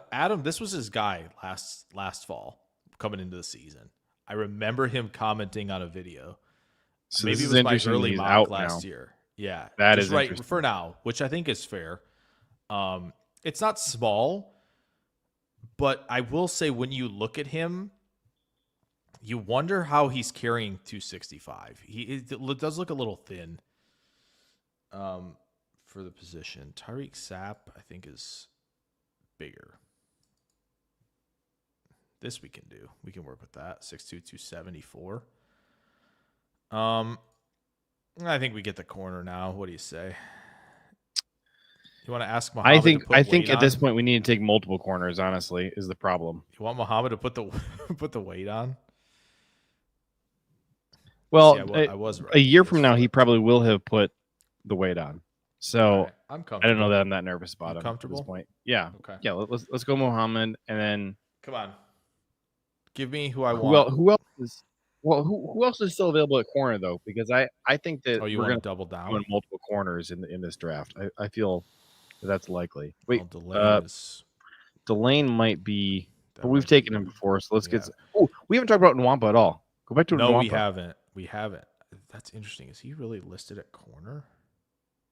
I mean, because he was a safety one for low sure. slot number, but he had slot numbers in 23 and 23 was better. More in the slot, less in the box.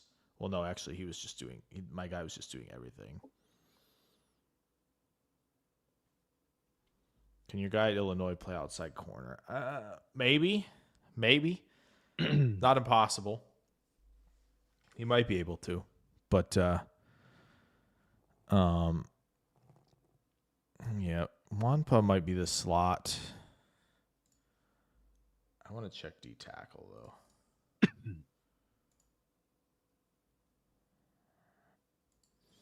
Big Citrus 2026.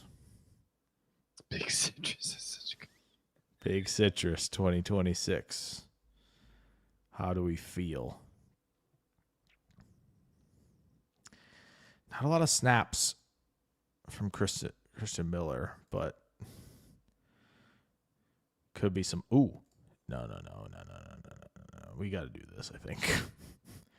In the A gap too, JJ. Give me that all day, I think. I'm okay with it. It makes me sad we're not going corner again, but I love Dante Corleone. I really do. We got to do it. Yeah, I think he's a good schematic fit. Dominic Orange, we can go Big Citrus. I'm sure we'll be talking about Big Citrus for a long time. So the mailman. Well, do you say, is his name Mailman? No, I think it's Malman. I just wanted to say mailman for fun. Harold Perkins. Oh, I'm so out. We can't do this, buddy. Find a spot. You can't play at this weight. I don't think this you're playing is safety. like at best he's like Isaiah Simmons prospect. Yeah, that's the problem. When you can get a CJ Allen who's got at least a little more on him. Do we need our guy here? If he's still here? I don't want to take him because we've taken him so many times. Well, we've simply just begun. Is there a tackle that we could kick inside? We talked about Cage Casey before. What is this cat still doing way down here? I know Fano is a lot higher. So if Green Bay goes, they will need 15. Did we not do that? Yeah. Dog. Yeah, dog. We're there, Adam. Don't you worry. We there. Do I pull an all-nighter? I don't recommend. I do not recommend. Yo, if my notification thing gets a 1 by it, especially because I've muted chats, I'm gonna lose my mind because nobody's commenting on my stuff. That's a Schefter bomb if I've ever heard one. I can't relate. My notifications Jennings are always out of control. I don't know why. Dunker must have gone super early. Nope, he didn't. He went to 74th. That's a shame. Yeah, this would be super beneficial. super beneficial if that would be the case. If Dunker was, do you have a direction you want to go in? You want to I look still at want corner corner, again? man. I still want corner. I'm at DEFCON 2 on corner. Ooh, Keisean Sabb. We haven't talked about Keisean Sabb. Jontez Williams. I don't know Jontez Williams at all. This might play, Wait. folks. So let's see. He's a redshirt junior. So did he play? How much did he play last year? A He lot played- at outside corner. He's played a lot for Bro. two wait. straight years. Can I sell you? He is first in coverage stops this year and first in average depth of target. Okay. Simply unbelievable through week 0. All right. I'm in color me intrigued. 5'11", 200, if that's real. I'll ask Brian about the verifieds, but this could be a nice double up here. How are we feeling? Sav's interesting, but I don't think he's playing corner, right? He played a little more slot. He wasn't as good. But that was first year at Bama, right? Last year, I believe. Yeah, I believe I so. thought he was at Bama for 2 years. Is he? I thought that was his second wasn't year at at Bama, Michigan? wasn't it? He wasn't at Michigan 23? I'm gonna feel like an idiot if he was. I don't think he was. I think he was at. Hold on. Can you just yeah? I could be the idiot. Oh, no. He was on the national title team, 2023, Michigan.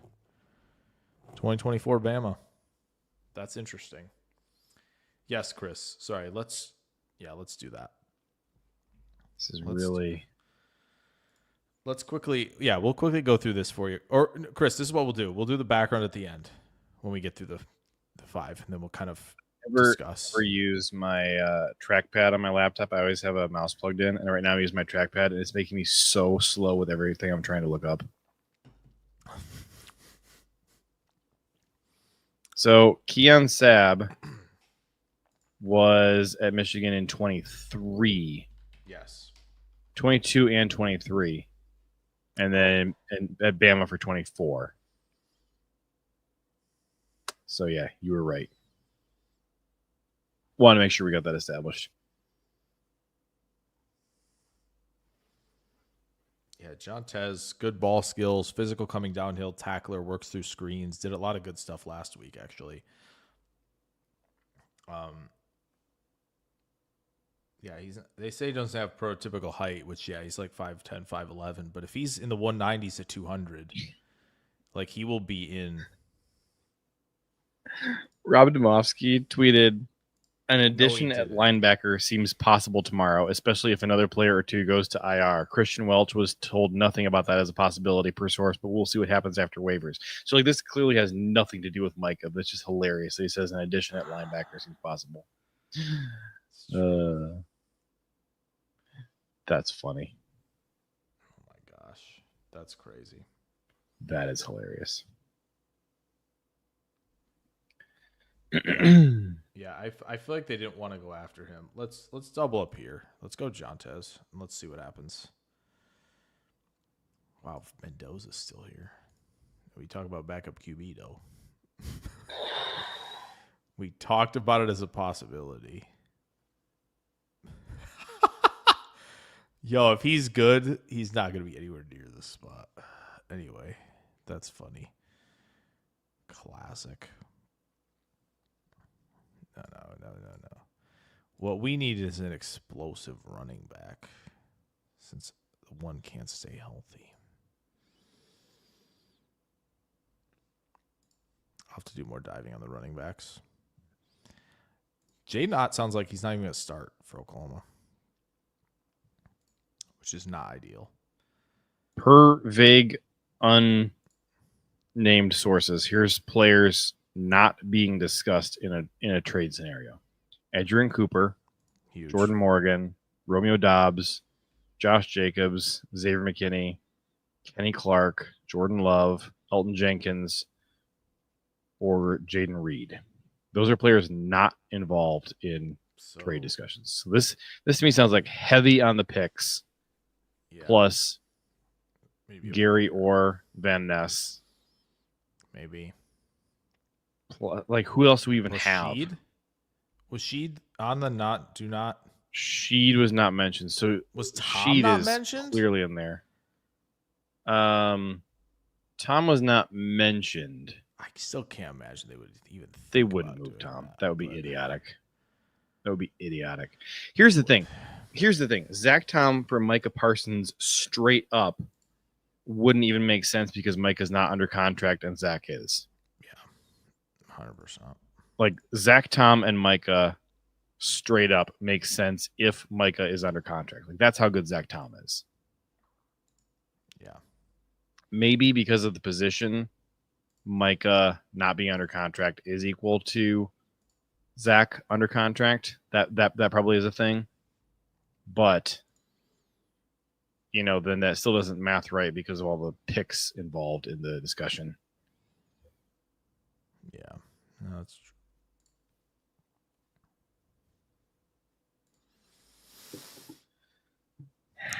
Hard not to do it, though. Drew says we could draft a QB if we let Willis walk. I agree. But again, does Willis move the needle for him? I don't think Willis moves the needle for them. Yeah. Gosh, these guys. Barryn and Brown's at that. Thank goodness. I think we got to go O-line. We got to do it to him. I think I'm going to do it to him. You can't take Joanna because we've taken him so many times. We haven't done that many. He has to be a Packer. He has to be a Packer, but yeah, so we're taking him. I really like his name. We got to do it to him. All right. I have to admit something though. I still, even though I keep saying I'm going to sit down and watch his tape, I still haven't watched it yet. I've seen. Have you sat down and watched him yet? I've seen some. Yeah. I like it. I'm surprised he's this low, at least so far. Again, it's only been a couple games, but I'm surprised. I really don't want to do that. I mean,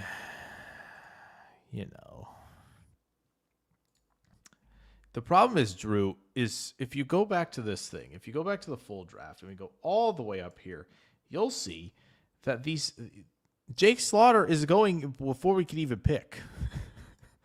I also don't know why he's listed as a tackle on here. That makes zero sense at all. He has never played it.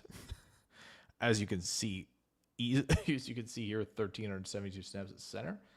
But yeah, we can never get him. That's why. Oh, Adam, you should never say this. Never say that. Drew Aller in round 2 to Green Bay. Drew Aller in round 2. How dare you? Steep for me. How dare you? Oh, Drew is mad that you didn't take Jake Slaughter. Well, I said we couldn't get him. Yeah. Was he gone before you were picking? Yeah, he was picked at 11. Well, don't forget, we're not going to have a first-round pick. Well, we can. Because Dallas is going to have it. We can make that happen if we want to do it. Dallas is going to have our first-round pick, apparently, for the next 2 years. No! Take the 2028 first. Take the 2028 first. We don't even want it. I don't want it. Yeah, but what if Jeremiah Smith stays in college for an extra year? All right. You can have it. You can have it if you must. If you must. Ooh, tackle experience, maybe kick inside. I think Edgerrin Cooper, Zach Tom, Jordan Love, and Xavier McKinney being the untouchables on this team. Oh, and Matthew Golden. Makes sense. Yeah. There's zero chance.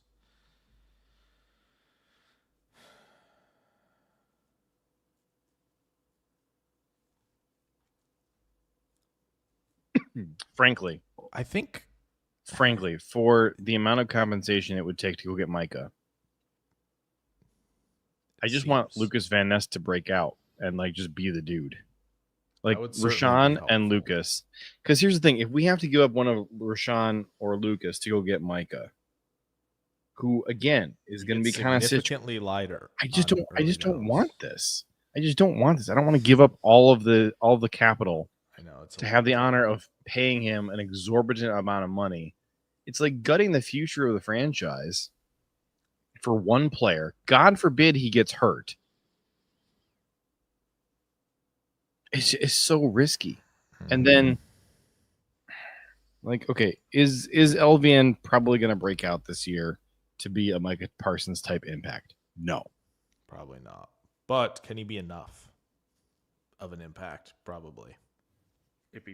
Does Micah make up for how bad our cornerback room is? Does Micah make up for the fact that we still don't know if this passing game is going to work? I just don't think that we are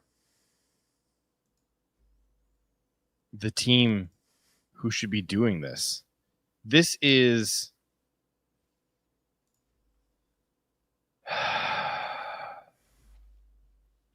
beat people's face in, running the football. Here's your man. Ooh, Oscar Delp. I like Oscar Delp.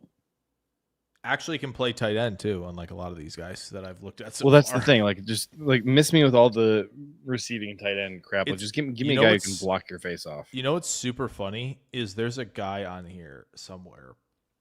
Brian and I were talking about him on a tight end show last week, and I'm gonna try to find him. He's here somewhere. And like legitimately, this guy is listed as it's RJ Maryland is the guy from SMU, and he is literally a receiving guy, and SMU listed him at wide receiver on their depth chart. And it's like, yes, thank you. That's what he plays. So, yeah, there's so many of those guys in this draft. Lawson Lucky is certainly one of them. Velling falls into that. Haas, yeah. Brahmer doesn't. I think Brahmer, there's a chance. Didn't look good this week, but he's 6'7". Bulk up and be a tackle, my guy. Want to go Delp, or do we want to get another offensive lineman? No. I think there aren't that many left in this very limited field. The offensive line group right now doesn't appeal to me enough. I would be very interested in going Delp or swinging it at corner again.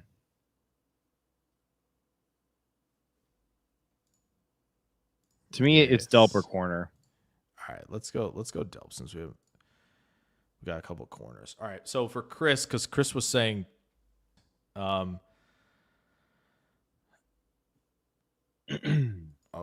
anyway, so yeah, let's go over them really quick. Just as kind of if you want to give a one-liner or whatever for Chris, because I think it's fair to just kind of rationalize what we're talking about. Adam, you asked about Jayden Mayava. Looked more poised as he played more for USC at QB. Excited to see what he can do with what looks like a fully loaded cupboard, and he certainly can scamper around and make plays on top of it. So yeah, with Lemon and can't think who the heck of is the other Lemon? cat's name. Mekhi Lemon, receiver from USC. Oh yeah. And there's another guy, and I'm losing track of what I'm thinking of, but yeah, they could be at least a very mid but fun. They could be in the mid but fun tier, I think. So yeah, let's talk about this. Malik Muhammad, corner from Texas, is the first pick here.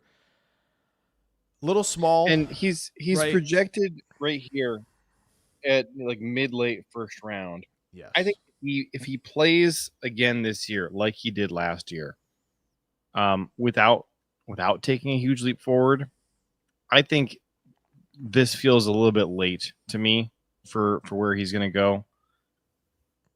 I think that with how I think he's going to play, he's going to wind up roughly like a pick 11 through 15 caliber of player. It's very possible. So the fact that we're getting him here, this far, be kind of an exciting mock draft to look back at, in a year's time. Yeah, Again, slighter frame, but I think he has enough to add weight to play on the boundary for sure at the next level.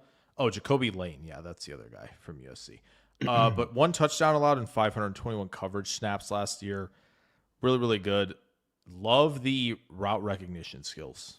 Top notch. When he gets to bail a little bit in zone and get eyes on the concept, eyes on the QB, does a good job reading it out, does a good job breaking on the ball, and does a good job at the catch point. All of those things. If he adds weight on, he can be a boundary corner. If he doesn't, he might fall because teams are obviously worried about that size, but that puts him, I think, in the day 2 range of being a really impressive slot player for teams that are looking for a strong third corner. So, I mean, he has played pure outside corner at Texas.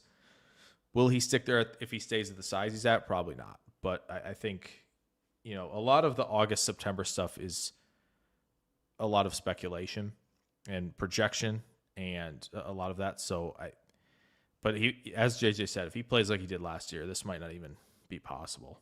So Dante Corleone, I don't know that I see him rising up that much more because he plays at Cincy. Like, not only is it lower Big 12, but just like the competition that he's going to go up against this year, I don't know is going to be the type of competition that's going to elevate him in GM's minds. Watching him go up against the schedule he's going to play, are they going to say, hey, this is better than a late second rounder? I mean, this to me kind of feels like maybe the ceiling for where he could get drafted, staying at Cincy and playing the position he plays for Cincy. Yeah, I mean, so far for me, the D-line class isn't super. And again, maybe Durant and the Florida kid will kind of start leaping a little bit. And I mean, Peter Woods is obviously excellent, right? But I don't see a lot of like, wow, this is, we're doing a lot to affect the game. There's just a lot of tools. You talking about Caleb Banks? Yeah, Banks. Banks has a lot of high-end flashes, but the down-to-down consistency needs to get better. For Corleone, yes, he has health issues. But for me, as powerful as he is to play one tech and as nimble as he is, quick with the hands, quick to punch, quick to get off blocks, quick to counter, like that level of ability, I haven't seen in a lot of players in this D-line class so far. So I'm 100% willing to roll a dice here at 53, especially for a defense that absolutely needs it. Listen, he might not have the juice to go top 50, but this is 53rd, so we all in.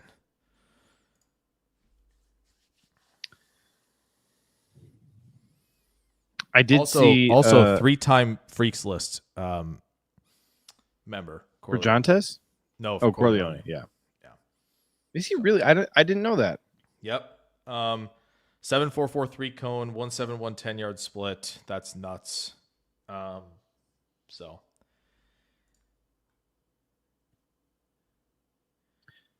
Drew said, do a draft assuming some sort of Parsons trade. We can do so that. To me, that says we got to take first and second rounder out of the equation. Yeah. Which I don't think we can do. Yeah.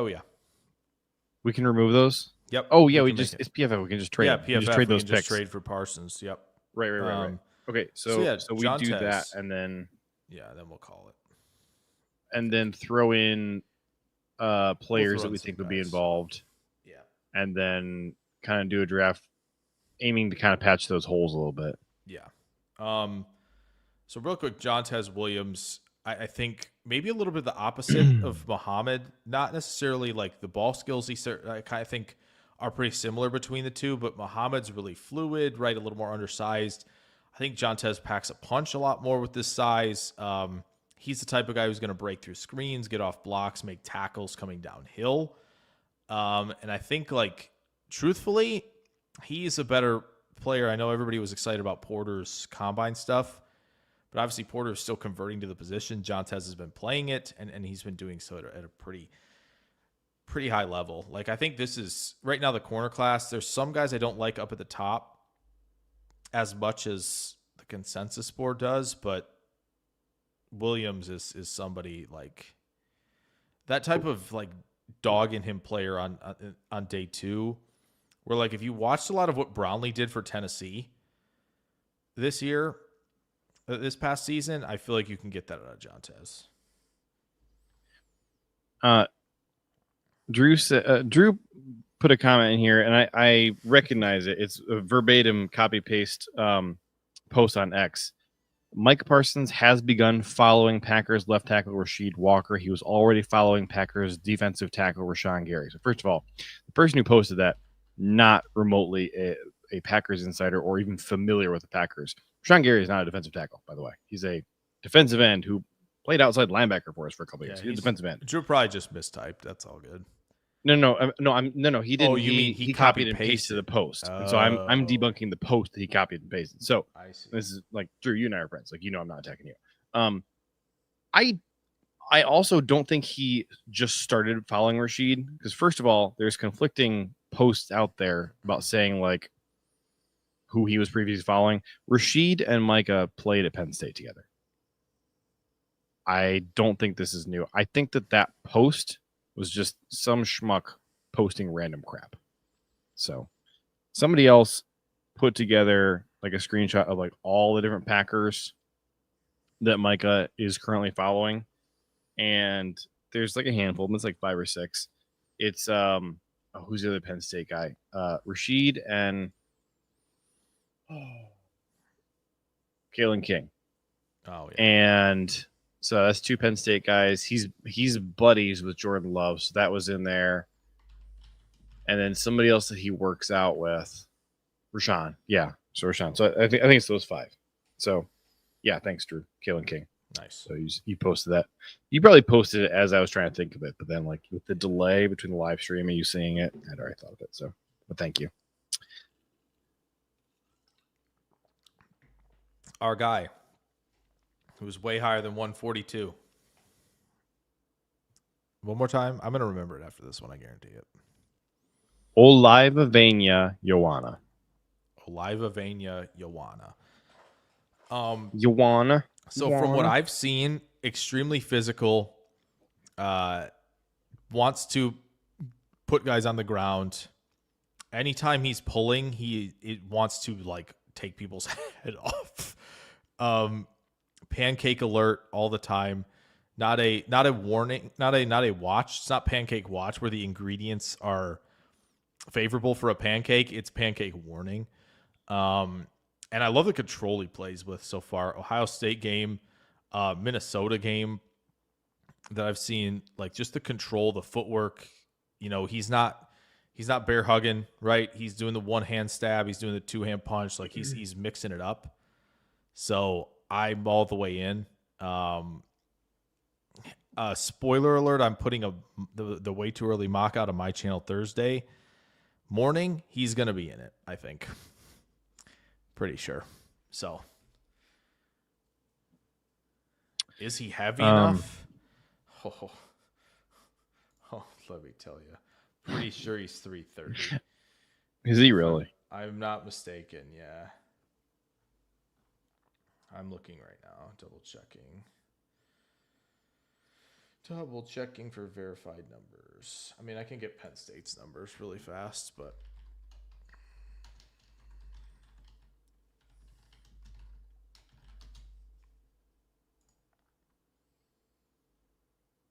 Penn State has him at 6'4", 330. Did you see, by the way? He's nuts, by the way. So Tulip is asleep. Never mind. I'm going to save this for next week. Okay. It's a Desmond Watson thing, but Tulip yeah. is the one who's going to want to hear about Cut this. with So no practice. No. Yeah. But he also lost weight. He's no longer.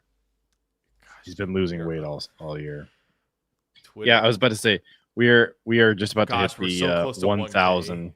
Come on, we got to get there. We got one more mock draft, so we'll probably do it. Any thoughts on Joanna? I just lost my audio for a second because my headphones died. Oh, Battery. So I'm swapping to different headphones. okay. You got me 5x5? Not yet. Guys, this is why we do it live. Almost 4.5 hours into a stream. All right, say We're doing something. it live. We're doing it live. You got me? No? Uh-oh. JJ might not got me. I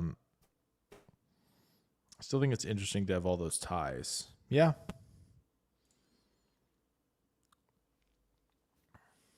How you doing, JJ? You got me? Still no? No? All right. Well, he fixes that. I'll talk quick about Oscar Delp as we kind of wrap this one up and we try to push for a 1K viewership. JJ's audio is also getting traded to Dallas. That's tough. We need JJ's audio though.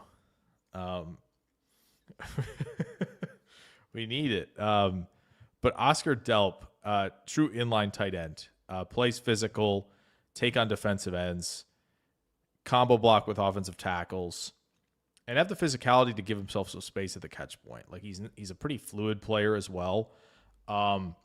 So he's somebody who I think I'm higher on than a lot of others, just because he can block. Because he's a good inline player, and I've no problem doing that in the 5th because I can't believe this is happening. I can't imagine this does happen when all is said and done, especially if he tests pretty well, just simply because he can block and test well. Like Seattle just had a guy who was a UDFA who's a good blocker and not much else make the team. So simply, I think we're going to see more of that going forward, where these receiving guys are not going to be highly coveted. They're going to be asked to play wide receiver. So I like it. Malik Muhammad, Texas corner, Dante Corleone, defensive tackle, Cincinnati, Jontez Williams, corner, Ohio State, Oliva Vania, Joanna, guard, Penn State, and then Oscar Delp, tight end, Georgia. JJ's going to get his audio fixed. I'm going to open another tab. I'm going to leave this one here just in case he wants to comment on it, but I'm going to open another PFF tab. We're going to make the Parsons trade happen in the simulator and then see what happens. So, okay, I'm going to enter draft and I can trade with a team, right? Yeah. I'll wait for JJ on this, but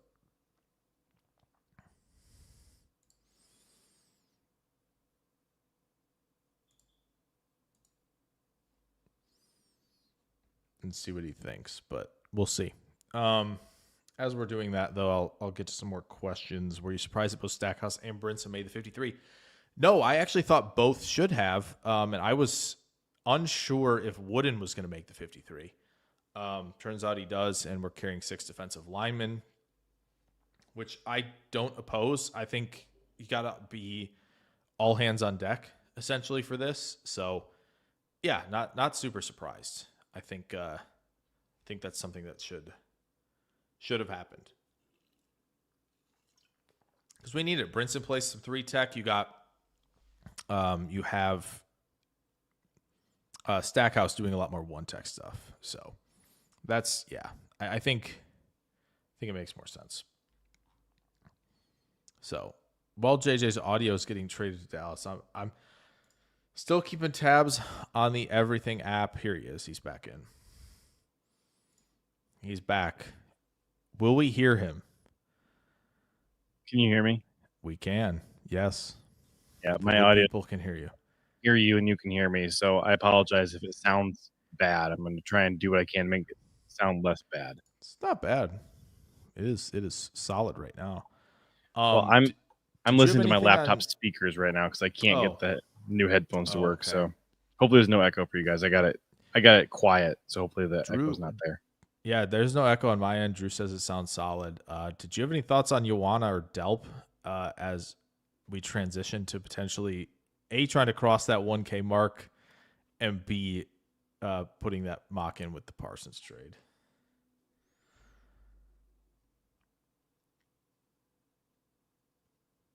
Are you talking? I think I lost you again. Yeah, I was asking just thoughts on Ioana or Delp. As we kind of put a bow on this one. What makes me excited for the idea of bringing in Delp, obviously, is that he is what we keep saying we hope Ben Sims can be for our offense this year, of being the inline blocking tight end who can free up Tucker Kraft to go run routes and be a factor in the pass game as a receiver. Because I don't think John Fitzpatrick is that, and I really obviously don't think that Luke Musgrave is that at all. Like, if anything, like if Luke Musgrave maxes out what he can possibly be, then it's like the exact opposite of we're taking Tucker Kraft out of the receiving game and using Luke Musgrave in that way instead. So, to me, Oscar Delp, like, kind of probably signals the end of Luke Musgrave's time with the Packers, which, disappointing, but just not that surprising. He's not currently on a course toward finding success with the team. So I think honestly Oscar Delp right here maybe is the most immediately exciting prospect here. Like, how NFL ready is he going to be as a blocker? I'm going to say with him playing at Georgia, somewhat close. Now, maybe the obvious thing that makes you nervous is Darnell Washington took a couple of years to get going. Brock Bowers, crazy good receiver, maybe not quite the impact in the blocking game that he even was at Georgia. And then the next guy that you immediately think of is on our roster right now, John Fitzpatrick. He was a heck of a blocker for Georgia. And I just don't know right now that either you or I feel like John Fitzpatrick, now entering his second year in the NFL, is really ready to be like a full-time blocker for the Packers. Obviously, there's a big difference of, like, we're talking about Oscar Delp, currently being projected as a 5th rounder, and John Fitzpatrick went undrafted. Yeah. So that there is a difference there, but it's not, where did Washington get drafted? Was that the 2nd round or 3rd round? He was talked about as a 1st rounder. Washington, I think, was a 3rd rounder, I want to say. Did you say 5th rounder? I think 3rd. Pretty sure he was 3rd. I don't think anybody didn't go in those top 3 rounds from that class. It was, Kincaid late 1st, then Laporta, then Mayer, and then Musgrave. I think that was all that was in round 2, and then I think Kraft and Washington were round 3 guys. There might have been another guy in there as well. Okay. But I'm not sure. So, Tip Ryman was who I was thinking of. He was 24, pretty sure. Oh, right. So he went, to Arizona. Athleticism plus blocking. That might be what Delp is offering here. He does offer the blocking. It's more about is he a strong enough athlete relative to his peers to be, enough at the next level. Inching ever so close, folks. Ever so close. I hit that quote tweet a few seconds ago. Oh my goodness. Oh, there it is, folks. We are across the 1,000 crazy mark. That and is not insane. Just it's funny, like we were like hovering below it and then just suddenly shot right past it, just exploded. Let's go. Big ups. 1K viewers across all platforms tonight. That is sick. Thanks, Drew. Appreciate it. And now it's just going to keep going, apparently. We're just going to keep climbing maybe to the 1100s. But we got one more thing to do. It took us 4.5 hours to get to 1,000, and we're going to hit 1,100 in about 30 seconds. That might happen, yeah. Okay. So I've got this one set up. Obviously 21 is going. What are we thinking here? What's the compensation that makes sense? So I think first and second, and let's just say Rashan Gary. What did you say? First and second and Rashan Gary? Yeah. So is this a this year second? I'm saying from like we're not doing a 27. mock draft. So for like 26, like let's take our first and second off the board for 26 for the purposes of this mock draft, because I think that'll probably be included in the trade. Gotcha. HD Design saying deal is done, FYI. Boy, wouldn't that be something, huh? Wouldn't that be something? All right, so let's do this. There, let's do that. 1, 2, 4, Gary for Parsons. Give up that 4th and 27, and let's see what we can do. We might be able to still do some damage here, I think. Let's offer it. Boom. Somebody in the chat named HD Designs says deal is done. I don't. Thanks, HD Designs. That'd be sick. Haven't seen it, but but there we go. We'll make the move. Maybe he said our deal is done. That's possible. All right. Not pick until 85. Here we go. Lots of play. What is this? Okay. That's messed up. We didn't need to do it like that. This doesn't look super ideal. Chris, the casual end, says, why so difficult to locate a decent receiving tight end? Well, again, no, it's not. That's not the difficulty. Go ahead, JJ. Yeah, so the whole problem is, like, what makes them a tight end?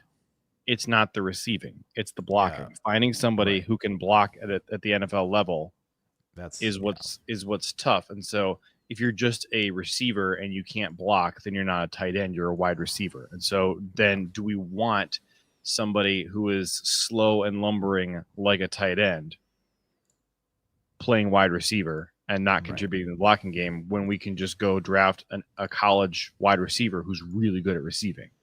So yeah, it's finding a good blocking tight end that's hard. And then of those guys, which there aren't many in the NFL, how many of them are also elite receivers? Well, it's hard to be elite at two things. Yeah. Yeah, I think that's the tricky part with this.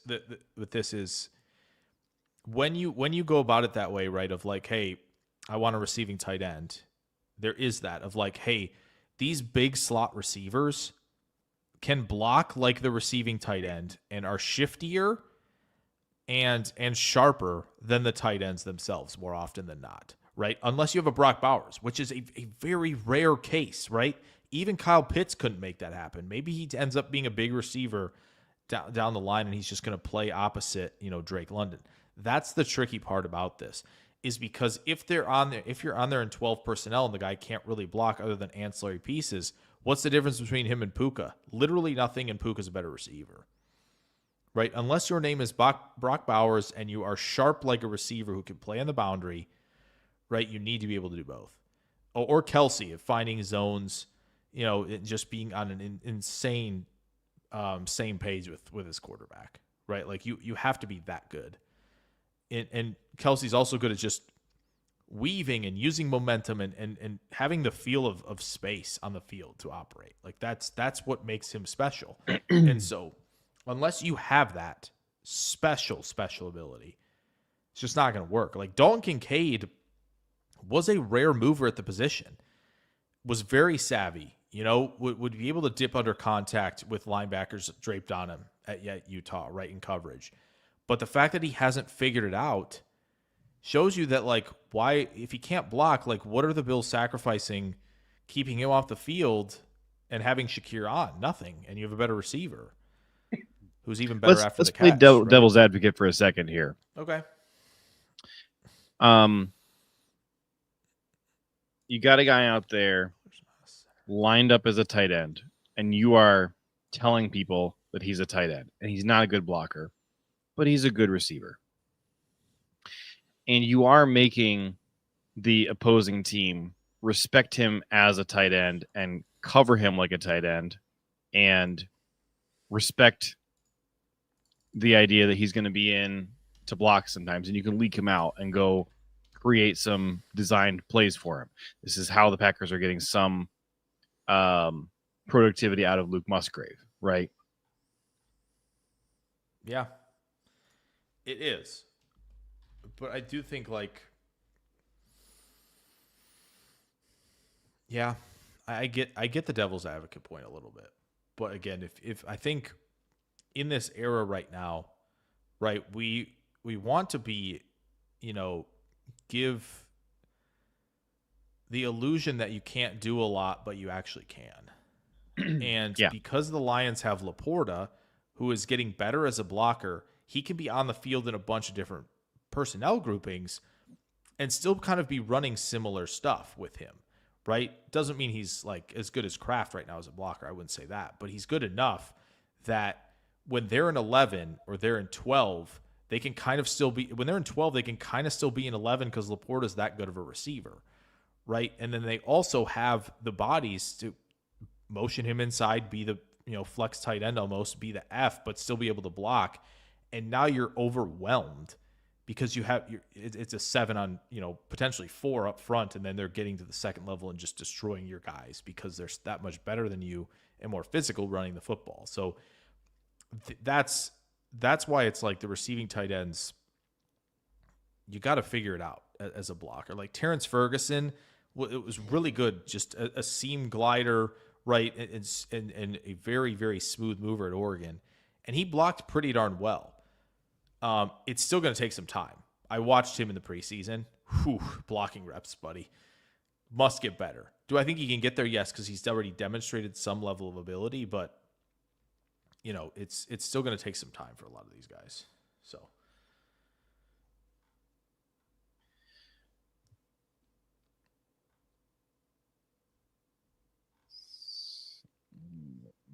$19.64. I wanted to adding in Chris as one of our donators. I forgot to put him in the ticker tape below. Oh, bottom. yeah. I feel bad about that. Sorry, Chris. You're in there now. Look, it's sliding across. Yeah, Ferguson does both.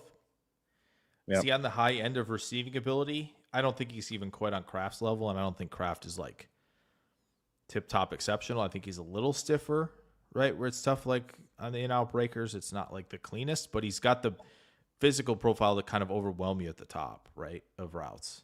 And so that is what's helpful to him. That's what's going to help Tyler Warren this year in Indy, is just being more physical. But it's not going to work on everybody, which means you have to be precise with your physicality and coordinated at the top too, and balanced, like all of that good stuff. You want to go DJ Harvey here? Tell me about DJ Harvey, because I haven't watched much of him.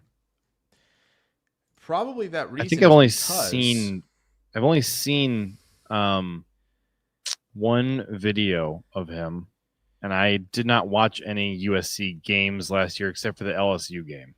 You would struggle to find him on the USC field since he is a transfer from San Jose State.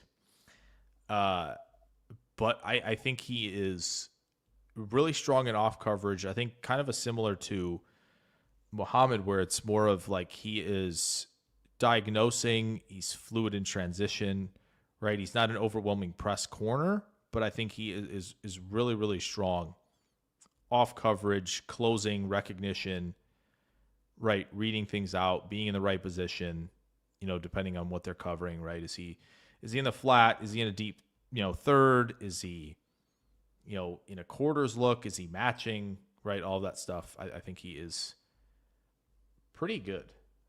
I've only seen a couple games, so I don't have that much San Jose State, but I'm trying to figure out who it was that I watched then from USC. It was a YouTube video I watched like 1 week ago.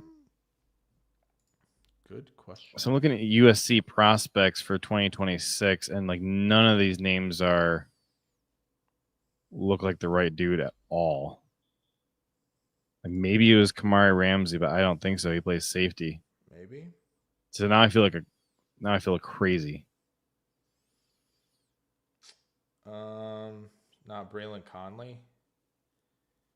Oh, wait a minute. Braylon Conley? That's. Hold on a second. I'm looking at Braylon Conley on YouTube. Let's see if I can find it.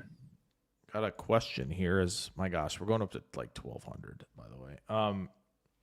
Oh, this is here. Braylon Conley 2022 highlights on Big Ten Football Junkies. That's your guy. 3-star cornerback committed to the USC Church. So I enjoyed watching him play, Okay. but I wasn't like blown away. Just but intrigued a little. Yeah. okay. So tell me about DJ Harvey then. Yeah. So as I said, like he is, I think, let's see. I think the pass rating was on there, like 56 pass rating last year, 4 interceptions, 7 pass breakups. Again, who I think did really well in off coverage. 1, he could read the concept out. 2, he was really good footwork in transition, really quick closer. Some nice reps of catch technique, being physical at the top. But I think he's well seasoned to make the jump to a USC because I think he has a lot of good experience in terms of different coverages to where I don't think anything's going to overwhelm him. And I'm wondering if there's anybody else here. I know there's Sab. We took John Tez. While you're looking, Anthony might Nanya be- Business 420 says, so is Parsons to Green Bay just a rumor or true?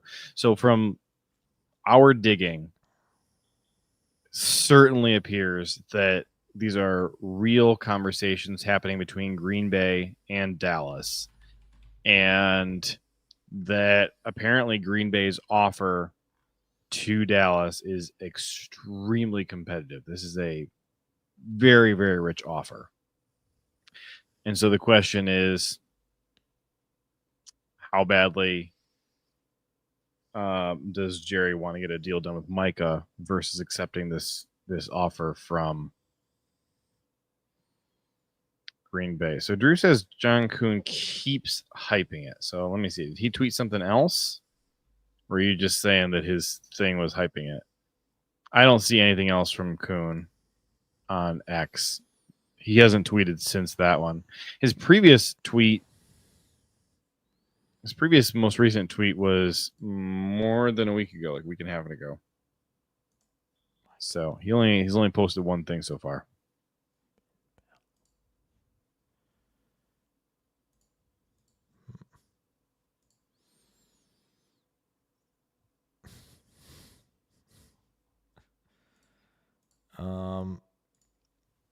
We want. Do you like O-line Lenora at all. Sellers? I like Lenora Sellers. Do you like Yes. Sellers? Yes. Yes, I do. We could. I think as of today, August 27th, 2025, I like DJ Lagway better. Like I'm higher Certainly. on Lagway as an NFL prospect than Sellers. There's your 27. There he is. Yeah. Yeah. Not Raiola. It'll be him. But Yeah. like Sellers and Lagway are compared every single day. Oh yeah, of course. You want to have 2 Xaviers on the team, both playing in the backfield? That'd be fun. Could lock that down. Might be able to play the game though. 184th on the list. I'm still interested in Wampa though. Yeah. Cage Casey. You know, I want Cage Casey and Pig Cage on the same team. I mean, could maybe make that happen. Michael Cage Casey might need tackle, or do you think we want to strictly stick to No, interior? we really don't need tackle though. That's the thing. So you want to stick to interior. We need guard. If we're gonna bolster the offensive line, we need guards and we need a center. Like, I mean, I'm all for best player available. Dang it. Why are these guards tackles, bro? But that's kind of more the type of thing you do when the draft is actually happening, not when you're scouting True. prospects This is true. year out. Should do it. Oh, Jake, I have to derail us for a second. Okay. Because I did not do our Mark Murphy minute. Oh, And thankfully, we've been on here for almost 5 hours, and so we have time to do our Mark Murphy minute. So here's our Mark Murphy minute. So for those of you who are new here, Mark Murphy minute is where I tell you some news of the day, pop culture news, and I tell you how it relates to the Packers. So obviously you guys have seen the YouTube TV versus Fox Live sports coverage dispute, right? And so your games could be disrupted if you are a YouTube TV customer. So this is obviously stealing a lot of headlines. But what is missed is that on August 26th, France officially returned the skull of Malagasy King Tawera of Manabi, who died in 1897, to Madagascar, along with 2 companion skulls. These had been housed in Paris's National Museum of Natural History. So you may ask yourself, how the heck does that relate to the Packers? The Packers are the kings of the NFC North. And just like France returns a skull to Madagascar, the NFL is going to return the crown to Green Bay after brief interruptions from some league rivals.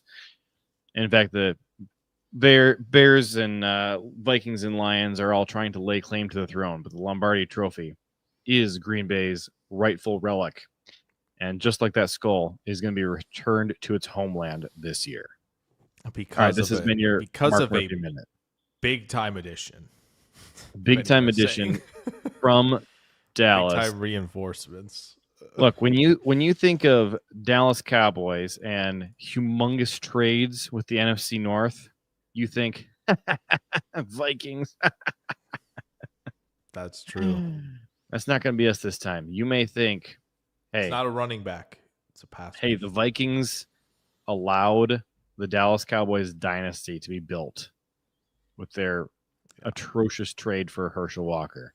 And yes, Dallas is trying to get that same king's ransom again from an NFC North team. But it's not going to work this time.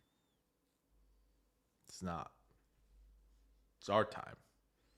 It's our time. So Jake, if we can go for 8 more minutes, we will hit 5 hours. And I kind of have a thought that it'd be fun to try and end this at 5 hours on the dot. Okay. How do you feel about that? I love it. Let's do it. Do you want to go with Harvey here? Or do we want to go Xavier Scott? Let's. I still feel like I don't know anything about Harvey. Okay. Want to do this? So I'm feeling Scott. All right. Let's do Xavier Scott. Also, like, we haven't really seen Harvey play against we have not Big Ten opponents. So Scott to me feels like a better bet. Ooh, a left guard.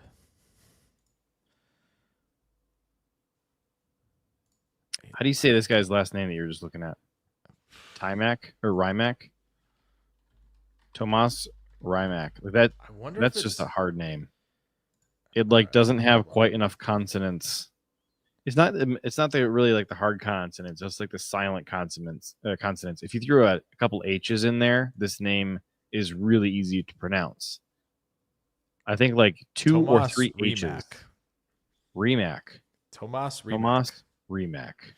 Virginia Tech. Gotta love the pronunciation guide.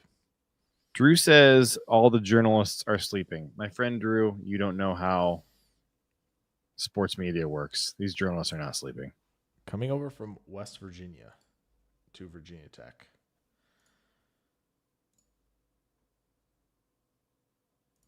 Oh my gosh. What are you doing here? Well. Joanna, you up? You want to do Remont? I mean, he's left guard. It's interesting that they have him listed at tackle here, but he basically played exclusively at left guard. I regret to inform you I've seen that a lot so far. But also, like, that's just not really That's a a problem left either, tackle. because if a player played tackle in college, the Packers are probably moving him to guard anyways. This is true. Oh. It's been a What's while going since we on? got a Florida State guy. Center? Listed as tackle, like Slaughter is. I kind of want to. Oh, Chris is out. Hey, get some sleep, Chris. You deserve it. Thank you very much. I'm not, but y'all. So this Luke here from Florida State. I think he's coming over from Wake. pretty sure. He's coming over from where? I think it's Wake Forest or Boston College. So Yeah, it is Wake Forest. here it is. He played at Wake for 4 straight years, so this is his 5th year. He didn't play much in 2020, less than 100 snaps. He steadily progressed all 4 years. The other weird thing, though, is that he's also increased the number of penalties he's had for 4 straight years. So his 2024 season at Wake, he played 773 snaps, and he allowed 2 sacks and only 6 pressures. Now, this is at center, so you would hope he's not allowing a lot of sacks or pressures. Actually, the 2 sacks feels a little bit high to me for a center, but the 6 pressures are pretty good. Penalized 6 times, including twice in one game against North Carolina. Let me see here. Look at snaps or snap counts. That's not what I want to do. I want to look at his previous years and see, did he play anywhere else? So 2023 was the other year he played a ton of snaps. That was all at center. He's been a starting center for 2 straight years at Wake Forest. Now he's coming to Florida State.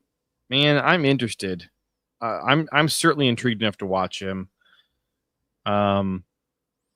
Really good pass blocker, although an inconsistent pass blocker. What is this, man? So Listed at guard, center, except for 1 snap. What are we doing? here we go. So 2023, he was really inconsistent as a pass blocker. 2024, he was very steady. He was just really solid as a pass blocker, and kind of improved as a run blocker throughout the year. So I'm interested. Okay. I want to see what he does here at Florida State. What? What position do you think this guy's listed as? Just showing you the snaps by alignment. Well, he's got 568 snaps at right tackle. So is he listed as a center? Yes. He's literally hasn't played it in the last 2 seasons. He's listed is as this? center. Oh, no. What are we doing? He's literally this the only thing he's not played.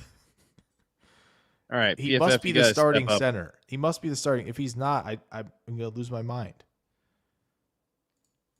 I'm checking to see if he's ever played center Must have. ever. Because how about So he played 2 games at left tackle for Penn State this past year, and then every other game was at right tackle. In 2023, he played 3 games at left tackle. That's it. So he's really only played 1 year. I don't know why you list him as a center. That doesn't make any sense. Yeah, I don't understand. Ricardo? I'm looking at our guy, Ioana.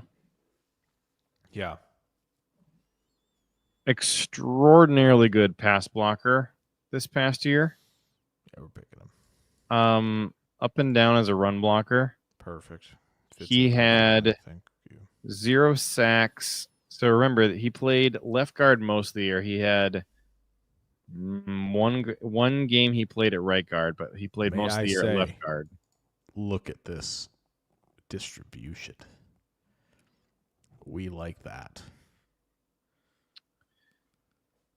I'm picking him again. The previous year he played 1 game at right guard. Let's see, that was week 4, and in 2023 it was week 5 that he played at right guard. So that's interesting. He's basically exclusively a left guard. We have 45 seconds. He had 3 penalties, 17 pressures, 0 sacks. So we have 35 seconds. All right, let's do it. We're picking him again. We're not going to do the picture. We're just going to say thank you for We're picking him. We got to pick one more. in. Ricardo Hallman, done. We are 2 Big Ten corners. Oh, it's all Big Ten. Oops, all Big Ten. We have 18 seconds until we can end this. Okay. Do I end it like a couple seconds before? Yes, I think you do. try and I think you have aim to it. end it before. Like You know, 3 seconds before or 2 seconds yes. before? 3 or 2. I don't know. Pick one. Hurry. Where's Lake And Internet policy? here we Go back. Go back, go. Go back, go. Go back, go.